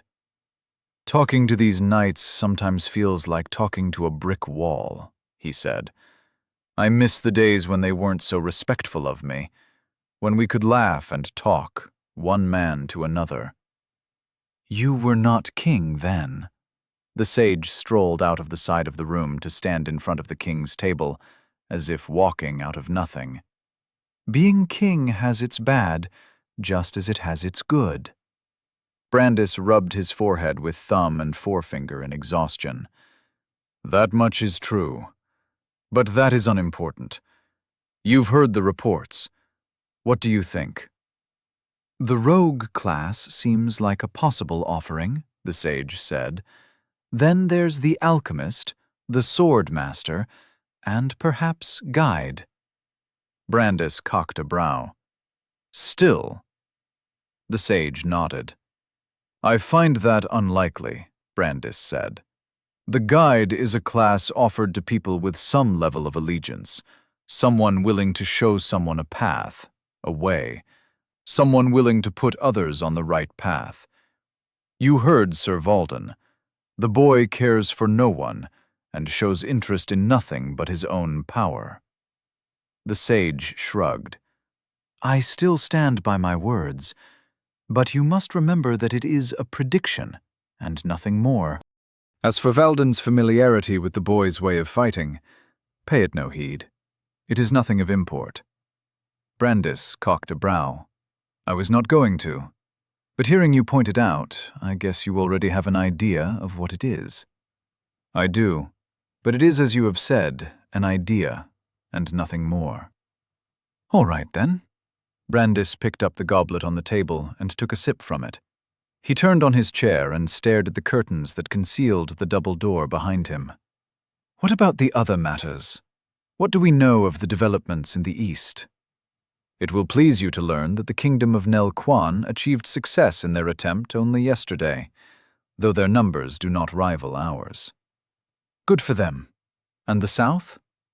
Our spies have confirmed that Mbachukwu found success a week before us. Brandis's hold on his goblet tightened. As much as it irks me to fall behind them, it remains for the greater good. Their numbers? Abysmal. Brandis nodded. What of the North? Nothing. We are yet to have an update of any kind. There was a moment of heavy hesitation. It stretched a brief silence between Brandis and the sage. In the end, he asked the question he did not want to. And the Order? Still going about their usual operations, the sage answered, unbothered. If they have any interest in the subject, they have shown nothing to the world to support it. Brandis let out a tired sigh. The Order was the world's wild card, and they were in no one else's hands but their own, acting as they saw fit when they saw fit. They bowed to no one, signed no treaty unless as witnesses to it. They were allies to none and enemies to none, which made them enemies to all. Enemies we cannot vanquish. They were like a natural disaster. Measures could be set in place to mitigate damage, but ultimately, they were handled only on arrival. And damage was most often inevitable. That aside, he said, returning his attention to the sage, have we gotten a fitting first task for our otherworld guests? We still have soldiers investigating the disturbance in the south, the sage answered. So far we have detected demonic mana, but not at a level worth noting. It is my belief that by the time they each receive their class, something might become of it. A demonic forest, perhaps. The town there has been recording slowly growing number of disappearances. Brandis groaned. His feet began tapping against the ground.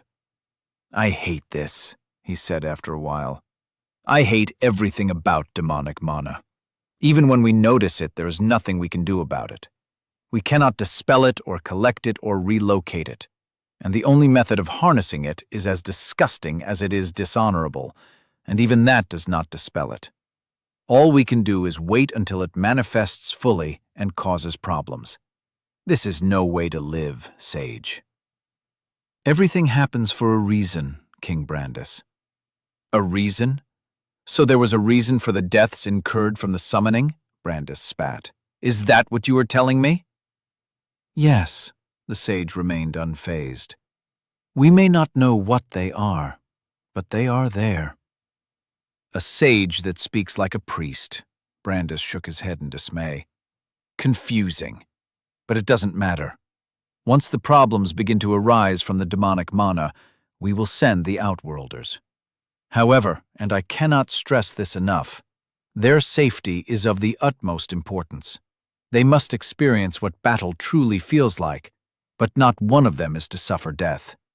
I will not sacrifice more than what is necessary. The sage nodded.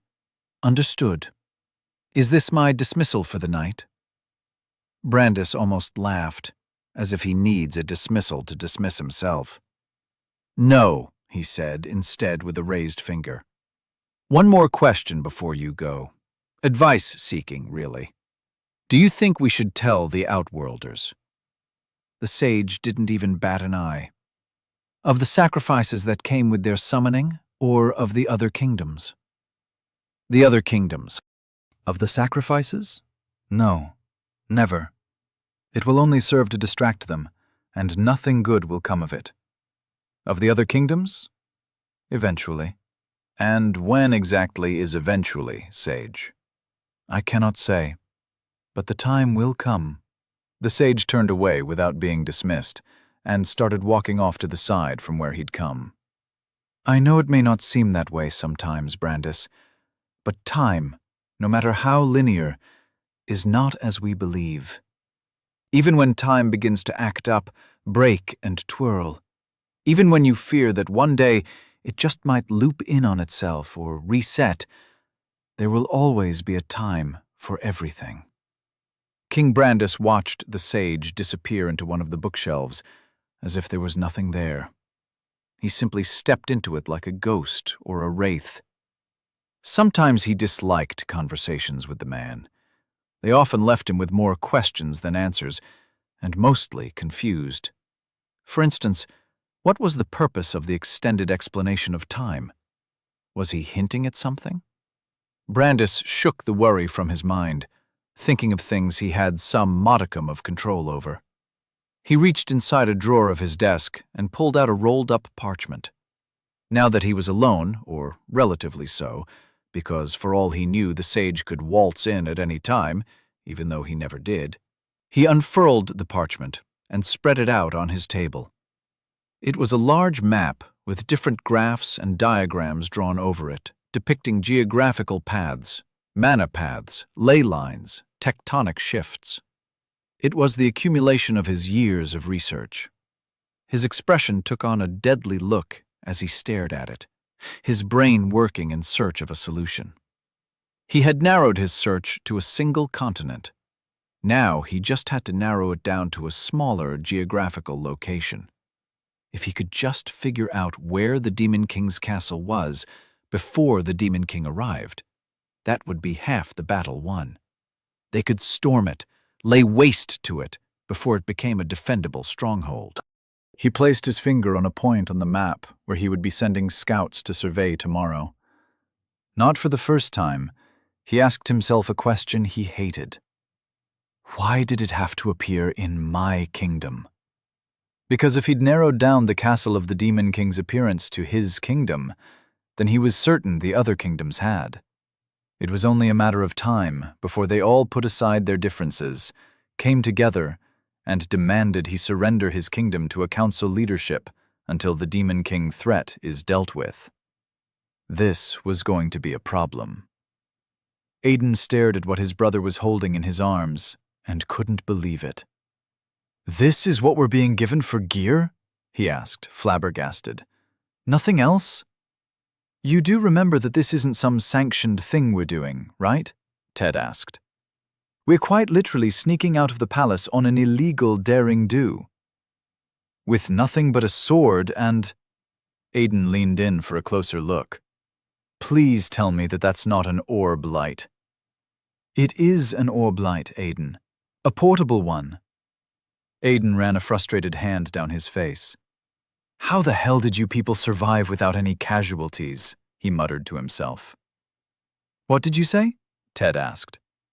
Aiden shook his head. "Nothing important. Just tell me that we at least get jeppets." "What are those?" Aiden remembered the bipedal creatures. They had heads like alpacas and feet like ostriches with hooves. It was really disturbing if you weren't accustomed to them. He also remembered how irked by them he had been in the beginning. "They are this world's version of horses," he answered. "For the 6 of us?" Ted snorted. "You wish. We might as well announce what we are trying to do." Aiden couldn't believe this. Yes, the monsters would be level 1 goblins, but it seemed none of them understood just what the difference between a level 1 and a level 0 was. With a groan, he walked up to Ted and took a sheathed sword from him. "Let's just go get this over with." Chapter 7. Goblin. Standing at the exit made Drax worried. At any point in time, someone with enough authority to get them in trouble could show up. But no one had. Besides himself, there was a girl named Ariadne and the soldier that was supposed to play the role of guide. They stood just outside the palace, but within the walls of the castle grounds. It was late into the night, and they had nothing but stars and moonlight to guide them. Leto had chosen to opt out of their secret adventure, talking about how dangerous it sounded and his unwillingness to put his life at risk for no reason. Drax saw it as the reasonable decision. From what he knew about Leto, that was sane reasoning. Aiden, on the other hand, was where Drax was having a problem. Actually, he didn't have a problem with Aiden. He was just confused about who he had become. The Aiden he knew was a simple kid. They had not necessarily been friends, but they had shared a few lectures together and hovered around similar social circles to have an idea of what kind of people they were. Aiden was one of the simplest people Drax had ever met. And he didn't mean it in a bad way. Aiden was the kind of guy you could expect to do what he was supposed to do when he was supposed to do it. He would not do it a moment sooner, neither would he do it a moment later. He could have a simple conversation with people, but wasn't known to prolong one for more than necessary. Aiden was not a pariah of any kind, just someone who chose his friends carefully. He was amiable and shied away from confrontation, unless said confrontation was with Ted, his brother. In that case, he could get quite animated and loud. Drax had seen it once. So what the hell happened to him? Since they arrived on Nastild, he had been different. He was quieter, more determined, and always busy. Sometimes Drax felt like Aiden was intentionally avoiding him and Leto. Drax could understand if Aiden was avoiding the others, but he and Leto were people he actually knew, unlike the others. They'd spent time together, shared lectures together.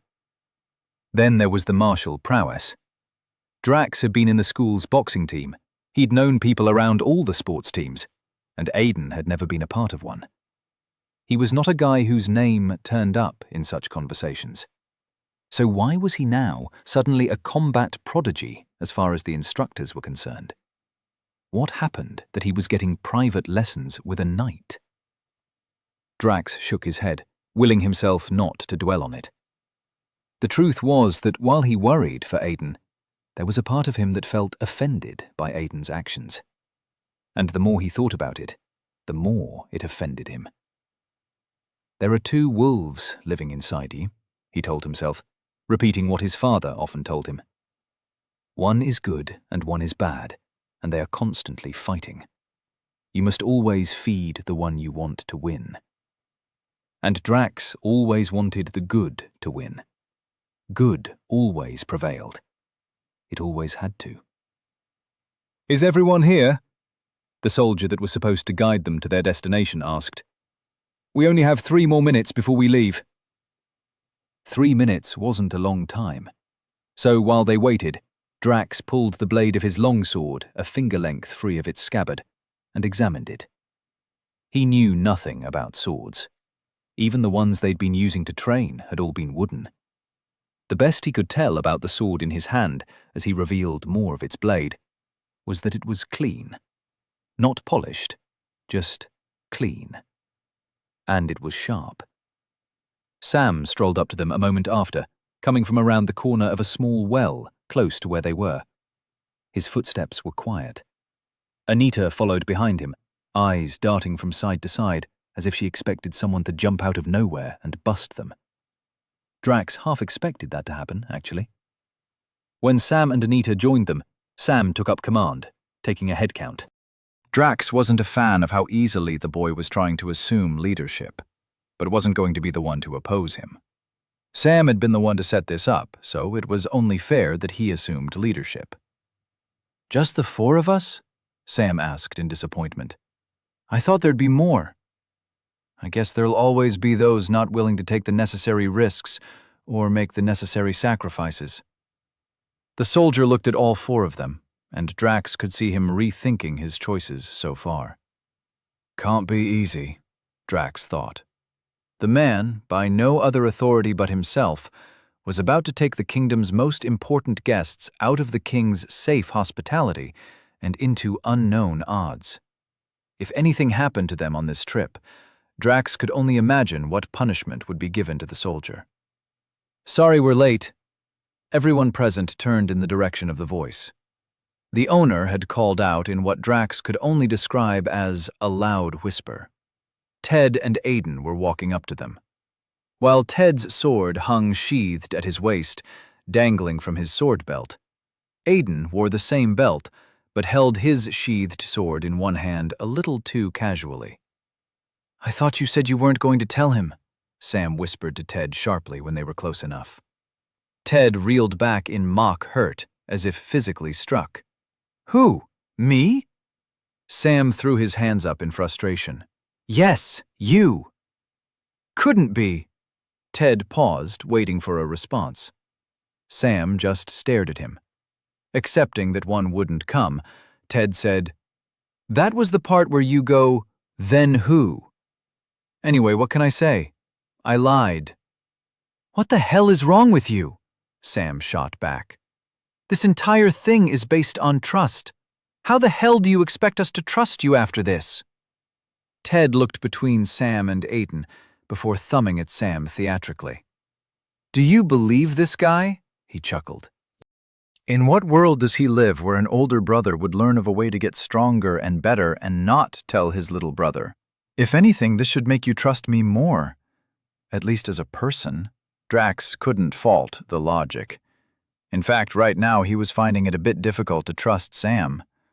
The guy had literally told someone not to tell their own brother that they'd found a way to get stronger. Yes, the task was relatively dangerous, but everyone deserved to at least be offered the opportunity. Standing to the side, the soldier was becoming fidgety, his shoes digging nervously into the ground. Despite his discomfort, he said nothing. He simply watched them and grew more uncomfortable. "Can we please leave before someone finds us?" Ariadne told them. "The last thing I want to do is get someone in trouble." Sam turned to her. "And what's the king going to do if he finds out? Ground us?" Drax smacked his forehead in disappointment. "She wasn't talking about us, Sam." "Then who?" Sam gave him a look of genuine confusion. "She's talking about our kind soldier over here," Aiden said, strolling up to the soldier. When he got to the man, he placed his hands behind him in a casual stance. "Your name, soldier." Drax, to his surprise, caught the soldier straighten up and tucked his legs at attention. "Dead, my lord," the man answered. "Class?" Dead hesitated. "Scout, my lord." That took Drax by surprise. Sam had told them that Dead had the soldier class, but he was really just a scout? Well, that makes sense, Drax thought. At least a scout's a good person to have when tracking down an enemy group. Aiden looked thoughtful for a moment, before nodding once, as if he had just judged that the soldier would suffice. Then he gestured at the inclining slope covered in bushes in front of them. "Lead the way, Dead."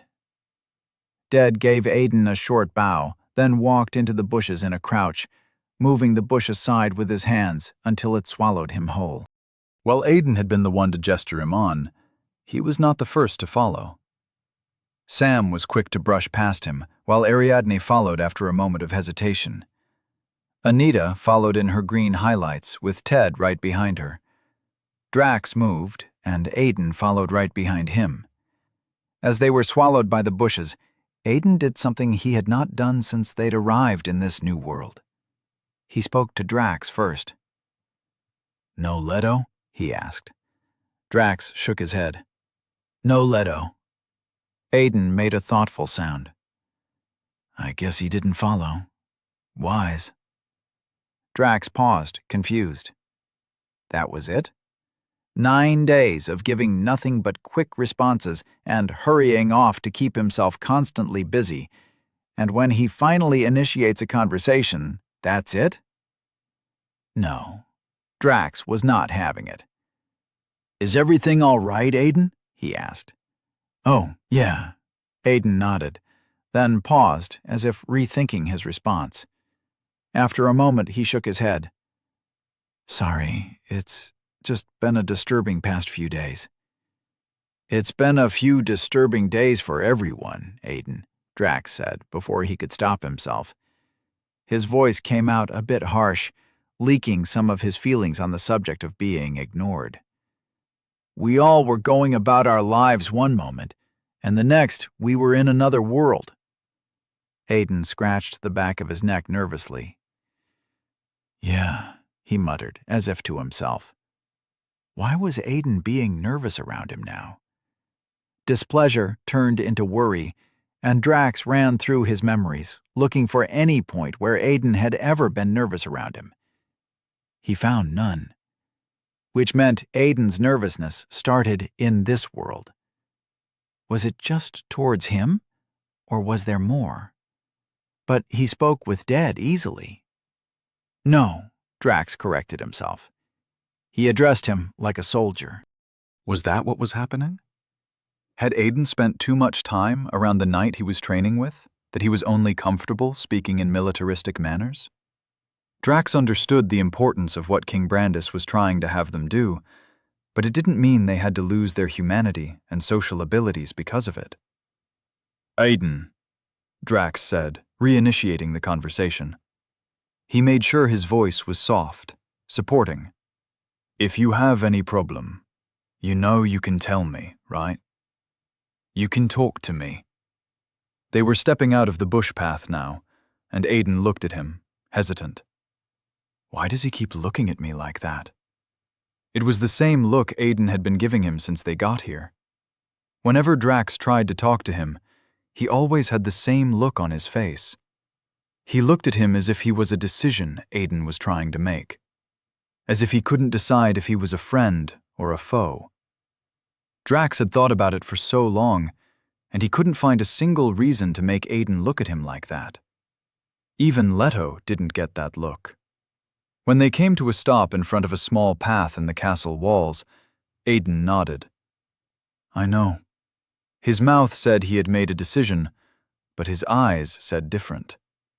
Drax didn't like it, but he was willing to take whatever he could get. Dead led the group through an intricate tunnel system that spanned a large space beneath the kingdom. As they moved, he told them of how it was an old tunnel, designed in the event that the kingdom was ever attacked, and the royal family needed to escape. It was something most of the soldiers that worked within the palace knew about. Aiden found it ironic, since not only was it not much of a secret amongst the soldiers, but during the demon wars, demons had quite literally used it to get into the castle walls at some point. The result had cost Brandis his second son. I guess they can blame Ted for that, Aiden thought, though he wasn't entirely sure of that. From what he knew, there had also been rumors of the demons having a spy within the palace somehow. When they came out, it was out into the night breeze and into the city proper. This part of the kingdom was quiet in the night. Silent as it was supposed to be, the citizens turned in for the night. On nothing but reflex, Dad turned to them and placed a finger to his lips, requesting for silence. Navigating the city with its multiple houses and cobblestone roads wasn't difficult. They meandered in the dark, the others walking with heads on a swivel, taking in the sights. For the others, being out right now probably made the last few days of being kept within the castle walls feel like a form of imprisonment, not protection or training. When the time came to sneak them out of the city, Dad led them out through the sewers. "Those were the sewers, right?" Anita asked, no one in particular when they came out of it. "They were," Dad confirmed. "Wow. Makes me feel a bit ashamed of Earth," she muttered. "I didn't smell a thing." "That's because the sewer walls have enchantments that suppress smell," Aiden said, looking around. "Then they coat the walls with base seed oil to reduce flammability." Dad looked at him in surprise. I didn't know that." Aiden noticed he had gathered a bit of attention, and everyone had gone silent, staring at him. "I've been spending a lot of time in the library," he explained. "They have details of their architectural plans and designs." "Does it say anything about communication skills as well?" Sam remarked snidely. Aiden wasn't sure if the proper response was to answer him. The truth was that he'd been thinking about Valdan's words for a while now, and had come to the conclusion that the night was right. He had made himself a pariah to the group. He'd been aware of it while he had been doing it, but maybe it hadn't been the right thing to do. He couldn't bring himself to care for those around him, except Ted, and he didn't see why he should. But it didn't make ignoring them right. He'd thought that he could start somewhere small, a touch of conversation here and there. Maybe he could help Leto with his sword training, but a short conversation with Drax had been awkward enough for him. But it wasn't like Aiden didn't know why. Drax had been the face of the war, spewing any and all negativity he could spread about Ted to the entire world, putting him down for the demon king that he was. Aiden never found out how Drax had known Ted was the demon king, but he'd been the one to inform King Brandis of it then. So it was difficult talking to him without thinking about it. And every time they crossed paths, Aiden always wondered if this timeline would be different. If Drax would not become the active enemy of Ted. And what if nothing changes? Aiden asked himself as they followed Dead outside the city, taking a detour off the main road. What if he becomes the hero, and Ted still becomes the demon king?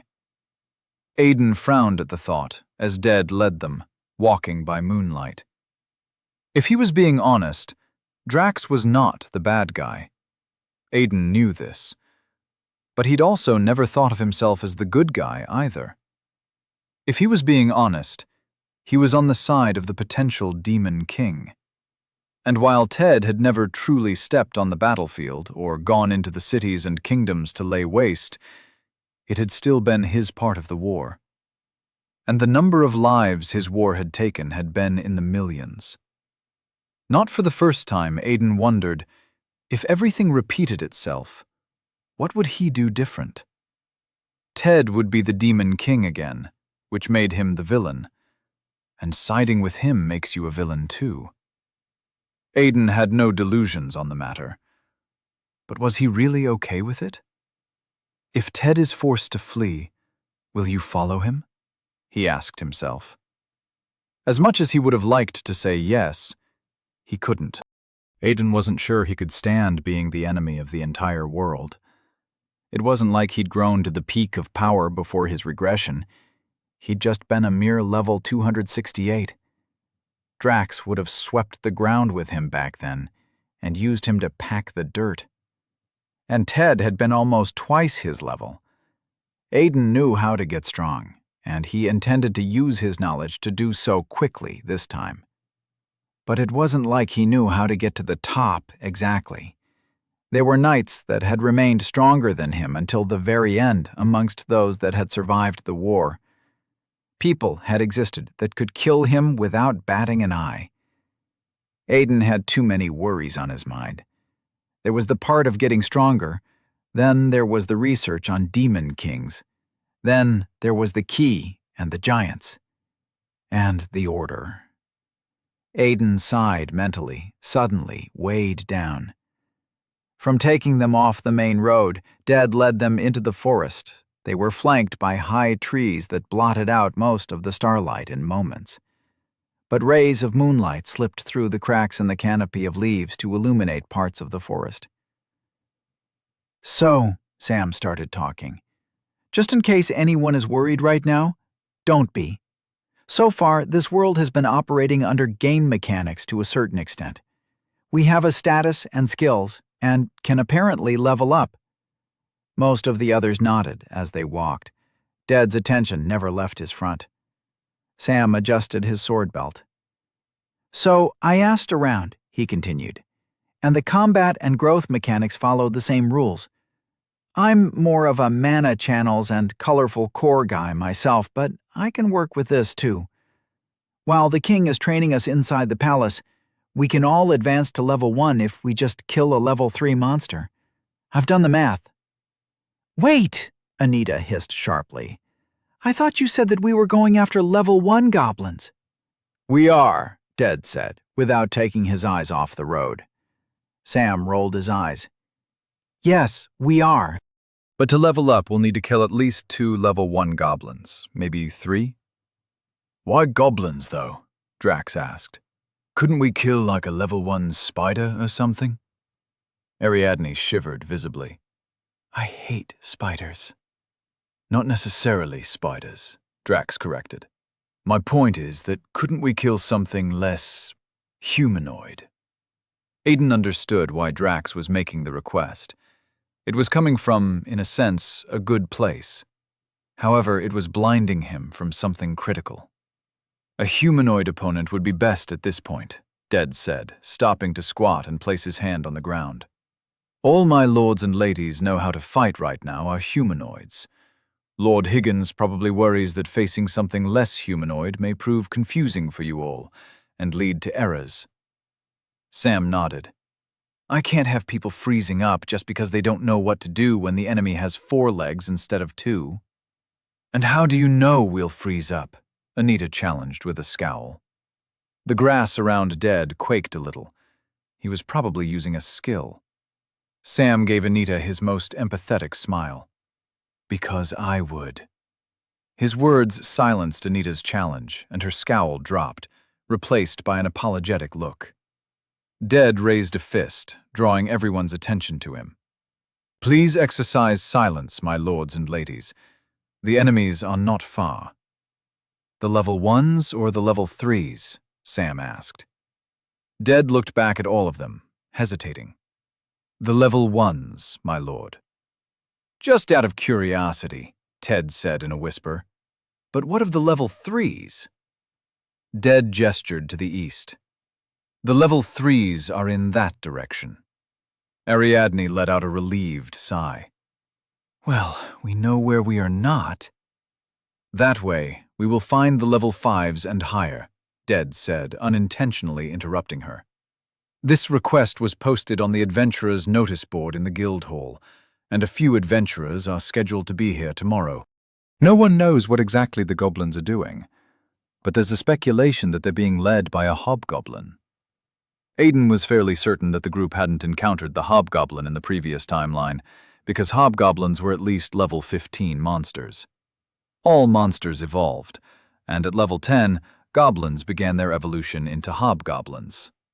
Aiden looked at the people around him and was sure of it.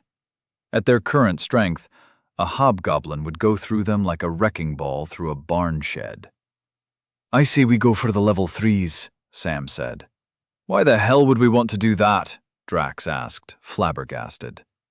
Everyone's faces turned into slow annoyance, and Sam hurried to explain himself. "Just hear me out," he said. "Right now, none of us are at level 1. And ask the soldier. There's a world of difference between a level 1 and someone without a level. A whooping world of difference. Think high school boxer and professional UFC fighter." "Still," Ariadne muttered, "level 3 is just a little too—" "We need to get to level 1 as fast as we can," Sam pressed. "The rising darkness is coming, everyone knows it. And I, for one, have no plans to be caught weak. We need to be as strong as we can get." Aiden stood silently, listening to the conversation. So this was how everyone was thinking. Sam wasn't entirely wrong. While the war didn't start until another 5 years at least, the rise in demonic mana did bring about a lot of problems in Nastiled over time. The truth was, they actually had enough time. Bandiv had adventurers and soldiers that were more than capable of handling the rising problems.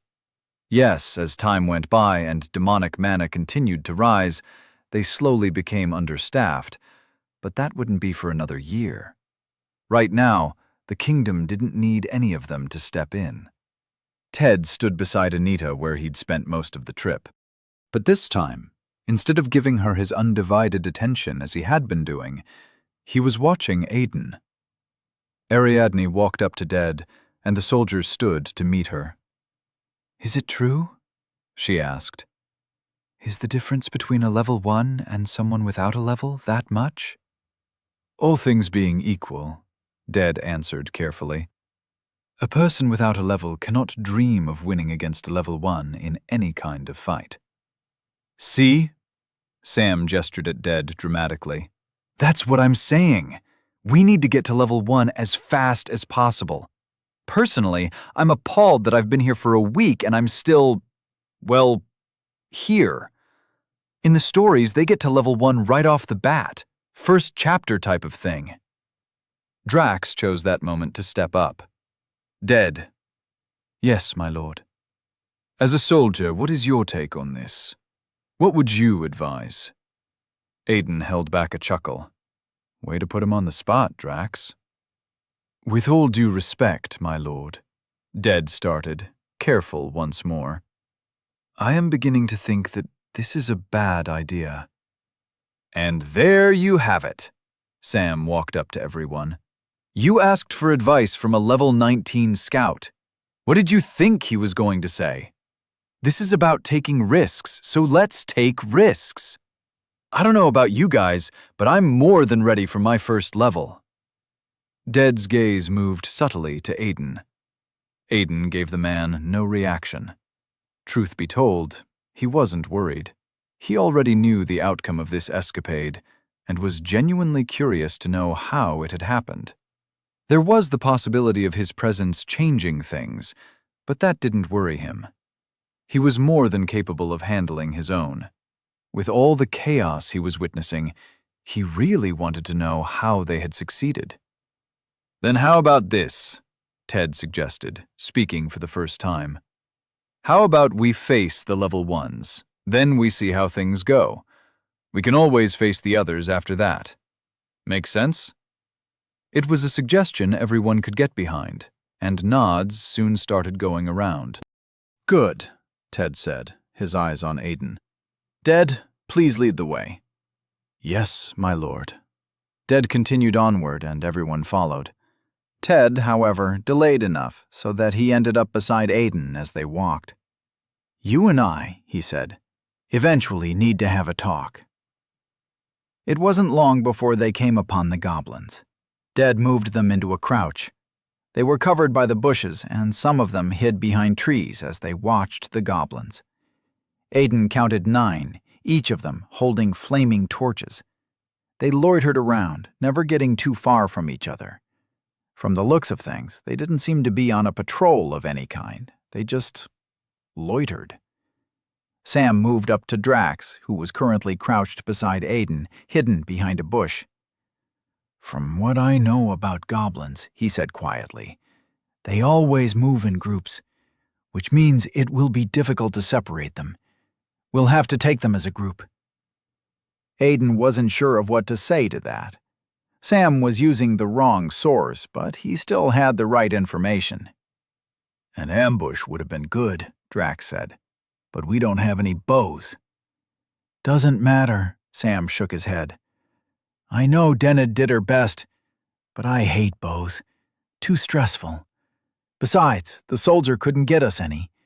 They take stock of the arrows, so there's no point. A few used swords wouldn't raise too many eyebrows, but missing arrows is a different conversation."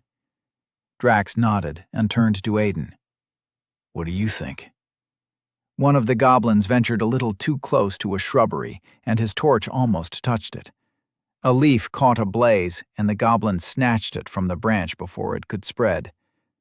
Aiden noted how fast the action was and how panicked. "Whatever we decide," he said, "we better be aware of the fact that these guys have very quick reaction speed." Sam made a small movement, drawing their attention. "What are you doing?" Drax asked. "Getting an alternative." Sam held up a small rock. "We can cause a distraction and work from there." Aiden looked between the both of them. While the members of the group weren't too far apart, only 2 members of it were making the plans. Again, Aiden wondered how they had survived. "Fighting a goblin is like fighting a teenager," he said, offering them information he had. "The things I read suggest that they are fast and hyperactive.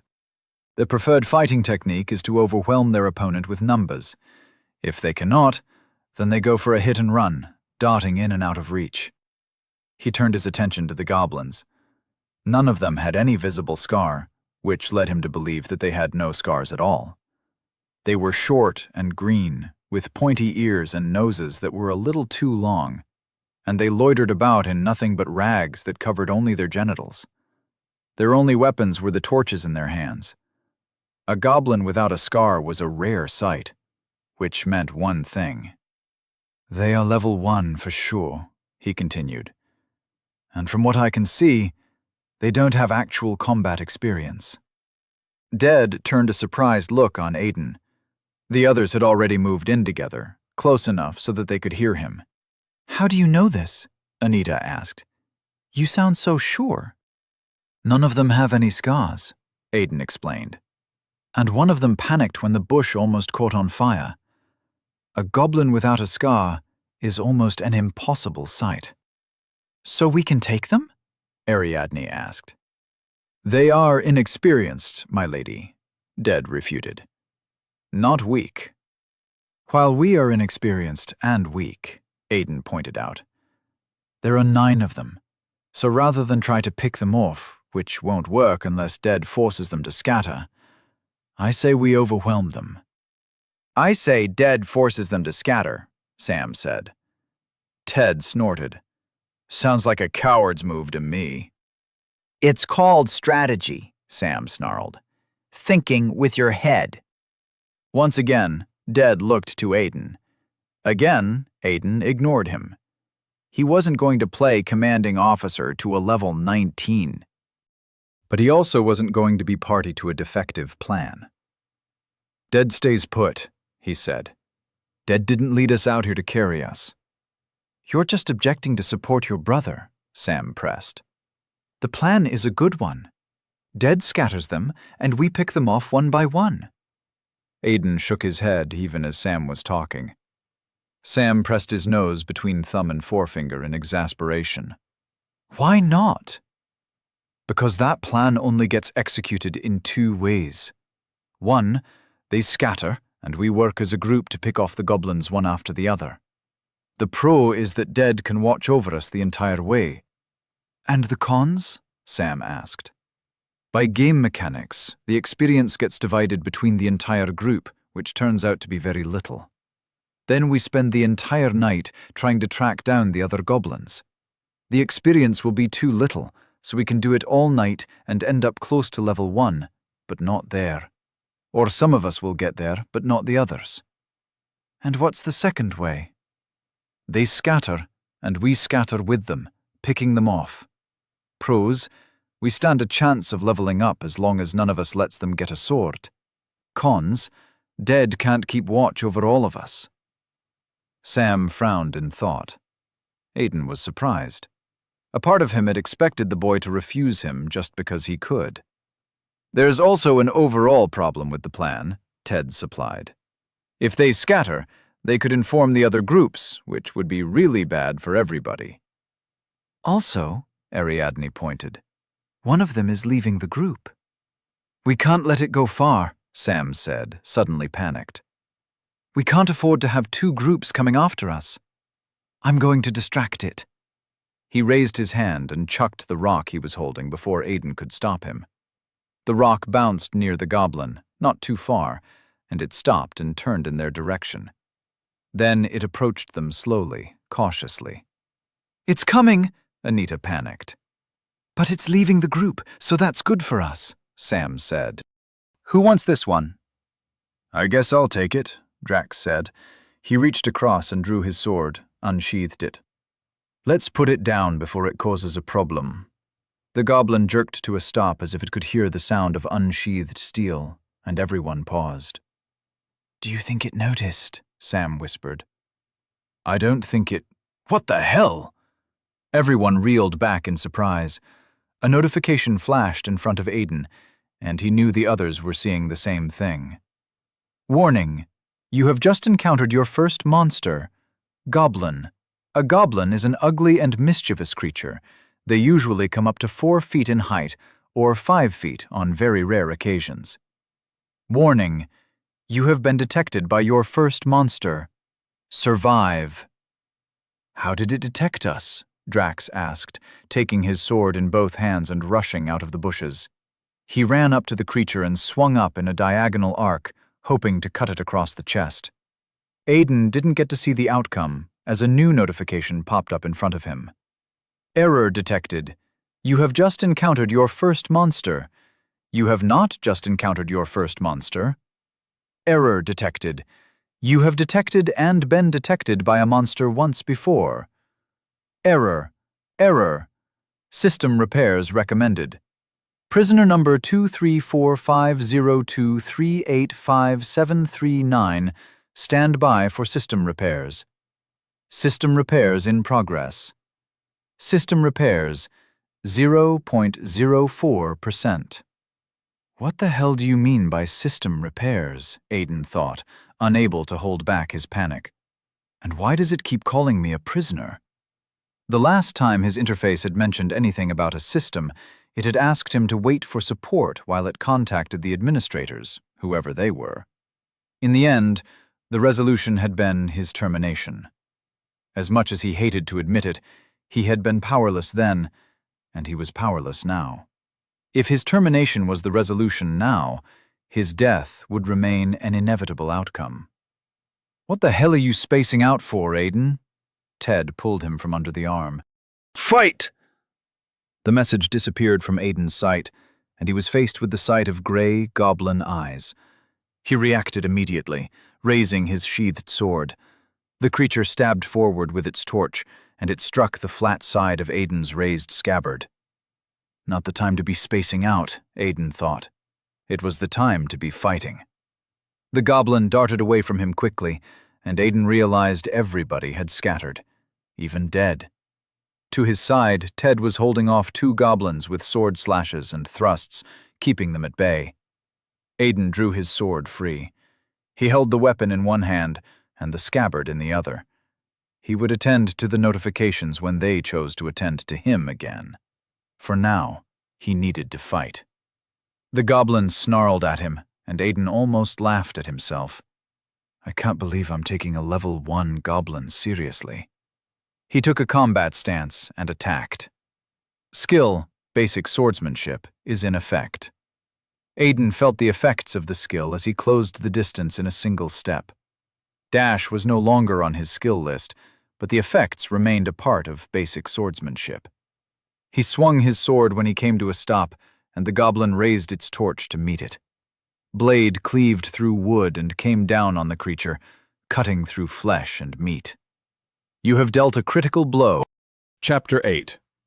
Little Adventure. The goblin shrieked in pain, and Aiden swung again, hoping to take its head. The goblin raised its hand again, an instinctual defense. It sufficed to guarantee its life, but that too came at a price. You have dealt a critical blow. Aiden's sword cut through the goblin's arm, severing it halfway up its forearm. Black blood sprayed from the injury, and the goblin fell to the ground, rolling in pain. Aiden was on top of it immediately. He stabbed his blade into its head, silencing the creature immediately. Congratulations! You have slain Goblin, Level 1. With its silence, Aiden turned to Ted. He found his brother deflecting a wide swing from one of his opponents with his sword. The flame of the goblin's torch trailed a path in the air as it was struck away, and Ted's lips were already moving. Without a level, there was almost nothing Ted would be able to do with magic. Right now, he would only have foundational magic skills, which, on their own, were merely catalysts, unable to. Ted pointed an open hand at the goblin, and the trailing flames spread. It licked all the way up the goblin's arm, sending it into a panicked frenzy. With the goblin distracted from him, Ted turned on the second one and attacked. Aiden panned his gaze around, searching. Everyone had a goblin they were engaging. Drax was the only other person with 2 goblins, swinging his sword with practiced accuracy. Their instructor, Denid, would be pleased to see how effective her training was on Drax. Still, despite his grace and precision, the goblins were faster than he was. Drax swung and missed, then swung to keep his opponents at bay. Aiden made a quick decision. With one of Ted's opponents still struggling to put out their burning arm by rolling around on the ground, Aiden went for Drax. He hurried, eyes panning about, searching for Dead. He found the scout a moment after, just as he pulled up on Drax. Day stood atop a tree branch, hand on the hilt of his sword, watching everybody. Aiden's senses seemed to sharpen the moment he noted Dade on the branch. You have learnt foundational skill. Keen eyes. Mastery 8.01%. Aiden ignored the notification as he rammed into Drax's second goblin with a shoulder tackle. The force of the impact sent the goblin to the ground, flaming torch falling from its hold. Drax's attention snapped to Aiden momentarily before he ducked a swing from his opponent. "It's got my sword!" someone bellowed, the voice filling the night air even amidst the fighting. Aiden knew Sam's voice when he heard it. He also wasn't surprised at the announcement. Sam had no talent with the sword. His skills lay in a very specific type of magic, one he would not come to learn until the distant future. "Aiden!" Drax barked, ducking another swing and drawing a cut across his goblin's stomach. "Help Sam!" Aiden didn't think Drax understood what was going on. Help Sam? Sam was currently the least of their problems. Sam didn't die here, he thought, thrusting his blade at the floored goblin. But what if he does? The goblin rolled away in time to escape Aiden's stab. Then good riddance. The world's better without a man who does human experiments. Aiden followed after the goblin as it popped back to its feet. Then why didn't you kill him yourself? His mind asked. If he really deserves to die for what he may or may not do, if you really believe that, then why not kill him yourself? Aiden had an answer to that question dangling somewhere in his mind, he was sure of it. All he had to do was find it. Sam yelled in pain, and Aiden winced. He really didn't want to be the one to save Sam. Sam was a normal person right now, maybe a little too absorbed in his new world and new life, but a normal person nonetheless. He was a little annoying, but he wasn't a bad guy. He was just rough around the edges. The Sam in this fight didn't deserve to die. In 2 more cuts, Aiden got a new notification and found his feet taking him away from Drax. You have slain Goblin Level 1. Sam was dragging himself along the ground, bleeding from a cut in his thigh when Aiden got to him. The goblin he was facing had his sword in its hand. It held it up to the light, studying the bloodied blade in amusement when Aiden got to it. It turned abruptly at the sound of Aiden's approach, sword raised between the both of them as Aiden swung his blade. Both weapons clashed in a ringing of metals, the first of the night. Where Aiden had swung with all his might, the goblin's defense had seemed experimental, almost as if it was simply emulating an action it had seen once. Aiden's strike jarred the goblin's sword with enough force to send it moving to the side. The goblin's arm followed, opening it up for an attack. There was a moment of surprise on its face before realization. Its eyes twitched to the side, and Aiden read its next action. It jumped back, ready to dart in another direction, but Aiden was faster. He stepped in, then shortened the distance with a turn that ended with a slash. "You have dealt a critical blow." His blade lopped off the goblin's arm wielding the sword and sent black blood spraying into the night air. The pain would destabilize the goblin, then send it into a small frenzy. It would buy Aiden just enough time to finish. Aiden swung his sword from the side in a following combo, and his blade met air.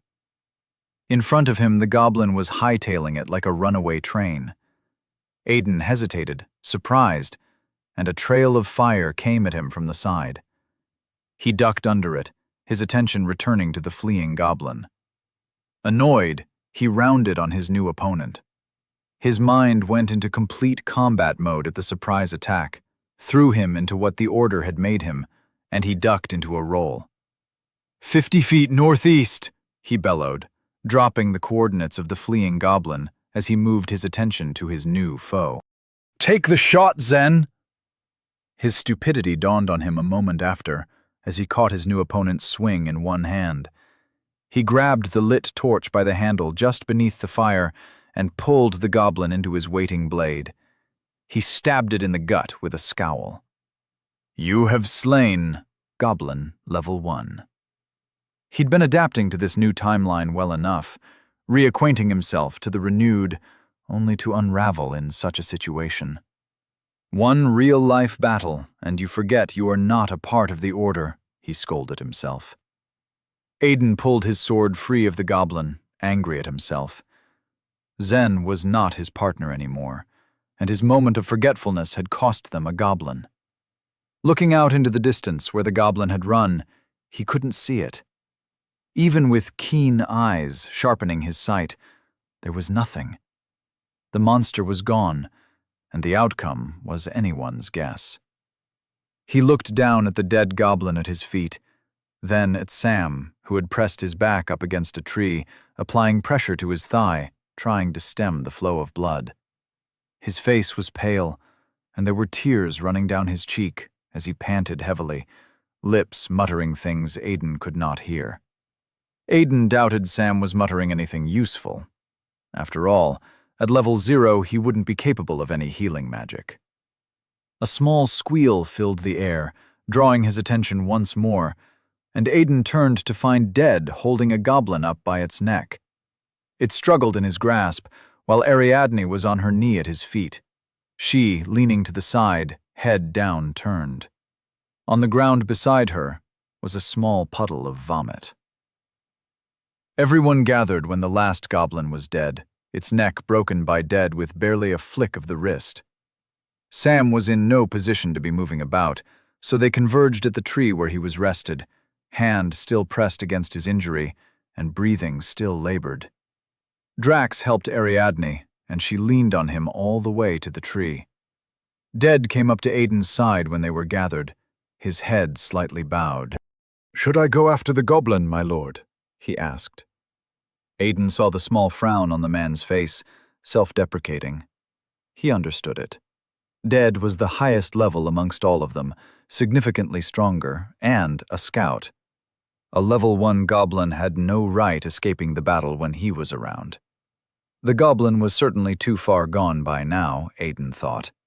And if Dead was good with his class and at his job, he suspected the soldier would have already tried to track the goblin by now with some skill. "Do you think you can find it?" he asked, suspecting he already knew the answer Dead would give. "Yes. Do you have a skill that can confirm its current position all the way from here, or is your intention to track it without one?" "I have a skill, my lord. May I try it?" Everyone remained silent as Aiden nodded. Dead took a knee and placed a hand on the ground.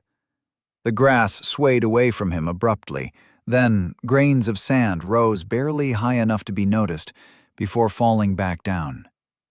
Dead's frown deepened as his body relaxed. He got back to his feet, shaking his head and not making eye contact with Aiden. "My apologies, my lord," he said in a shamed voice. "It seems to be out of the reach of my skill." Aiden wasn't surprised. "I guess that can happen too." "But I can still track it," Dead insisted. "If you give me some time, I'm sure I can—" Aiden placed a hand on Dead's shoulder. "Calm yourself, soldier. It's not your fault it got away, and we don't have the time required to track it. But it could be informing the others about what happened here." "Yes." Aiden gestured at the corpses around them. "All the more reason why we should clean out our tracks and be far from here as soon as possible." Dead looked away, but said nothing. "He's still blaming himself," Aiden noted. It was unfortunate, but there was nothing he could do about it. He wasn't going to spend time convincing the man that it was not his fault. Some people accepted the truth by themselves, and some did not. From what Aiden had seen, Dead had been preoccupied when the goblin had fled, even if momentarily, with keeping Ariadne alive. As far as Aiden was concerned, if there was anyone to be blamed, it would be himself. He should have been more than able to take down the goblin in one swing. He might no longer have the power, but he had the skill. Every strike should be to take their life, he thought, his mind going back to old teachings in an old timeline. Rather than dwell on it, he gave Dead a task. "Do you have a skill that can deal with our presence here?" he asked Dead. Along with skills designed to track enemies, the scout class often came with at least one skill designed to make it harder for them to be tracked. Dead nodded. "I can disrupt the mana here for probably 3 hours, make it hard to read. But anyone with a strong enough tracking skill could still uncover it." "That's fine." Aiden gestured for him to proceed. "Do it."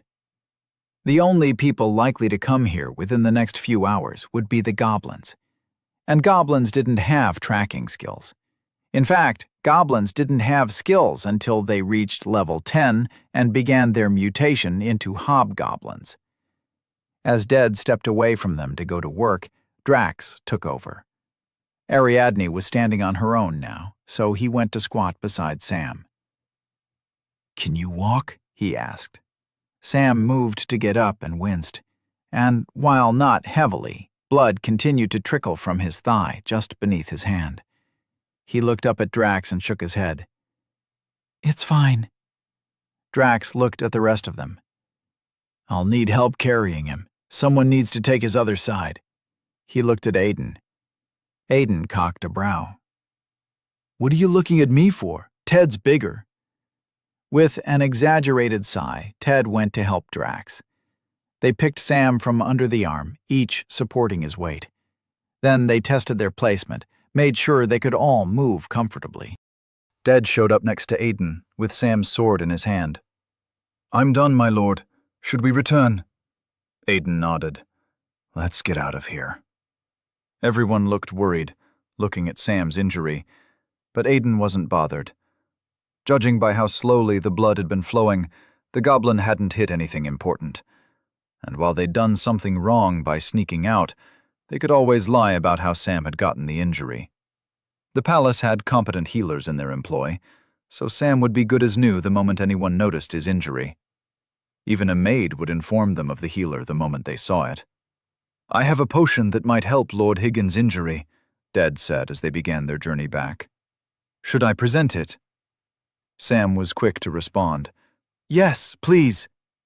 Dead reached into one of his belt pockets, but Aiden stopped him. "Lord Higgins," he said, "is not yet level 1. Potions will prove toxic to his body, and may even slow his growth." "What the hell, man?" Sam pleaded. "I'm in pain. I know you don't like me, but that's taking it too far. If he can heal me, then let me be healed." "If you take a potion before entering level 1, Aiden told him, talking slowly, purposefully, "then your leg will be healed, yes. And in a day or two, there won't even be a scar. However, your growth will come into question.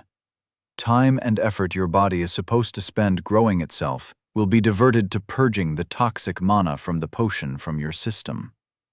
Dead took his hand from his belt pocket. "He's right, my lord. Until there is no longer a scar, you will not be able to grow in level in any way, and the scar from the healing will be gone in 2 to 5 days. Sam looked between them, aghast.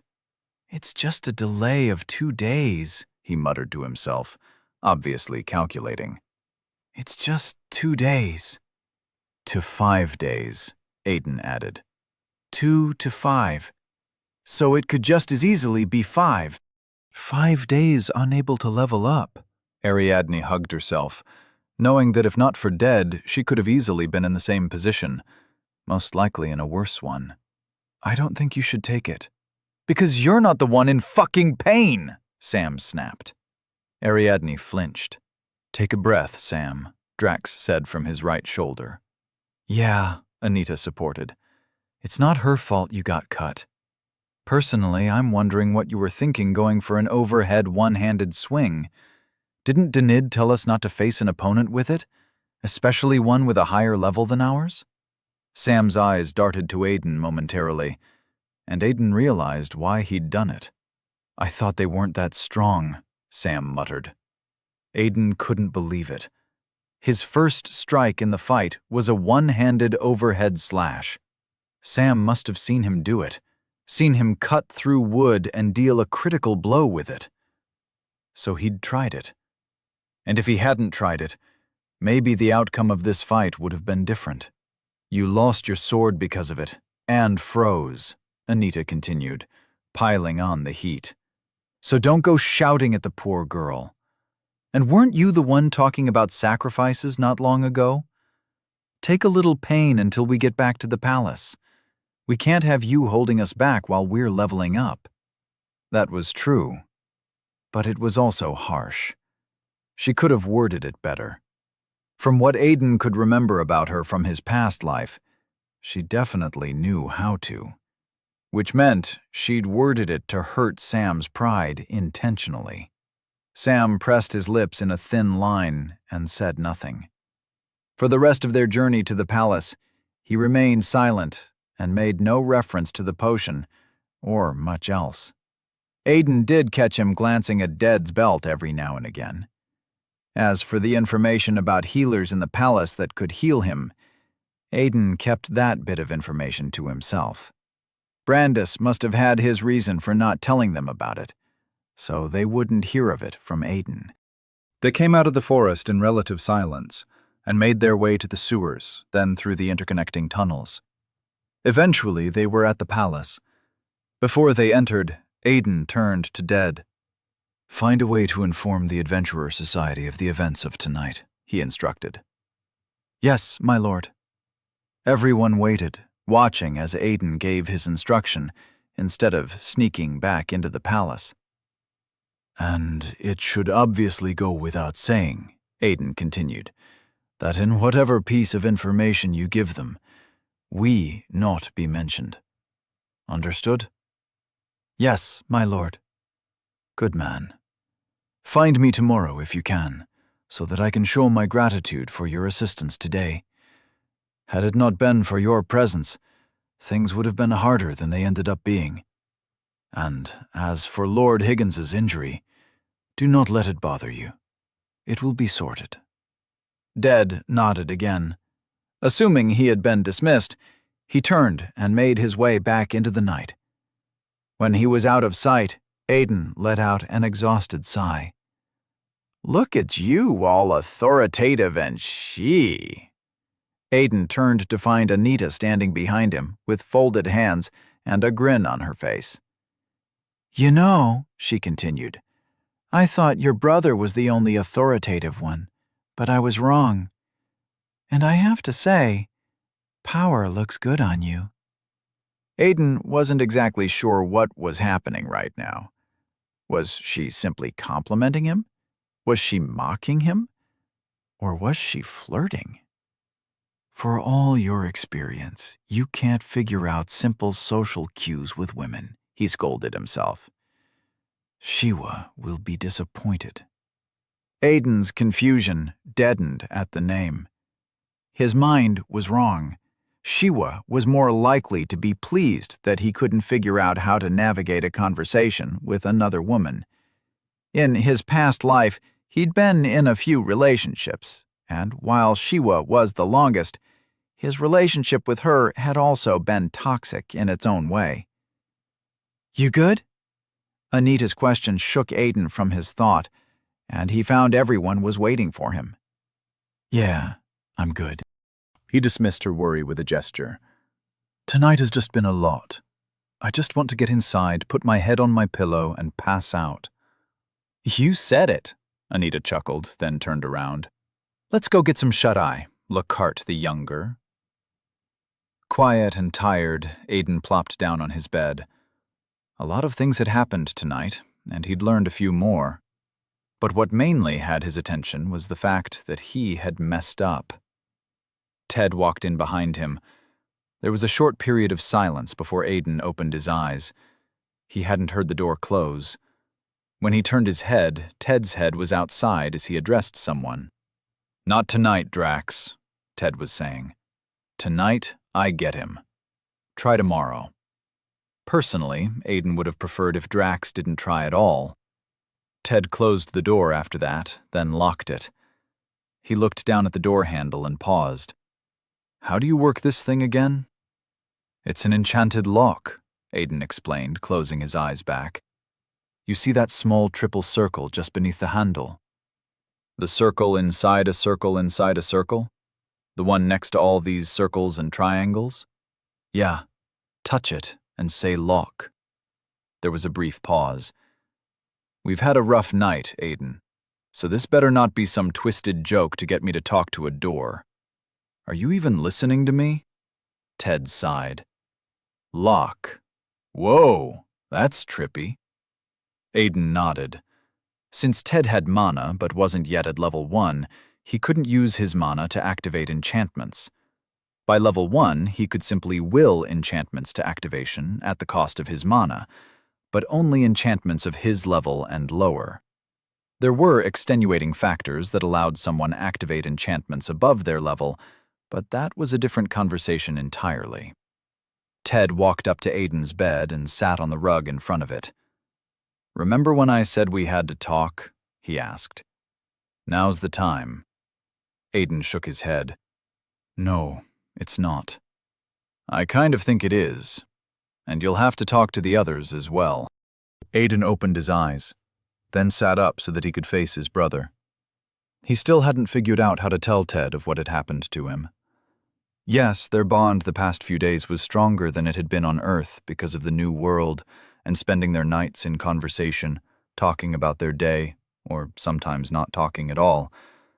But it wasn't at the stage where Ted would believe anything he said, no questions asked. Do you want to talk about my relationship with the others? He asked. Or about the thing you've been curious about since we got here? Both? Then let's do this. We'll talk about our relationship with the others. But as for your curiosity, let's hold off on that one until we get our classes.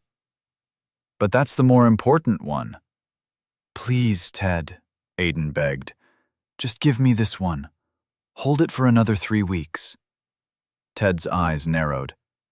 Why are you so sure we'll get our classes in 3 weeks? I'm not. I'm just saying that if we don't get our classes by then, I'll have that conversation. Deal? Ted thought about it before nodding. Deal. Thank you. Feels as if you just don't want to talk about it in the palace, but okay. Ted sat with legs crossed beneath him like a monk and placed his hands on his knees. Let's talk about the others. First, way to go. If I knew talking to a soldier like their commanding officer was all it took to get Anita to flirt with me, I would have done it ages ago. As for him not wanting to talk in the palace, Ted was right. The palace had no secrets, not from those at the top of the hierarchy. And the reason he hadn't had the conversation with Ted when they were outside was because they had not been alone. Aiden couldn't risk anyone else learning of it. It was paranoid of him, but it was what it was. She wasn't flirting, Aiden disagreed, even though he didn't know if she was or not. She was making an observation. And power looks good on you isn't exactly a compliment. It was, but Aiden didn't want Ted craving power. He didn't want him considering it beyond the level he already was. Well, I've been spending time with her since we got here, and I assure you that was her flirting. As for Sam, I actually think you should have let him take the potion. Sam will be fine. No, he won't. The potion would have stunted his growth, but it would have given him the opportunity to build his skills. With a bad leg, he'll be shit at all our combat classes. It didn't really matter, because Sam would always be shit at combat. His talent laid in the magical aspect of things, and, unfortunately, it wasn't the combat part. He'll be fine, Ted, Aiden repeated. The palace has healers on staff who can heal injuries without the toxic effects of potions. The moment someone sees his leg, they'll ship him off to the healer. I didn't know that. Ted turned thoughtful again. Wait, how do you know that? Valden, the knight I train with, told me, Aiden lied. Anyone else? Drax and Leto think you've been avoiding them. They knew you from back home, so I think you should settle that. I'll look into it, but just for Drax and Leto. I don't know the others very well, and I don't plan on trying to make friends. I'm not good at it, so I don't see why I should. That's fair. Aiden nodded, then plopped back down on the bed. Besides, Ted continued, you don't really need to. The others have kind of formed a clique. They're acting like it's high school and cliques are cool. Aiden sighed. So it's already started. In his past life, there had been a touch of disagreement between them, and the palace had noted it quickly. Disagreement was not necessarily the word, but there had been a bit of an argument. It had split the team into those who demanded they do everything in their power to be returned home, and those who weren't so fanatical about it.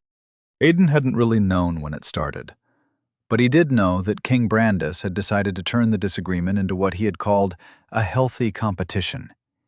And in 3 weeks, he would pitch them against each other in a mock trial in front of the royal family.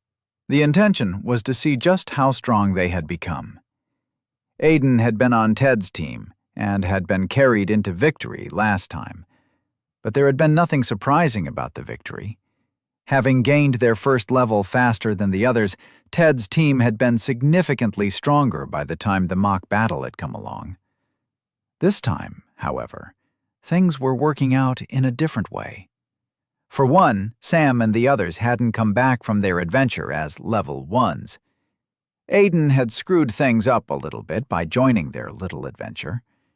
He frowned as he thought about how differently things were going. It made predicting how things in the palace were going to go difficult.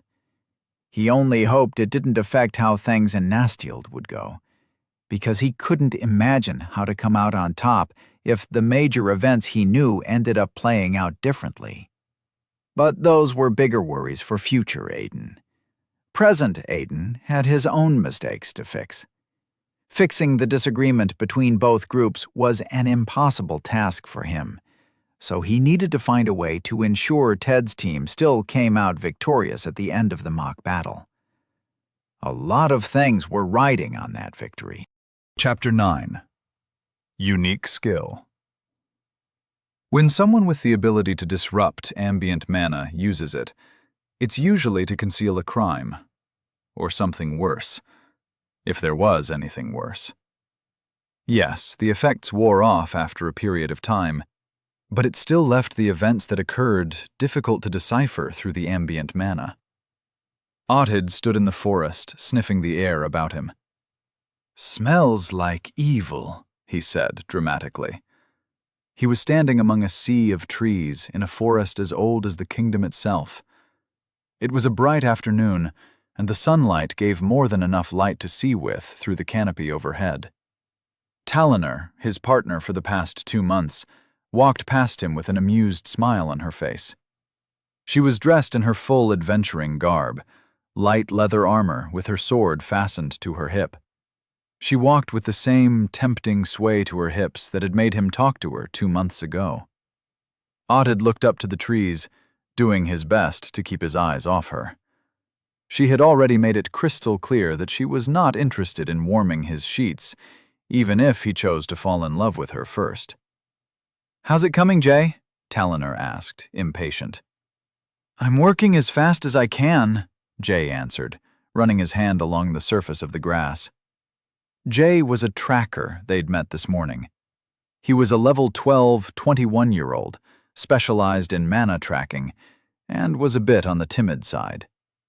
He talked only when talked to, and didn't drink. He was very much unlike most adventurers. In Audid's experience, only assassins behaved the way he did, secluded and broody. Jay was not an assassin, though. Audid had checked. "Whoever disrupted the ambient mana really didn't want anyone finding out who was here," Jay said after a while. "And their level's probably higher than mine." "That's not an answer we're willing to take," Taliner said, stopping to squat beside him. Jay took a moment to take his eyes off the grass. "Well," he said unapologetically, "you should have gotten someone with a higher level than mine if you wanted a specific kind of answer." "And yet," she patted him on the back amiably, "we got you." Jay turned back to the grass and ran his hand through it, then dug his fingers into the soil. "That's because I was cheap." "Cheap?" Audid snorted, turning to the goblin corpse beside his feet that was already beginning to rot. "You cost us 2 silver coins. That's enough for a night at any inn." "Cheap," Jay repeated. "But on a more serious note, whoever did this really didn't want us tracking him down."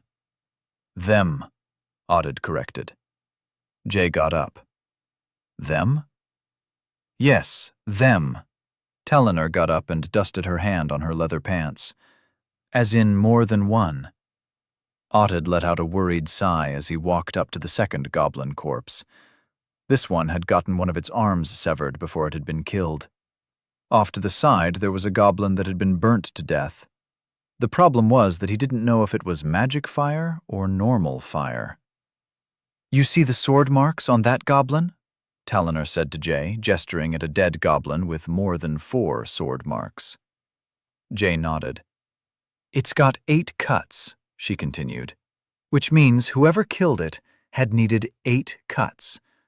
But that one over there only needed 3. Audid kicked a green severed hand. "This one as well." Jay looked around, then pointed. "That one too." "Yes," Audid confirmed. "What about that one?" Jay pointed. Audid knew what he was pointing at. The goblin had needed less than 4 cuts to kill it.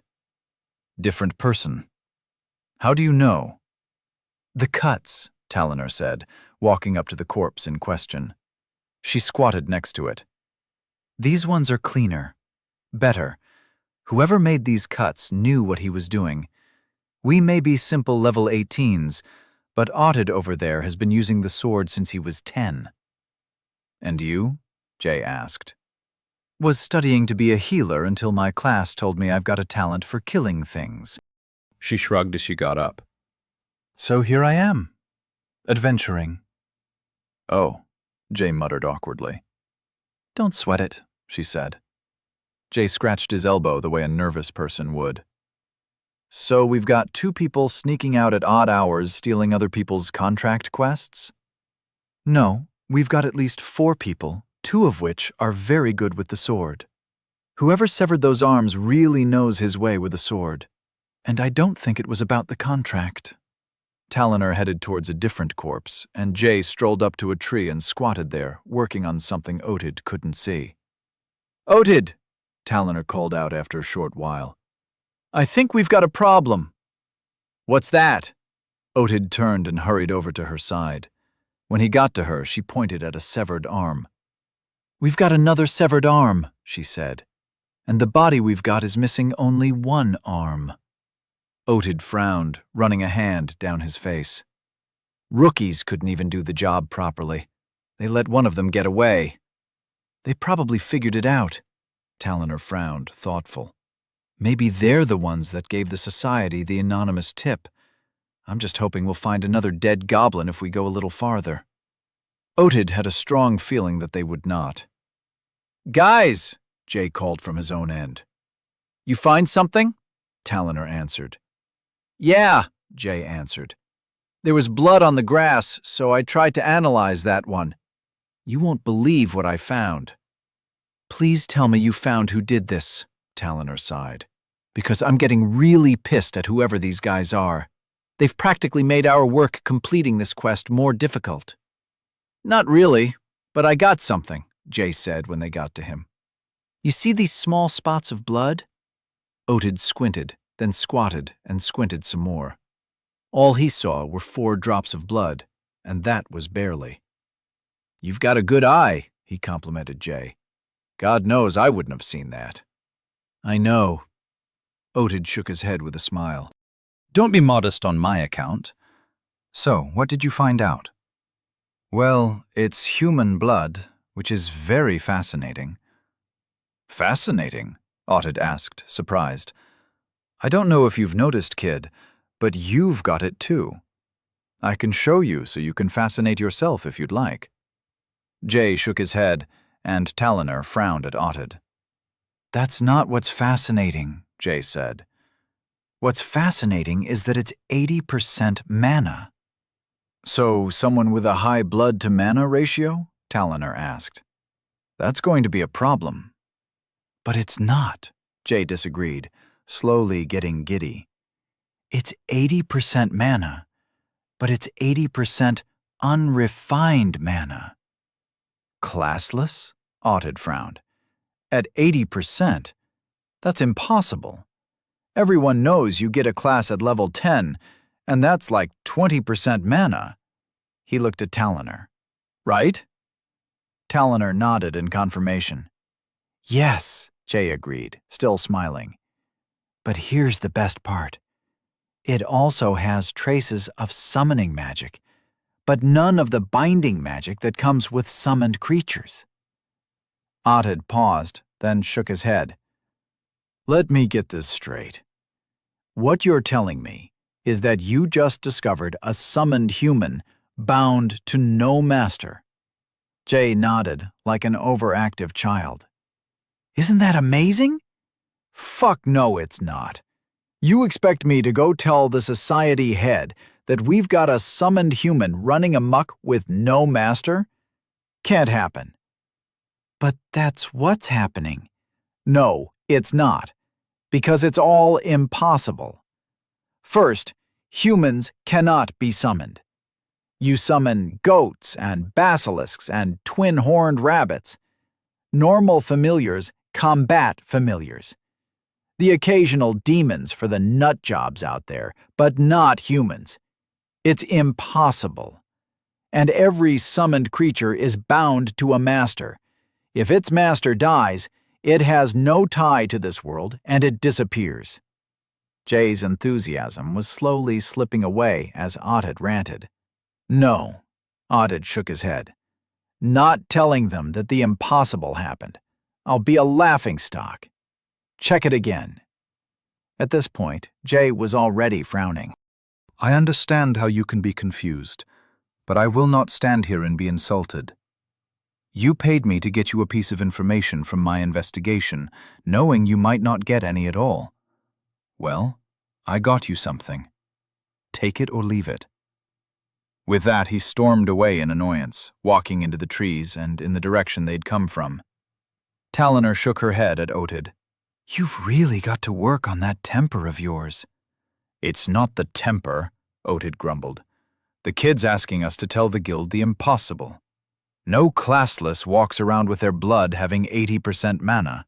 Not even a level 200 has that much mana in their blood, and they are legendary." "There is another possibility," Talonor offered. "But you won't like it." Otid knew what she was talking about. "No," he said before she could continue. "Do not quote any fucking scriptures to me. It's all bullfarts and japat shit." "I'm not very religious myself either, Otid. But you've got to admit, with the rising demonic mana reports, this would tally with the scriptures." "And from what any half-sane adventurer knows, you'll need an arcane class above level 200 and at least 20 sacrifices to summon one savior. One, Tal. And your scripture says there'll be a handful of them all across the fucking world. I think we'd know if people suddenly started vanishing off the face of the kingdom in groups of 20. Silence stretched between them. Talonor glared at him with a scowl on her face. After a while, Otid dragged a tired hand across his face, calming himself. He'd blown up on her for something that wasn't her fault. "I'm sorry," he said finally. "I'm sorry. It's just... the society head gave me this contract quest, and I'm trying not to mess it up. I haven't gotten a good quest in forever. We haven't gotten a good quest in forever. And I've been stuck at level 19 for too long. If I can deal with this one, I'll get more quests. More quests means levels, Tal. I'm sick and tired of being a level 19 adventurer." Talonor nodded. The scowl dropped from her face and her eyes softened. Otid knew she at least understood his frustration. Adventurers needed to level up. It was their bread and butter, even though it wasn't the easiest thing to do. "Yeah," she muttered. Then she looked him straight in the eye. "Fuck you, Otid." She stormed off without looking back. Angry and alone, Otid turned and kicked a tree. What was he doing, shouting at her? It wasn't her fault they'd gotten a shit tracker. People didn't summon humans. And even if it was possible, certain types of summoning needed certain criteria. The more complicated the creature, the greater the sacrifice, and demons and humans were the most complicated things alive. Demons needed a lot of blood, which meant a lot of dead people, and they were considered the second most complex from everything he knew. But if Jay is right, he thought, second-guessing himself, and someone really went out of their way to summon a human, then we've got to tell the guild. Heck, we've got to tell the king. Because if the scriptures were right, then there was only one thing that could lead to human summoning. The demon king was coming. Otid ran a shaky hand through his short hair. Shit. 2 days had passed since the skirmish with the goblins. Aiden had spent all 2 of those days only practicing his swordsmanship and visiting the library. He skipped out on all arcane classes and focused on his engraving and geometry skills. He had failed to achieve his goal at level 1, and fighting the goblins hadn't gotten him to level 2, even though he knew the level wasn't so far away now. Engraving and geometry were already at high mastery, simply waiting for a little push to create a basic skill. But Aiden needed them to have a little more oomph before he tried for level 2. After all, the higher the levels, the harder it would be to achieve his goal. What he needed wasn't another basic skill or 2. What he was looking for was a unique skill. Some people called them techniques, and the only way to evolve them was to learn 2 or more basic skills at the same time. With learning a basic skill, to gain a level when classless, learning 2 at the same time also led to a single level. However, while it slowed the process, the giveaway was that the basic skill ended up being a unique skill. And Aiden had every intention of getting a unique skill for his second level. He only had so many chances before learning 2 basic skills at the same time became next to impossible. Aiden closed the book of enchantments in front of him and got up from his bed. It was late noon by his estimate, so Ted was probably out there learning one form of magic or the other. He picked up his pouch of coins, a daily stipend the palace gave each of them out of the goodness of their hospitality, and left the room. Outside the palace, but still within the castle walls, everyone was busy. The sun was going down, and evening had begun its rise. He found an enchanter's store just beside an apothecary and made quick work inside. For his next level, he needed to learn the enchant basic skill while learning unarmed combat. Being in an enchanter's shop gave him a small level of nostalgia.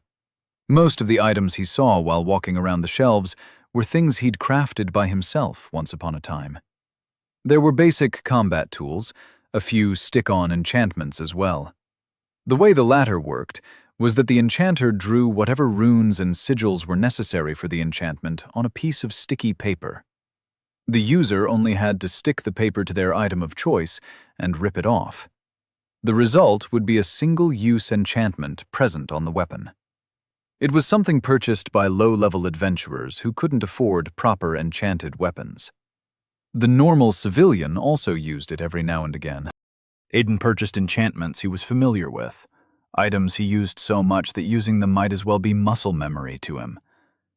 He purchased Orb of Lesser Silence, Orb of Lesser Speed, Cube of Lesser Strength, and a few other combat tools, most of which were designed to give self-buffs.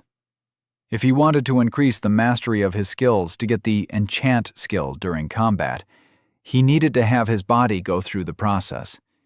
Enchant skills, after all, were rarely ever leveled in combat. They were leveled in practice, seated and slaving over engraving enchantment runes on one item or the other.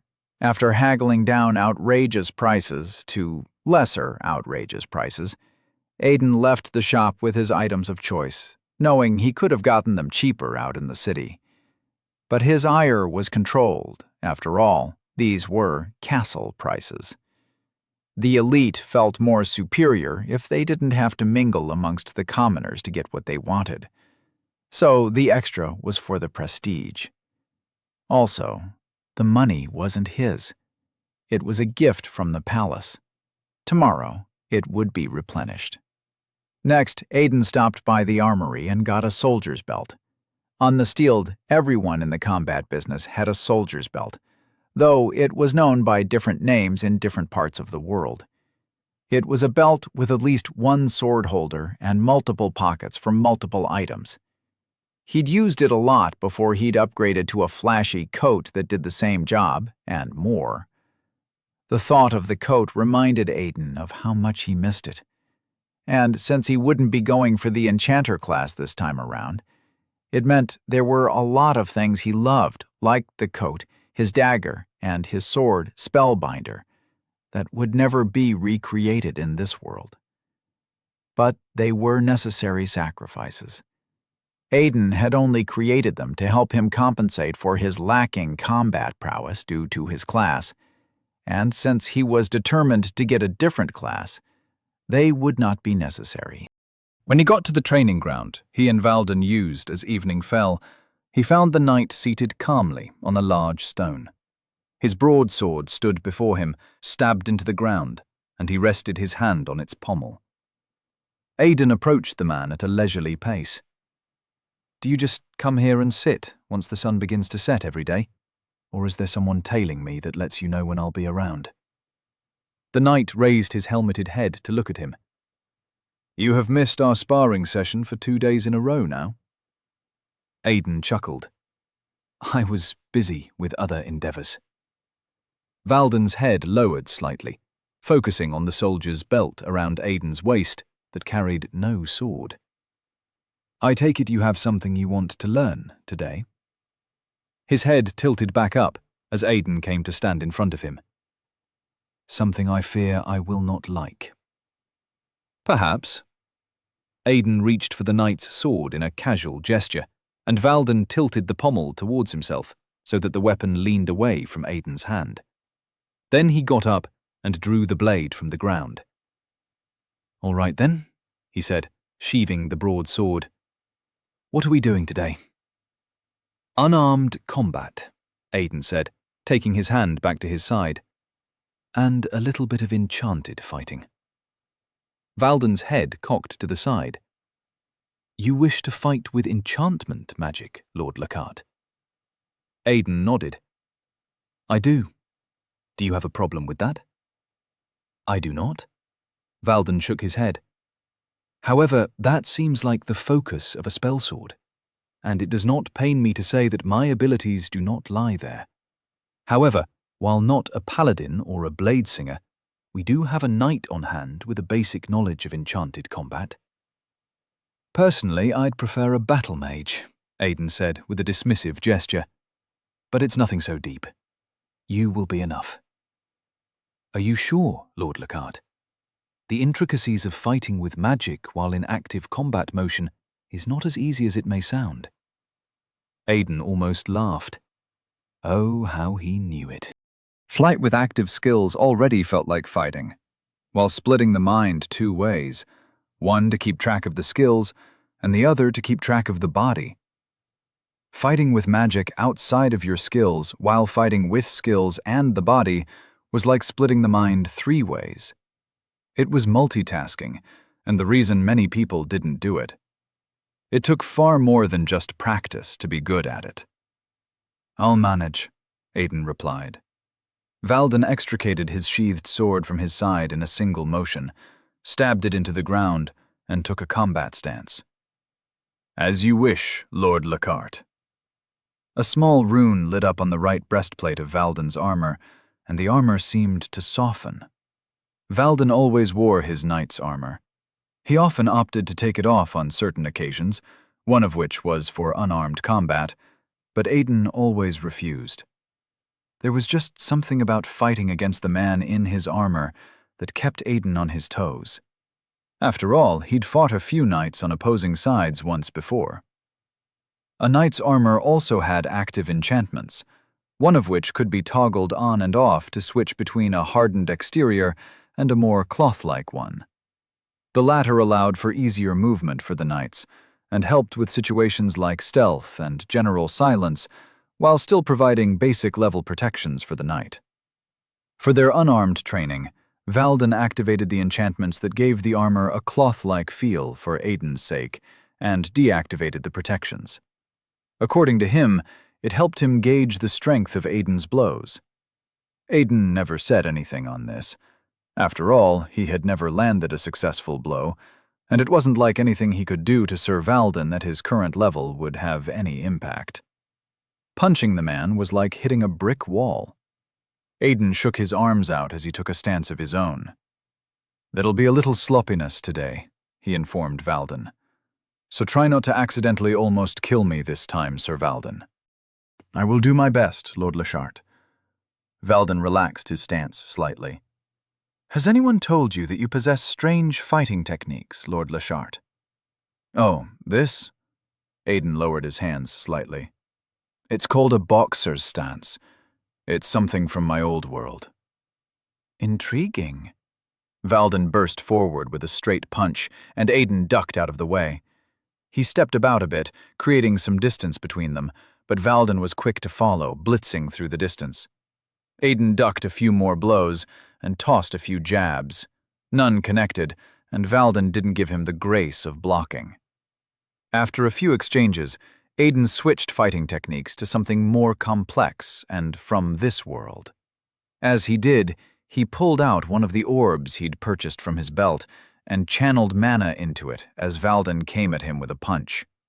It was a small object the size of 2 sugar cubes. His interface flashed as he activated it. "You have activated Cube of Lesser Strength. Effect, plus 4% strength granted to user. Duration, 0 hours, 0 minutes, 15 seconds. Aiden felt the rush of power go through him, paying avid attention to the flow of mana from the enchantment. Out of unreasonable curiosity, he didn't dodge Valden's blow. Instead, he raised both hands to meet it. He took the blow in the palm of one hand while supporting the hand with the other, and knew he'd made a mistake the moment the blow connected. The force of Valden's blow knocked both hands back and sent Aiden tumbling along the ground. Aiden righted his body as he tumbled and bounced back to his feet at the end of his fall. Knowing the knight very well, he wasn't surprised to find Valden waiting for him to stand back up. "Are you all right, Lord Lashart?" Valden asked in a simple tone. Aiden opened and closed his palm. While the blow had certainly hurt, it had broken nothing. "Just an enchantment of lesser strength," he said, pulling out 3 more items. 2 were orbs, and the other was a balled-up piece of paper. Was testing its limit. Nothing more. He channeled mana into 2 of the 3 items and darted forward. To activate an enchantment, all a person had to do was channel their mana into it, and the enchantment did all the work. It was technically like using an item on default settings, but to gain the true value of an enchantment, one had to actively channel their mana through the runes and sigils that created the enchantment. It was like going through the settings and customizing it for personal preference. It gave the user, if they were capable, a better understanding of the item and enchantment. Most people didn't use this method because you needed an understanding of the enchantments themselves, their creative runes and sigils, to do it. You have activated Sliver of Lesser Agility. Effect: plus 2% increase in agility. Duration: 0 hours, 0 minutes, 18 seconds. You have activated Orb of Lesser Speed. Effect: plus 3% increase in movement speed. Duration: 0 hours, 0 minutes, 12 seconds. Aiden closed the distance in the blink of an eye and threw a kick into Valden's side. Valden blocked it with a raised leg, and Aiden tossed the last orb into the space between them, activating it as the 3rd item. It served its purpose as a distraction. You have activated Orb of Lesser Silence. Effect: all sound made will be nullified within the specified vicinity. Duration: 0 hours, 0 minutes, 19 seconds. Radius: 0.0014 kilometers. If the orb worked as a distraction, then Valden's eyes would be, even if momentarily, on the item as it shattered into dust. This meant the knight would not see the next attack coming at him. As such, he would have to rely on his sense of sound to hear Aiden's next move. Aiden hoped to take away this advantage. The entire strategy banked on Valden's attention being caught by the tossed orb. The world around them shimmered in a small, translucent dome, wide enough to encircle them as the orb's enchantment took effect. All silence enchantments played the same role.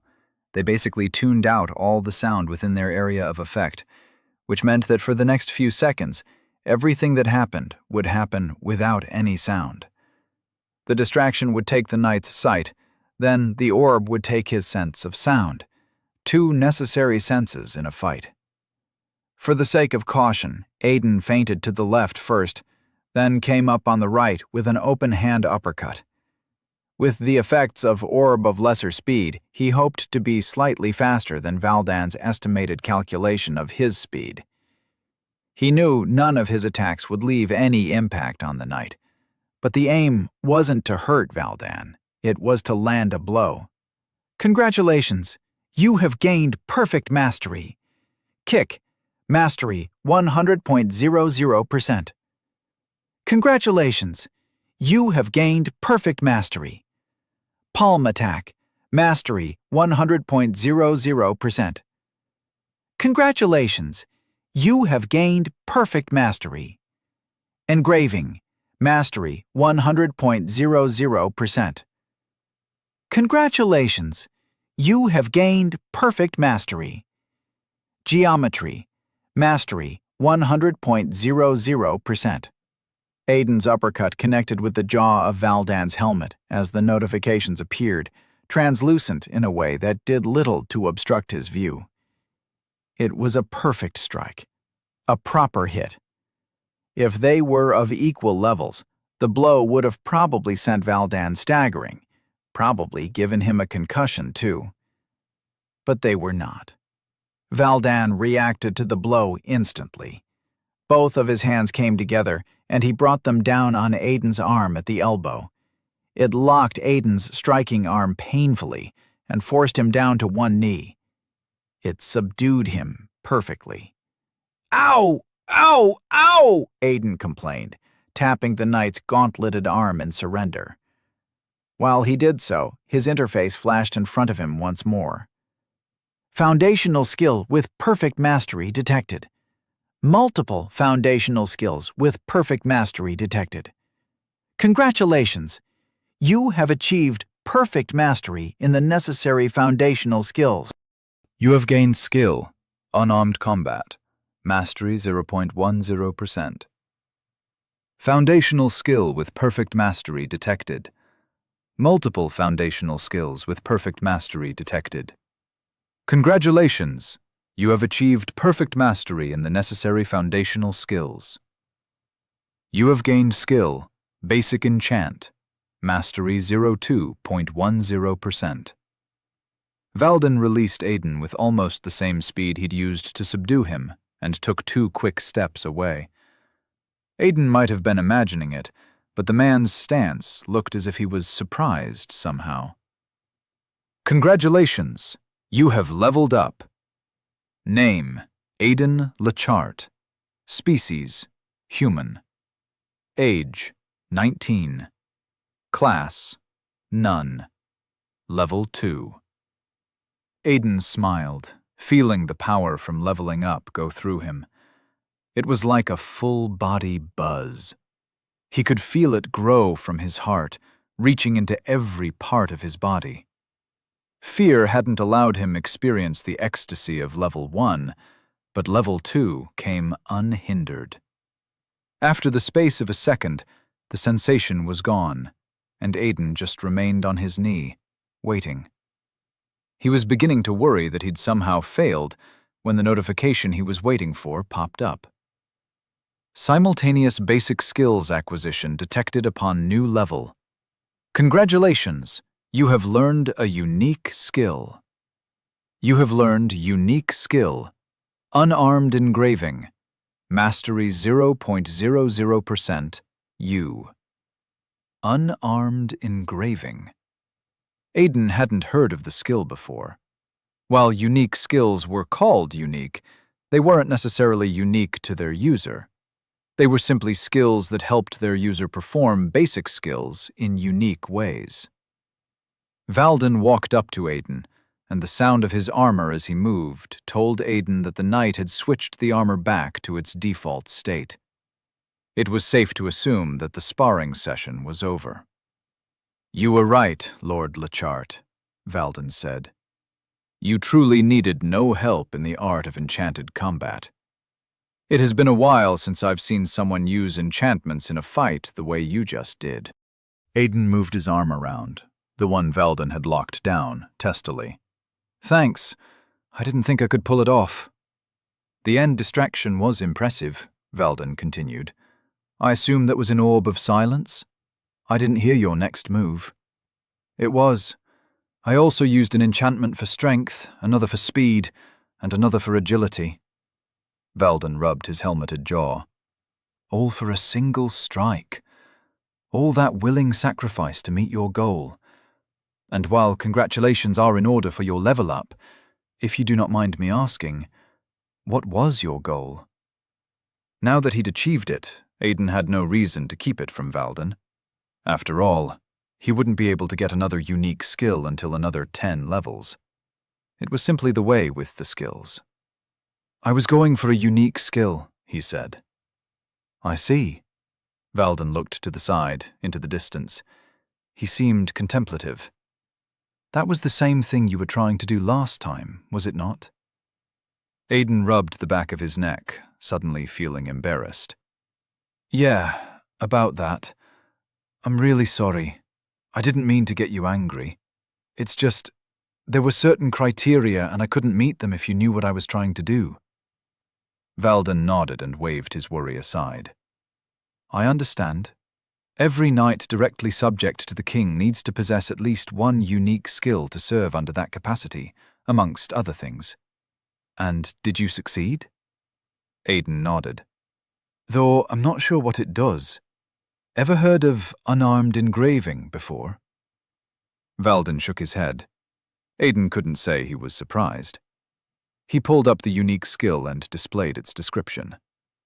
Unarmed engraving, mastery 0.00%, U. All enchantments require a tool with which to enchant, an item to engrave upon any canvas. An engraving tool is for the ordinary, but you are unique. You are your own tool. Now find your canvas. I think I can engrave without using anything, Aiden said, looking up at Valden. I have never heard of a person who can enchant without tools, Valden said. You should try it and see how it works, Lord Lockhart. The skill said he was the tool, so all I need is a canvas. I need a canvas, he said, gesturing at Valden. Your sword. The knight shook his head. Like my armor, it already possesses too many runes. Any more will be a problem. He walked off to the side where they kept the practice weapon, and Aiden had to wait for a few seconds for the knight to return. Handing him the sword would have been significantly faster, but Valden was right. Every item had a maximum number of enchantments it could hold. Simple items could only hold one.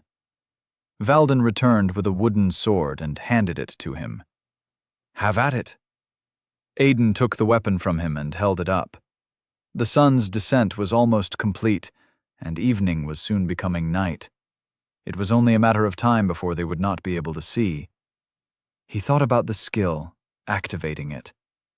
You have activated unarmed engraving, U. The moment the notification appeared, information filled Aiden's mind, and he knew how the skill worked. It was like picking up an old tool and suddenly remembering how to use it. He placed his index finger against the flat of the wooden blade and drew the simplest level 2 enchantment he knew. When the runes and sigils were complete, done in the space of 3 seconds, he activated it. You have activated Enchantment of Lesser Strength. Effect: 8% increase in durability. Duration: 0 hours, 0 minutes, 19 seconds. Enchantments had different effects when cast on the living as against the non-living, and Aiden watched the enchantment slowly burn a scar in the wood as time moved on, darkening ever so quickly. Once the duration was up, the enchantment was nothing but a black burn mark on the wooden sword. Valden was standing beside him, observing the process. An enchantment done without tools. I have never seen the likes before. All enchanters use tools. Aiden was smiling. I know. No, Valden shook his head. You do not. What you've done is similar to how spells are cast. You have cast an enchantment as though it were a spell, or a spell as though it were an enchantment. Aiden knew. Spells were like powerful enchantments cast by word of mouth or drawn by the hands of anyone with the mana mastery skill. And where enchantments had to be written on something, spells could be written anywhere, including thin air and without tools. But the major difference that mattered was the effect of a spell as against an enchantment. An enchantment needed a conduit to act through and upon. That was why all enchantments needed to be engraved on something. A spell needed no such thing. So if an enchantment granted lightning effects, it would need a conduit like a sword or a pole or something for the electricity to travel through. A spell had no such limitation. The caster could simply point and cast and watch lightning shoot across the distance. Aiden didn't argue with Valden because he didn't need to. He turned the hilt of the wooden sword to Valden, and the knight took it. If I may ask, Lord Lockhart, Valden said, how did you learn of unique skills and how to get them? Read it in one of the library books, Aiden answered. He already spent a great deal of time in the library, so the library had become his go-to explanation for knowledge he possessed. An obvious lie to him, but a sufficient explanation to others. The question, he said, suddenly realizing something that had happened in his past life and was repeating itself in this one, is why no one has told any of us about unique skills or tried to help us learn any. I understand that it's not so easy to replicate, given the criteria, but I'm certain we could still try. Aiden didn't even need to think about it. None of them had even heard of a unique skill until Drax had gotten one at level 25 in his past life. The palace had kept it a secret from them, and intended to do the same in this timeline as well. Unique skills are powerful skills, Valden, Aiden continued, slowly getting angry at the realization. Why the hell would you guys keep it from us? Aiden didn't know when, but he'd stepped up to the knight as he'd spoken. The man was taller than him by a head, and he stared up into the slits of his helmet. Even with a good king like Brandis, the palace continued to play games. It gave them the best to carry out their tasks, but only the best it was willing to give. They would be better as a team if as many of them as possible got unique skills before getting their class. Despite his position in front of a man capable of breaking him like a twig, Aiden's anger refused to allow him back down. Explain yourself, knight. He didn't expect to intimidate Valden, and Valden was not intimidated. Valden's head remained tilted down to meet his glare, even as he answered in the most casual yet knightly tone possible. All I have done and not done, he said, I have done and not done by order of the king. The answer shifted some of Aiden's anger into confusion. If this had been a direct order from King Brandis, then there was a reason. Brandis was not a man who would do something that seemed detrimental unless it was for the greater good. What greater good would keep them from raising us as best as possible, he thought. Unique skills weren't necessarily powerful, but they were unique. Some of them defied the existing laws of existing skills. There were also others that took a skill and customized it to the owner. For instance, unarmed engraving had just ensured that no matter what situation he found himself in, as long as he had mana, Aiden could always make an enchantment. And Brandis kept it from us intentionally. Why? Aiden stepped away from Valden's personal space and collected himself. He needed to be calm with his next words. Controlled. Because no matter how unique the palace was, allowing him shirk any other tutorial simply because he got special training in the martial arts, his next words, if said flippantly, could be seen as him overstepping his position. It could be seen as disrespect to the crown. And he was about to say them to a knight of the kingdom. If what I have deduced of the king is true, Aiden said, with as much respect as he could infuse into his voice, then he is a king of insight and vast intelligence. On that note, I am inclined to believe that all progress of mine and my companions are reported to him regularly, and I believe it is safe to assume that you report mine personally. While he was sure of everything he'd said, the last part was only a speculation. Valden could easily have someone he reported to, who in turn reported the information to the king. Valden nodded, confirming his speculation. Then on your next report, Aiden said, choosing his words wisely, pass this information on. Let the king know that I, Aiden Lockhart, humbly request an audience with the king. Valden bowed officially. Your request will be passed on to the king, Lord Lockhart. Good. Aiden turned and walked out of the training area. He wasn't sure what he was going to say to the king, but he knew that this was a question that needed answering. And if for some reason Brandis refused his request, then he would find another way to speak to the man. It was time he had a talk with King Brandis IV. Chapter 10. Games and Errors. The palace had enchantments in place that addressed the subject of temperature. Earth had air conditioners as well as thermostats designed to regulate the temperatures of a room. The palace, and practically any other house of sufficient wealth, had weather-based enchantments. Their design was to keep rooms at what was considered optimal temperature. As a person rose through the levels, temperatures became less and less of a blessing or a curse. Heat and chill slowly became bygone concepts. They were not completely eliminated, merely suppressed. A person of a high enough level did not suddenly stop feeling these temperatures, it just required far stronger levels to feel them. However, Aiden, at level 2, couldn't feel the temperature being regulated in his room when he very well should. As he paced up and down his room, he could feel himself breaking out in a cold sweat. What had he done? No, he knew what he had done, but what had he done? A mere classless did not request the presence of the king on a whim. Even in his past life, as high as his level had gone, there had still been processes involved in gaining an audience with kings. Even when the kings knew he was not from this world. Even when they knew I was standing in representation of the order. Aiden ran a worried hand through his hair. He stopped his pacing, ran both hands through his hair. He took a handful of hair and groaned in exasperation. What the hell have I done? On his bed, Ted chuckled in entertainment, and Aiden shot him a glare. Don't look at me.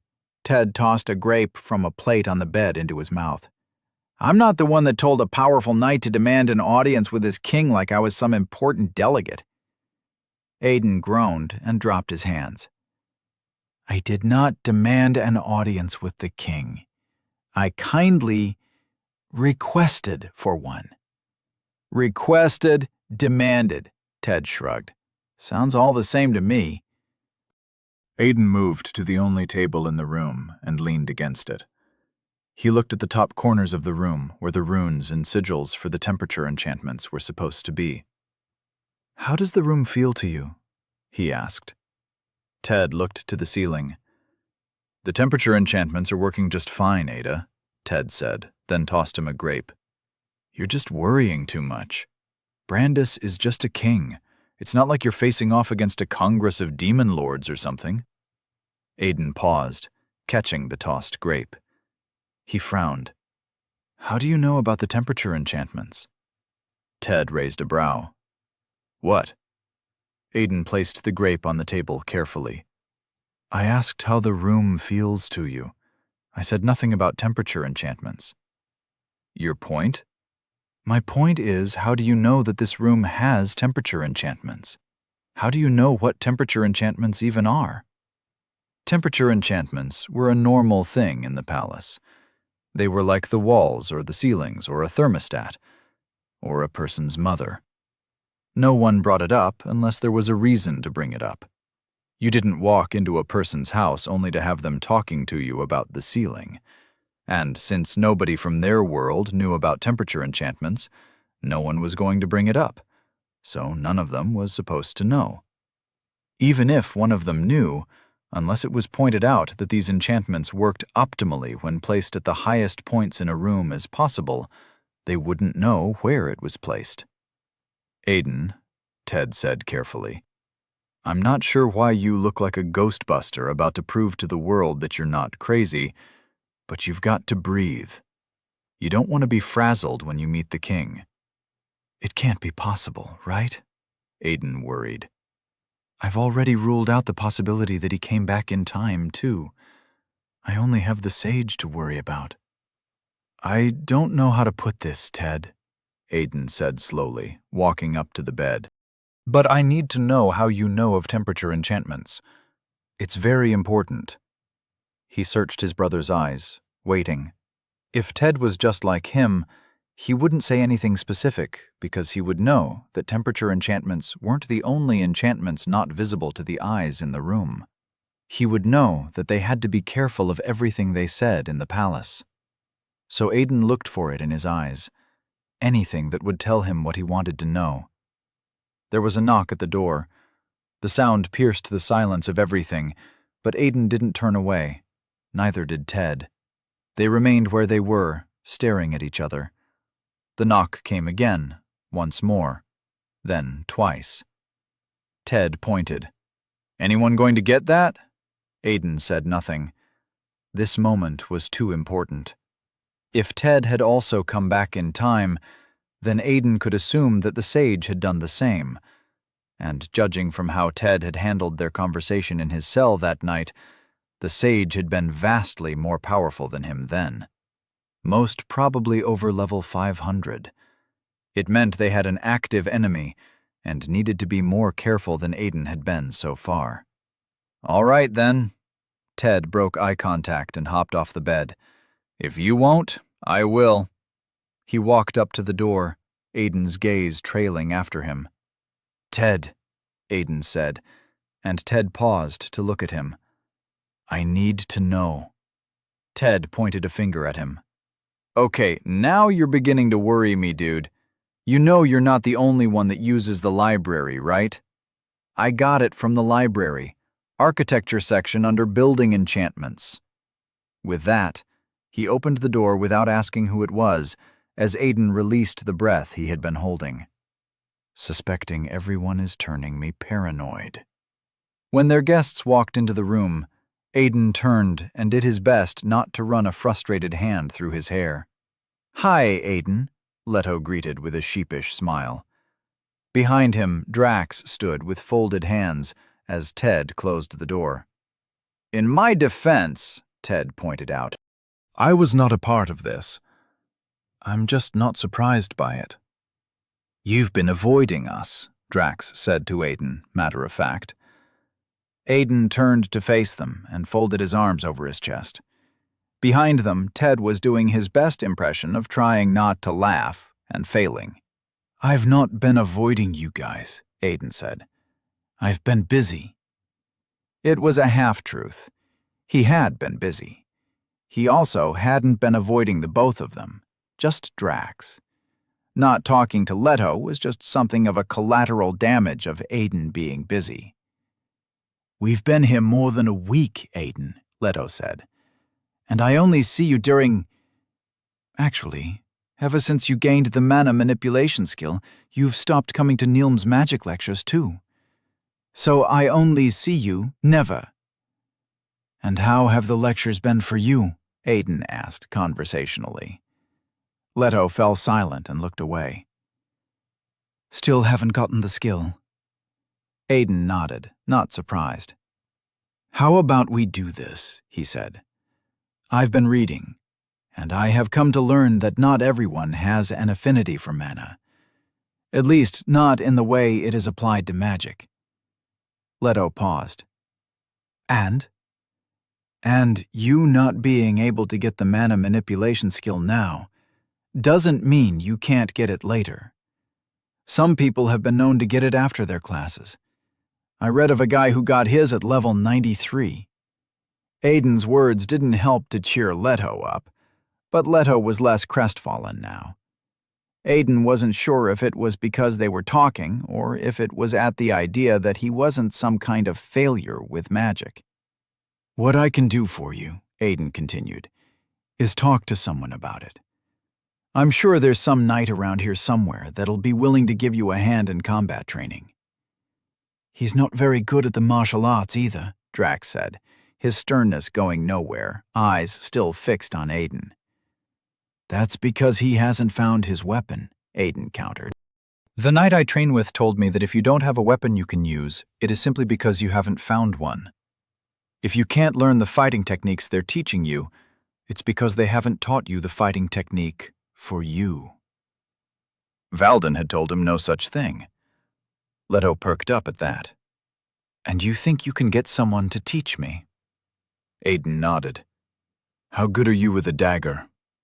I'm not. Lady Denid says it's a weapon only fit for rogues, thieves, and assassin. Apart from that, it is a support weapon at best. So she's not teaching us. Sam asked about it when he couldn't use the bow or the sword, and that's how we know. Aiden rubbed his jaw in thought, just as Ted walked over to his bed and plopped down on it.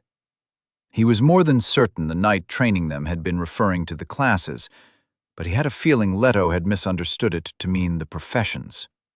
The way he mentioned them had carried a derogatory tone to it. And while Aiden knew that there were classes disliked on Nestild, there was no class that was seen as bad in and of itself. Just out of curiosity, Aiden said, when she said rogue, thief, and assassin, did she mean the classes or the professions? Leto and Drax exchanged a look. Probably the classes, they answered. Probably meaning you don't know. Aiden pinched his bottom lip in thought and dragged it. Hasn't Mom always told you to stop doing that? Ted interrupted. Aiden made a face at him. Well, Mom's not here right now, is she? He'd said the words randomly, but a heavy silence settled on the room in their wake. It took him a moment to realize what he had done. To him, it had been 11 years since he'd seen his parents and friends. Their absence in his life was nothing but a natural thing now, like talking about a loved one long dead. But the people in the room with him were not the same. For them, it had only been a week and a few days, not even a month. Ted chuckled awkwardly. Things got heavy fast. Yeah, Aiden rubbed the back of his neck. Sorry about that. I should have been more responsible with my words. Drax took a deep breath and let it out in annoyance. That, he said, pointing an angry finger at Aiden, that is what the problem is. That, right there. Aiden looked at him, then Leto, then Ted, confused. Ted's only reaction was to burst into laughter. Aiden looked back at Drax. What did I do? That responsible maturity, Drax complained. That's not you. Aiden folded his arms. You know we weren't really friends, right? Yes, but Leto spent more time around you than I did, and he says it's not you.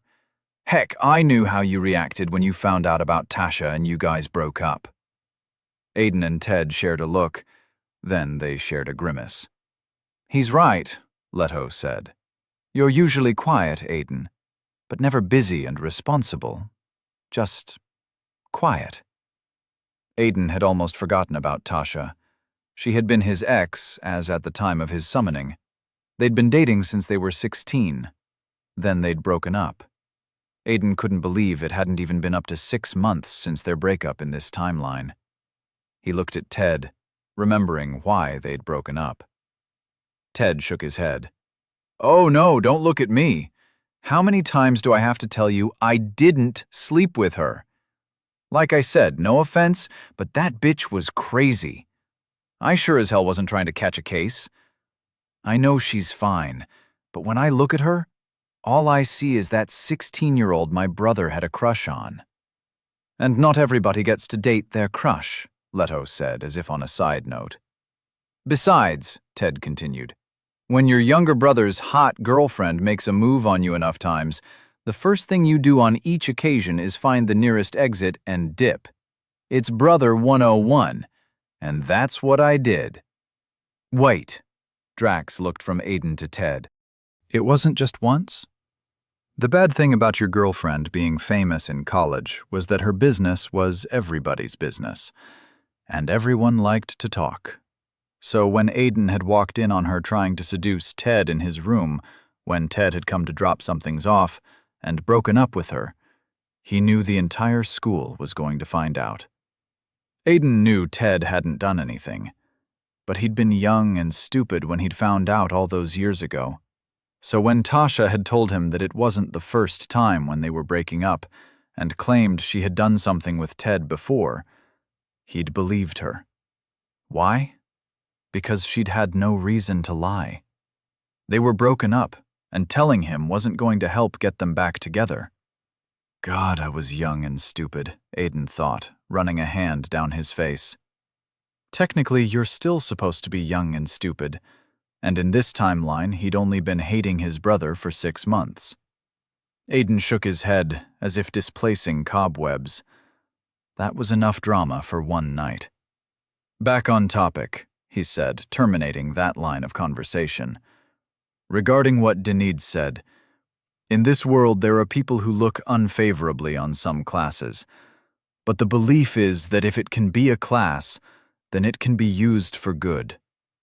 The way you have good hackers and bad hackers? Leto asked, easily returning to the conversation of getting something he would be good at. Exactly, Aiden said. I'm sure I can get someone to teach you how to use a dagger, and maybe an array of more diverse skills. They're teaching us how to be great warriors of justice, but not everyone has to be some diplomatically correct class to save the world. Leto looked at Drax. I'm going to be useful, he said excitedly. I can be useful. Drax smiled at him. You were always useful, Leto. Maybe, Leto shrugged. But now I'm going to be useful, like really useful. Drax placed a hand on his shoulder. You were always useful, Leto. Always have been. Always will be. And you don't need some fancy class or some fancy skill to tell you that. You're perfectly all right, just the way you are. Aiden just stared. Definitely what you'd expect a hero to say. Unfortunately, Aiden knew powerful people that would definitely say otherwise. Ted snorted. Philosopher's consolation. Everyone looked at him. What's that? Leto asked. Aiden knew what it was. He knew it very well. It was something their parents liked to say whenever someone told themselves something to make themselves feel better about where they were in life when they could be better. They called it an excuse to not move forward. To them, it was people escaping their reality, choosing to delude themselves into acceptance rather than progression.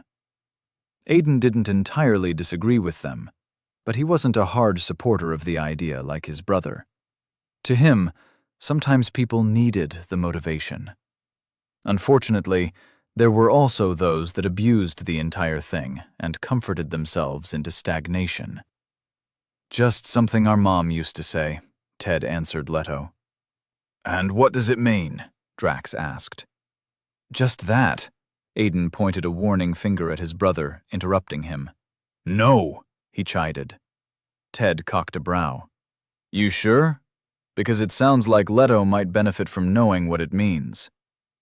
Aiden pressed his lips in a thin line. I'm sure. In this world, Drax was the kind of person that would hate the term and everything it stands for. As such, since Ted was a strong believer in it, Drax would likely end up hating Ted. The last thing Aiden needed was to give Drax more reasons to hate Ted in the future. He'd already seen the campaign lengths Drax had been willing to go to when he hated Ted for just being the Demon King. If Aiden's plans failed, he didn't want to see the lengths Drax would go when he hated Ted as a person, too. Besides, Leto wasn't that kind of person. What Drax was doing was showing kindness in his own way, whether Ted approved of it or not. As for Leto, Aiden knew what the boy became. His usefulness in the war had been unquestionable. It was a pity that he'd met the end he'd met, though. Everyone was standing in silence, possibly contemplating if they needed to push more on what Ted had said, when a knock came from the door. Lord Lockhart, a voice they did not recognize called. It was young, a child's. Drax turned and opened the door. Yes? A boy stood quietly in old clothes, worn from age but cared for so that they did not look ragged. He had deep, dark hair and gray eyes. I am looking for Lord Lockhart the Younger, the boy said, calling the entire thing like it was all a single title. Aiden just stared at the boy. He knew the face, knew it as the dead know their end. He staggered forward without knowing. "This is Lord Lockhart the Younger," Drax said, giving way for Aiden. "How may I help you?" Aiden asked, hoping he didn't stumble over his own words. "The king has requested that you see him in his chambers," the boy said, in a soft, almost timid voice. "It is my honored duty to lead while you follow." Ted clapped and got up from the bed. "No way in hell am I going to miss this." Aiden looked between Ted and the child. He repeated the action once more. Fear held him tight and worry seized him. He had thought it wouldn't be for another year or two before he would have to worry about this. It reminded him of the fact that he knew far too little of the microcosm of things that happened in his earlier years on Nastild. One of his plans that he had considered not yet needed had just been shattered right in front of him. As Ted walked up to join them, only one thought came to Aiden. He could not let Ted and this child become friends. A man stood in front of the door the young boy led them to. He wore the clothes of an attendant, but one of high class. From top to bottom, his entire attire carried with it a touch of red and black. However, it was more red than black. Ted and Aiden stood side by side as the attendant at the door simply stood there, unmoving. Ted leaned into Aiden. "You're acting funny," he whispered. "I don't know what you're talking about," Aiden whispered back. Ted gave a carefree shrug before tilting forward to wave at the young boy standing on the other side of Aiden. The door in front of them opened gently, and a scribe in a red robe walked out and proceeded down the hall in the direction they had come from. Before the door closed, the attendant stepped in. It only took a short moment before he stepped back out. "The king will see only Lord Lockhart the Younger," he informed them. It seemed the Younger was slowly becoming a part of his official title. Aiden shared a look with Ted, but his brother didn't seem to care. "Do you intend to wait for me?" he asked. Ted snorted. "Gods, no. Just standing here, doing what? Would you like the attendant and I to play chess?" "I'm sorry, Lord Lockhart," the attendant bowed apologetically, "but I cannot play chess." A mischievous smile split Ted's lips, and he looked like he'd just found something fun. "And do you know what chess is, sir?" he asked the man. "I do not, my lord, and sir is a title far beyond myself. I am Nandaka." Aiden looked to his side and found the young child was gone. When he looked back at his brother, Ted was fully engrossed in what seemed to be a troubling conversation with the attendant. "And if you have no idea what chess is, then how do you know that you cannot play it?" Ted was saying, as Aiden opened the door and stepped into the room. King Brandis sat on a simple chair beside a large reading table. Books filled the table, stacked on both sides, and a light orb rested on top of what looked like a candle holder. The light orbs that hung from the high walls were currently lit, casting the room in a gentle sunlight glow so that Brandis did not need the one in front of him. The king sat regally, long blonde hair almost the color of gold packed back. He had a simple beard of the same color that was kept neat, and he watched Aiden with amber eyes as he walked in. To Brandis's right, standing just beyond the table, was a knight. He had short brown hair and an expressionless face. He was without his helmet, and his armor was a deep blue that could easily conceal itself in the dark. "Lord Lockhart," Brandis greeted in a welcoming voice as Aiden walked in. Beside him, the knight placed his hand on the pommel of his sword and said, "Kneel." Out of nothing but stubborn defiance, Aiden took 2 more steps from where he was standing before going down to one knee. 3 seconds in, and he already knew the knight was going to be a problem, even if he couldn't recognize him. "I greet the king," Aiden said, on one knee. "And the king greets one of our saviors," Brandis replied royally. "Now enough with all that wish-wash. You may be within my kingdom and under its protection, but you're more of its savior than my subject. Please rise." Aiden obeyed, getting up to his feet. The knight chose then to reveal his first expression of the meeting. He frowned. "Do not mind Sir Derendorf," Brandis said, with a casual wave. "He's one of those knights you hear about in the tales bards tell. You know, the ones who are loyal to a fault. They'd sooner strike a simple man down for looking at the king funny and send the kingdom into chaos than pause and await orders." Aiden ran his mind through his memories and found nothing about a Sir Derendorf. But he did find a house Neranoff. They boasted the largest collection of legal military arms in the kingdom, second only to the palace. "You requested an audience with me, young lord," Brandis said. "Now you have it. And while I have been apprised of the reason for your request, I would like to hear you speak of it as if I were not aware of it." Aiden took a deep breath. The games had already begun. Brandis had taken it upon himself to inform him that he had the advantage in the conversation, and yet he had also commanded him to play pretend, testing him to see how best he could play the games of court. He wants to know if my mental acumen is as good as my martial prowess. Brandis would be surprised to learn that he had none. Word games were more of Zen's specialty when Aiden had been working for the Order. "I am here to speak on the subject of unique skills," Aiden said simply. "Specifically, the reason it has been kept from my companions and I." Sir Derendorf's hold tightened on the pommel of his sword. If Brandis noticed it, he gave no sign of it. "And if I ask how you came to know something that has been intentionally kept from you, what would be your response?" Brandis asked. "It is no secret that I have befriended the palace library, Your Grace. It holds many truths." Brandis stroked his beard. "I see." Sir Derendorf's presence was beginning to possess a meaning to Aiden now. He was about to have a conversation with the king about something he should not know.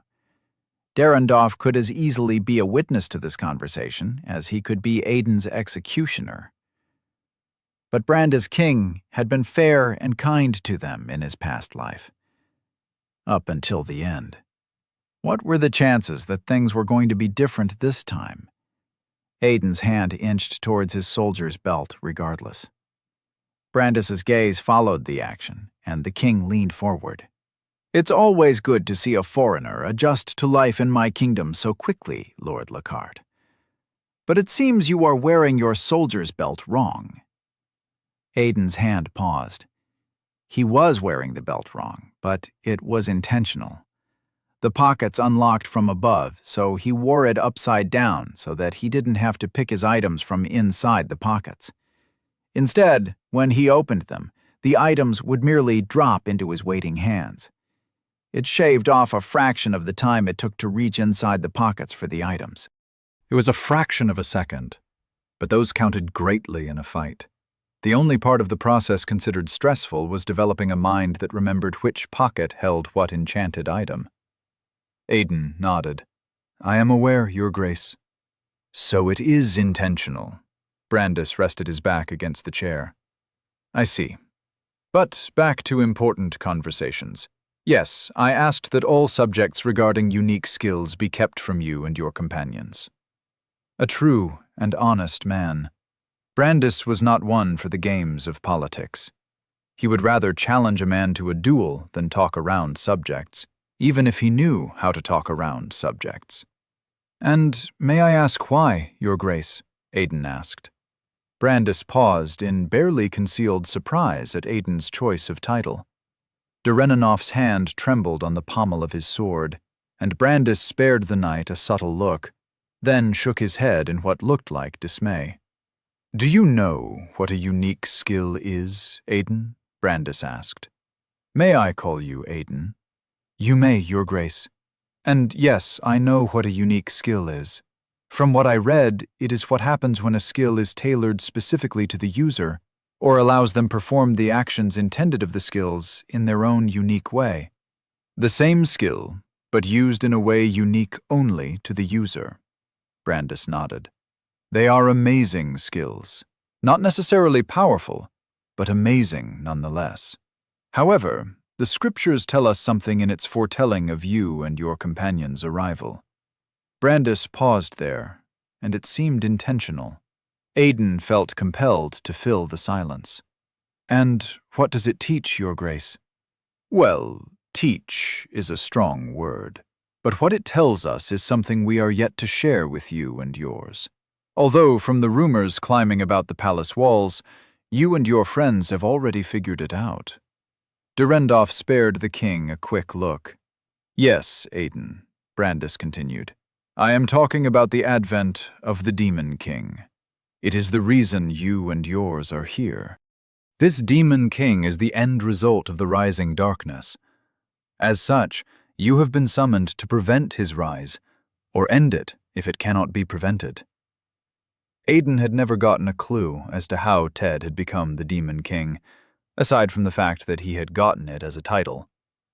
But it seemed the king was about to share something important. Even if it isn't specific, it might be a clue. And what have the scriptures said, Your Grace? He asked graciously. It is said that the Demon King will rise from among the humans, Brandis answered. Not the elves or dwarves or any other of the many species. The humans. It could be anyone at all. However, his adversary will rise from amongst the summoned. It is why you all are here. One of us is destined to slay the Demon King, Aiden asked. Yes, Brandis answered, with the assistance of the rest of you. However, do not misunderstand. While you are all kids, Valden has vouched for your consistent display of maturity beyond what is to be expected of a child. As such, I can share this piece of information with you, and only you, knowing that it will not cause a panic, and that you know how to keep secrets. Aiden wasn't sure what his response was supposed to be, so he said, Yes, Your Grace. Brandis nodded. Good.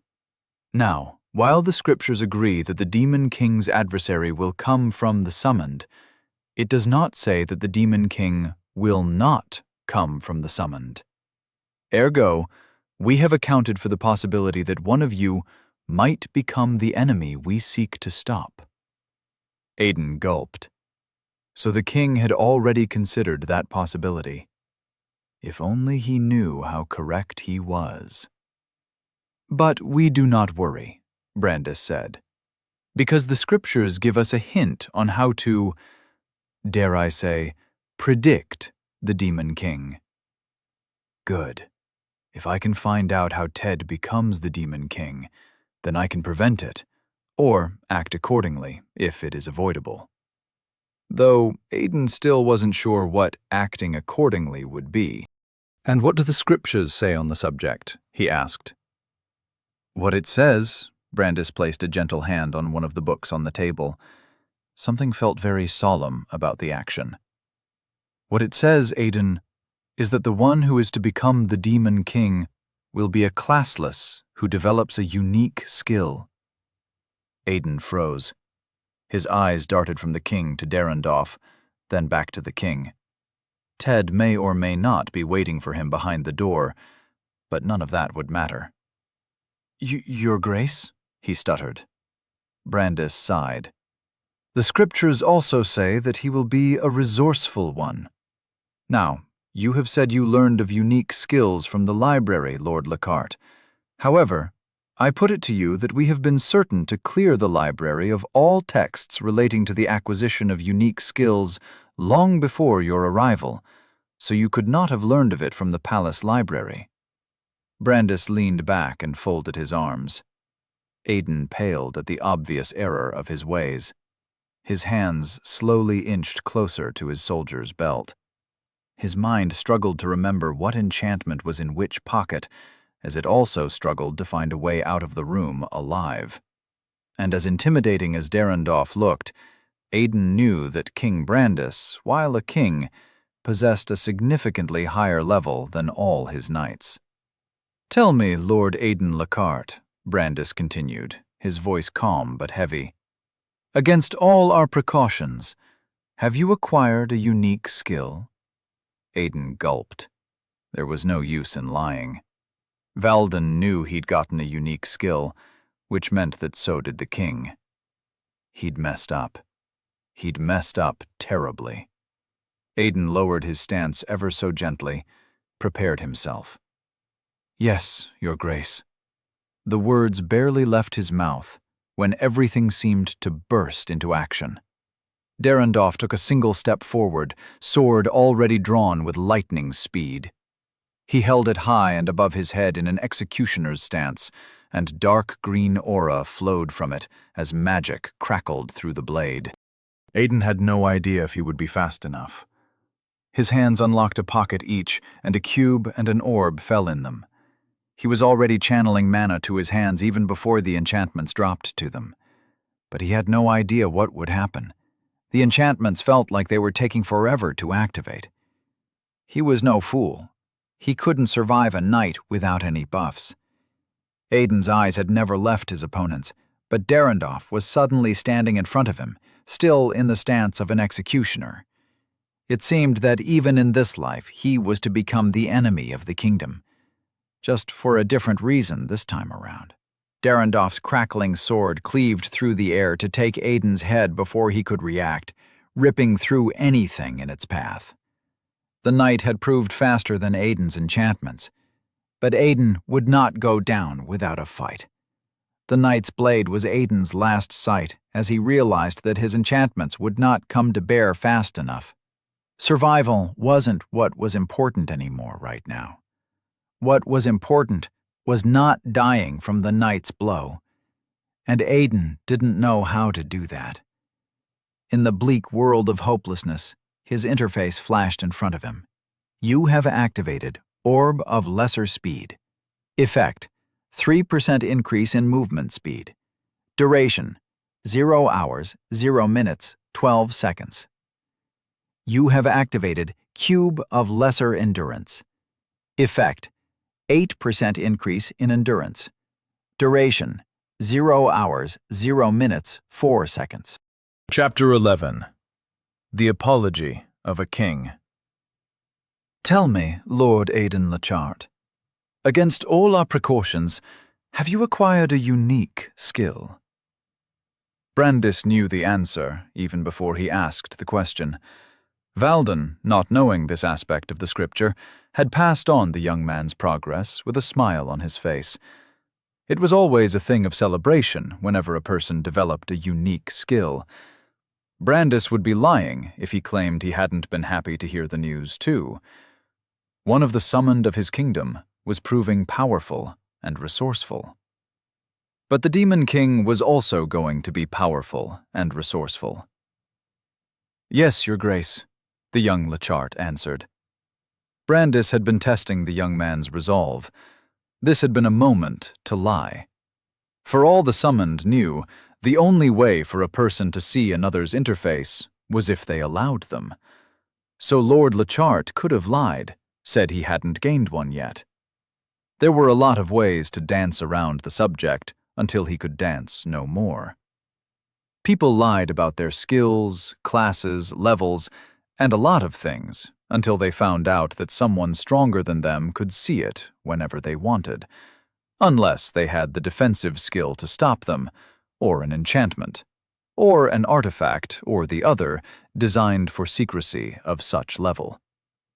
But a direct answer? Brandis could respect that.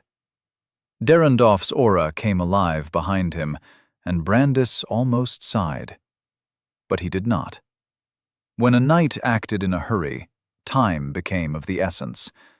If Derendorf was already moving, then the knight had spotted a significant threat. And Brandis was inclined to follow. He pitied the young lord, and the hand fate had chosen to deal him. Valden had said many good things about Aiden. In most of them, he was inclined to believe that Aiden had the potential to escape and survive a fight any enemy with a level that was less than 100. It was high praise. But while Brandis was willing to wait and see if the potential Demon King would survive the first cut from Derendorf, there were risks he was not willing to take. So Brandis activated one of many skills. You have activated Blood Rush. Effect: 89% increase in movement and reaction speed. Duration: 0 hours, 4 minutes, 0 seconds. Brandis left his chair in a blitz of speed. You have activated Orb of Lesser Speed. Effect: 3% increase in movement speed. Duration: 0 hours, 0 minutes, 12 seconds. You have activated Cube of Lesser Endurance. Effect: 8% increase in endurance. Duration: 0 hours, 0 minutes, 4 seconds. Aiden had never been so glad to see a notification in his life. He was also glad he had enchantments to work with. The increase to speed would help him move faster, even if by a very little margin, and moving faster was definitely important in this situation. Derendorf's blade was coming down on him. By its trajectory, it wouldn't even split his head in equal halves. It was more on one side than the other, which meant Aiden had a chance. He pushed his body to obey him, ducking to the side and away from the blow. His head was out of harm's way, but it only took him a moment to realize he was not free. Derendorf's sword would not split his head, but it was going to take his arm. His right arm. He had been going for a strength enchantment for his second enchantment instead of endurance, but he'd been saddled with the wrong one. Still, maybe luck was on his side. Losing an arm would be terrible, but an increase in endurance would buy him a little more time to survive the blood loss. If he could get away with one arm, he could still survive. Even as the blade came down on his arm, his mind was already looking through his memories. He could replace the arm. Nasteeled magic was powerful enough for that. He just needed to find someone skilled enough and powerful items to support them. Aiden grit his teeth for the pain. His only prayer now was that Brandis would underestimate him, believe Derendorf's single strike would suffice to kill him. If he could take advantage of that, there was a chance of survival. Then Brandis vanished from his chair, and hope fled Aiden. He couldn't dream of fighting the king. Derendorf's sword came howling down, and pain flared in Aiden's shoulder on impact. He bit back on it, already making his way for the side of the room, when his body came to a halt, unable to move.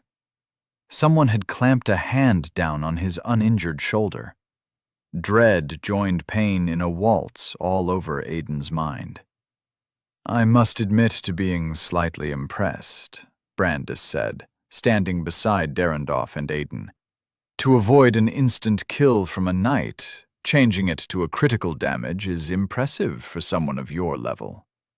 The king had a firm hand holding Aiden in place by his shoulder, while his other hand came between Aiden's other shoulder and Derendorf's sword, grasping the weapon by the blade. Brandis offered Aiden a small, apologetic smile before turning his attention to Derendorf. Stand down, Sir Derendorf, he said in what seemed like a saddened voice. Derendorf looked at him, flabbergasted. But, my king! Stand down, Brandis barked. He is the Demon King, Derendorf insisted, disobeying. To slay him here is to solve the issue. We can save countless lives in this moment. You certainly cannot be serious. Brandis's face twisted in a scowl. I cannot be serious. You dare challenge your king. Derendorf's blade trembled in Brandis's hold as the knight tried to pull it away. My king, Derendorf said, This is for the greater good. We can vanquish the Demon King before he becomes the Demon King.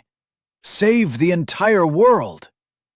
"The greater good," Brandis repeated, and his voice was steel. "You have always been an unfortunate knight, Derendorf." Derendorf released his sword, abandoned it to Brandis's hold, and darted back. He'd barely crossed any distance when the king's hand left Aiden's shoulder and grabbed the knight by the front of his armor, taking purchase in the collar of his breastplate. In a single move, Brandis stopped Derendorf's retreat and brought him down to his knees. The ground cratered under the force of the action, and the red carpet dipped into the depression. "Do not move, young Lacarte," Brandis said, but his eyes never left Derendorf. "What you are about to witness is the will of a king." Derendorf stared up at the king with trembling eyes. "My king, you must slay the Demon King. Do not let your kind heart lead you to mistakes." Brandis's hand, still holding the blade of Derendorf's sword, trembled with rage. "And your devotion to doing as you please has already led you to mistakes." With his shoulder free, Aiden staggered back and away from Brandis, but he didn't go far. For all he knew, the king had saved his life, but was still deciding on what to do with it. As he watched the events transpire before him, the enchantments on Derendorf's armor came alive, shining in a myriad of different colors. "My king," Derendorf started in disbelief. "What have you—" Brandis released Derendorf and kicked him. The force of the blow was terrifying, reverberating throughout the entire room, and the knight flew across the room and into a wall. Brandis hefted Derendorf's sword in his hand in anger and threw it forward like a spear, but Aiden didn't see it cross the distance. All he saw was the king's throw. In the same moment, there was a second crash, exactly where Derendorf had been thrown, even before the dust had settled. The room shook, and Derendorf howled in pain. What the hell is happening? Aiden wondered, terrified. Was Brandis trying to kill the knight? Why? Because he tried to kill me? Aiden couldn't make sense of it. Then a small suspicion grew in his mind, an inkling of an idea.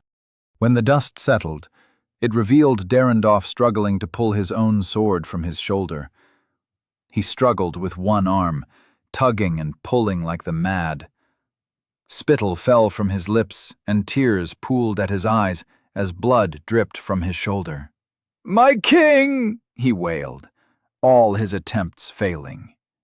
"Why have you forsaken me?" Aiden stood silent, pretended he was a carpet or a standing lamp or a statue designed to beautify the room. He played the role of the unimportant. The last thing he wanted to do was gain the attention of any of the two people in front of him. It had been so long since he'd been in this position. He had completely forgotten how it felt to be powerless in chaos. He knew his return had rendered him weak, but he had never appreciated just how weak. His weakness had never stood in front of him and shoved its fingers in his eyes as it currently was. He was an ant playing politics with elephants. "Forsaken you?" Brandis scoffed, watching Derendorf struggle with his own sword. "You have forsaken yourself, Derendorf. I don't know if your madness is from how your father trained you, or if you have trained yourself this way. But it matters no longer." Brandis took a deep breath, calmed himself. "Despite my better judgment," he continued, "I allowed you to become one of my knights. Despite your flaws, I felt you were at least loyal to the kingdom. All you did was in its best interest. But time has shown that all you've done is indulge in your sense of justice at this point. To you, The kingdom's best interest is what you say it is. Derendorf abandoned his sword to snarl at him. All I have done for Bandiv! Brandis turned his face away, as if Derendorf had spat in his face. Last year, you assaulted the delegate of Andavari simply because he would not kneel in my presence. It was disrespect against the king. He was a delegate of a nation on the brink of going to war with us, Brandis answered calmly. Of course he was going to be disrespectful. For God's sake, the man at least bowed. You have no idea what we had to do to prevent that war from breaking out. Just last month you tried to kill a civilian in public simply because he called me a tyrant. It was slander against your name, Derendorf scowled. His voice was quieter now, resigned. And for that he deserved to die? Brandis asked in disbelief. And now you try to kill my guest. Derendorf's eyes shot straight to Aiden. Even in the knight's current situation, he carried enough bale in his eyes to send a shiver up Aiden's spine. He is to be the Demon King, Derendorf hissed. Brandis ran a hand down his face. You are perhaps the stupidest knight I have ever had the displeasure of leading. I said all we know about the Demon King is that he will be a classless with a unique skill. Does that mean we should go around killing any and all of my subjects who gain a unique skill before level 10? Brandis tossed his hands up in frustration. Would you have me kill your cousin's son while I'm at it? Would you have me lay waste to my own kingdom in fear of what may or may not be? Should every classless with a unique skill suffer a fate that should not be theirs simply because one of them might be evil in the future? Must all of them die for the possible sin of one of them? Derendorf remained silent. Spittle dripped from his lips, and so did blood. Brandis sighed. One of these men will save this world from the Demon King, Derendorf. And you risked killing that very person on the chance that he might be the Demon King? If you believed the scriptures so deeply, then you would have believed that your attempt would be futile. After all, only the hero can kill the Demon King. But it never said that only the Demon King can kill the hero. Brandis gestured at Aiden. If he was to be the hero, you would have doomed this entire world with nothing but your single stupidity. And that, no matter my relationship with your father, is stupidity I cannot forgive. He walked up to Derendorf now, crossed the distance between them and kneeled in front of him. You will not die today, he told him. You will be healed and stripped of your title as a knight. You are no longer a knight of mine. And you will not be permitted to be a knight of any noble. Should I ever hear news of you that displeases me again, I will grant the king's verdict upon you. I will declare the punishment of Spellbound on you. Derendorf's eyes widened. A knight is immune to the edict of Spellbound. Even now you continue to challenge your king, Brandis scoffed. You seem to forget that you are no longer a knight. I have already stripped your armor of its royal enchantments. Once you are taken from here, you will be stripped of the armor itself. Then you will be stripped of all titles and gains you have acquired by your position as a knight of mine. Until then, sit still. Brandis grabbed a handful of Derendorf's hair as the knight struggled to protest and slammed his head into the wall. The wall lit up in countless defensive enchantments as Derendorf fell silent. Brandis cocked his head to the side, studying the man. Satisfied with whatever he saw, he took the sword in the knight's shoulder by the hilt and pulled it free. After that, he raised a hand over the knight. It shone a soft green, and Derendorf's injury resonated the same light. Aiden knew healing magic when he saw it. When Brandis got back to his feet, the atmosphere settled, as if all the chaos had never happened. But the evidence was there, every single sign of it. Healed, Derendorf remained seated against the broken wall, armor stained in blood. I must apologize for what you just experienced, Lord Lockhart. Brandis looked at Derendorf's sword in his hand and gestured at Aiden with it. Would you want to claim his blade? Mute. Aiden shook his head. Why did everyone think you wanted the sword of a knight that had somehow offended him? Brandis's brows furrowed. Then he looked at the blade in disappointment. A shame. It is a fine blade, and no other knight will want it. He cast the sword aside and allowed it to clatter violently on the ground. Aiden kept his mind struggling to focus on the events in front of him. Despite just having survived death, he couldn't believe he had almost been witness to a sight-bound verdict.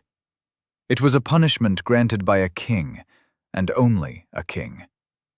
What it did was create a quest available to people with combat classes of significantly higher levels than the culprit. Anyone who saw it would receive a quest rewarding them for the simple task of beating the hell out of the culprit.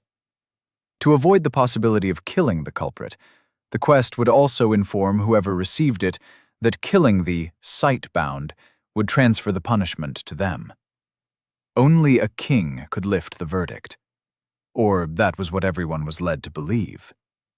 But there was more to the verdict than most know, more to the quests.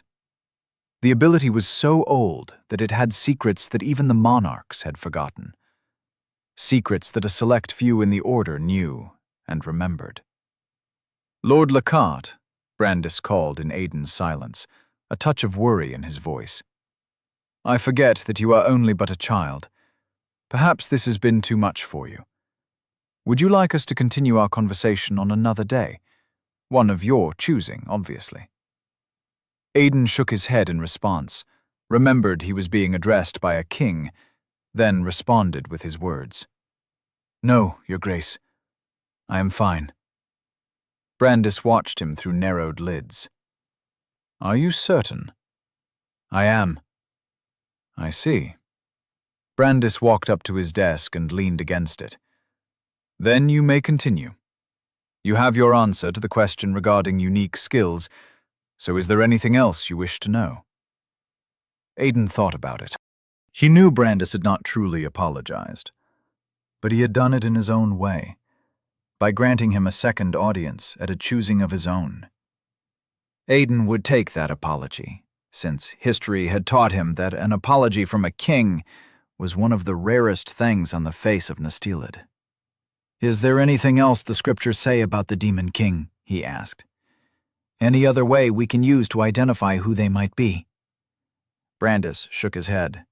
The scripture is nothing more than a book written by cryptic men who loved to seem cryptic and important. It dances around half-truths and unreasonable parables.